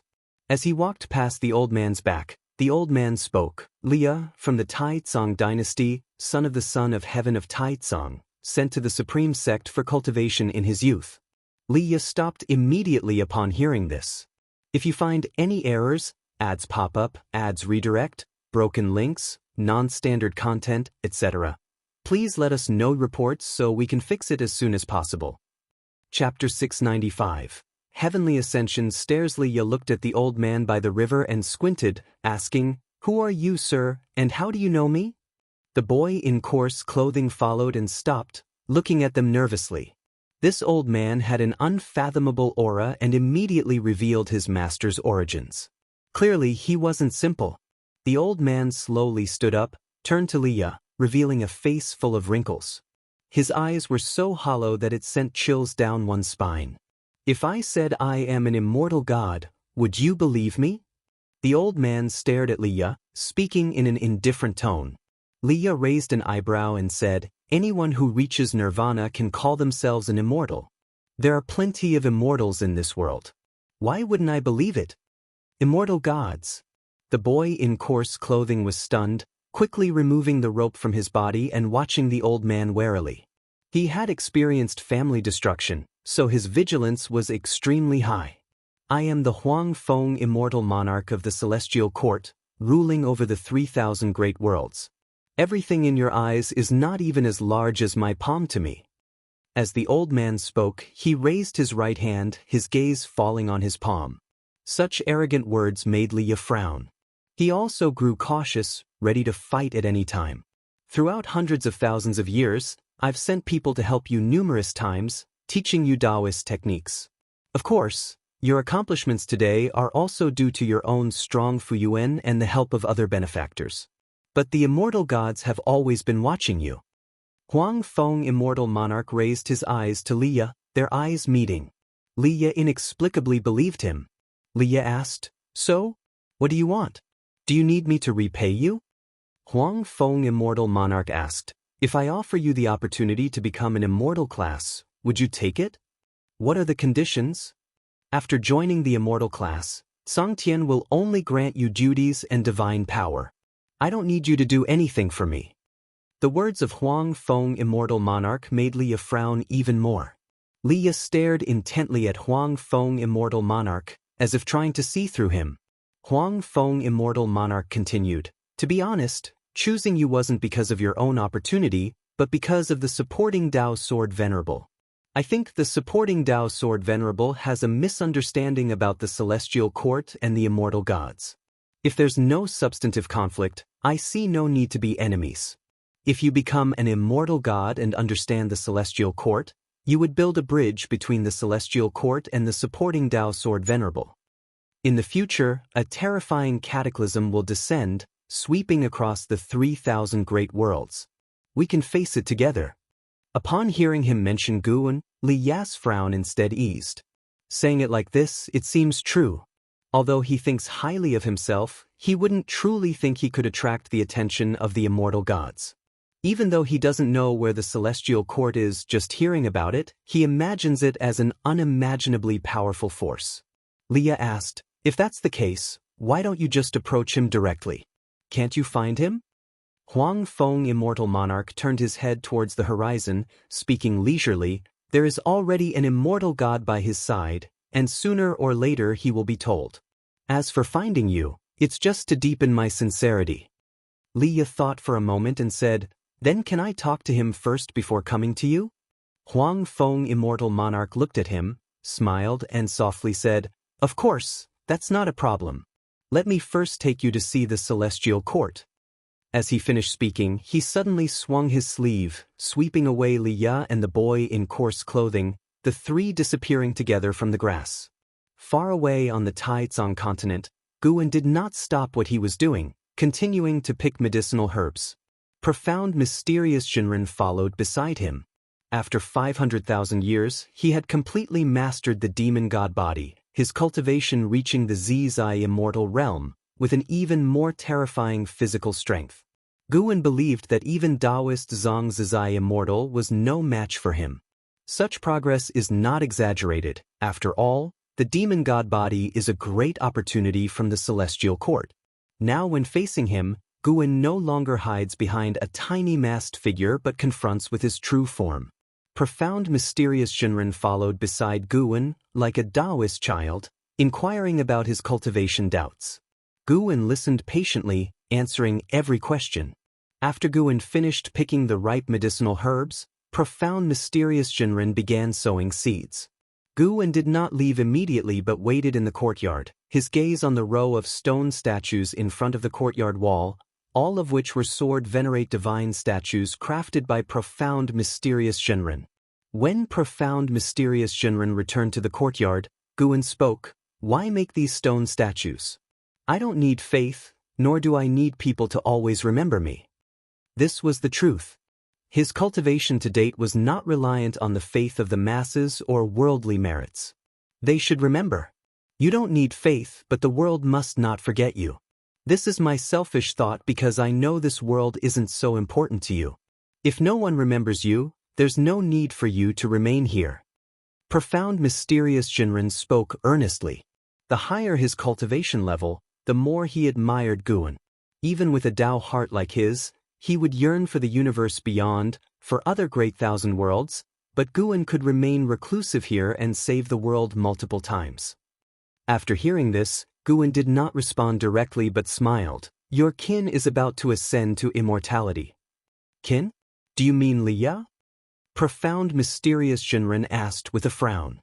He already knew the relationship between Guan and Liya. Back then he marveled at Liya's luck. Although they share the surname Li, he and Liya were like strangers. In his view, without Guan's help, neither he nor Liya could become immortals. There are immortal gods wooing him, trying to persuade him to become an immortal, supposedly to draw me in. Guan spoke with a smile, lifting his eyes to the celestial vault, his gaze seemingly already locking onto Liya. Profound mysterious Shinran heard the implication in Guan's words and asked, "Since it's a scheme, will you intervene?" Guan calmly replied, "Let Liya see the celestial court first. He needs to make his own choice.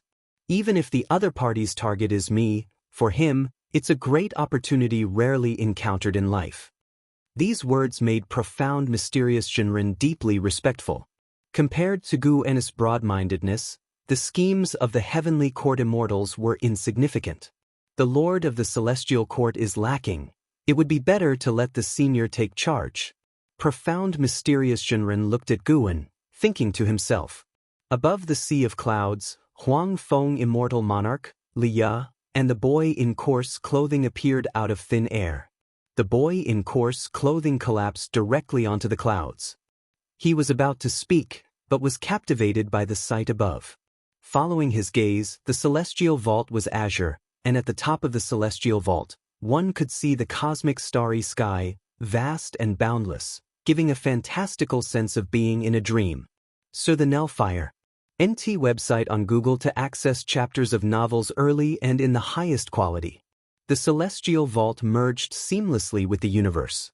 Liya was also drawn by the magnificent scene above, feeling that the concentration of spiritual energy here far surpassed that of the celestial spirit great world.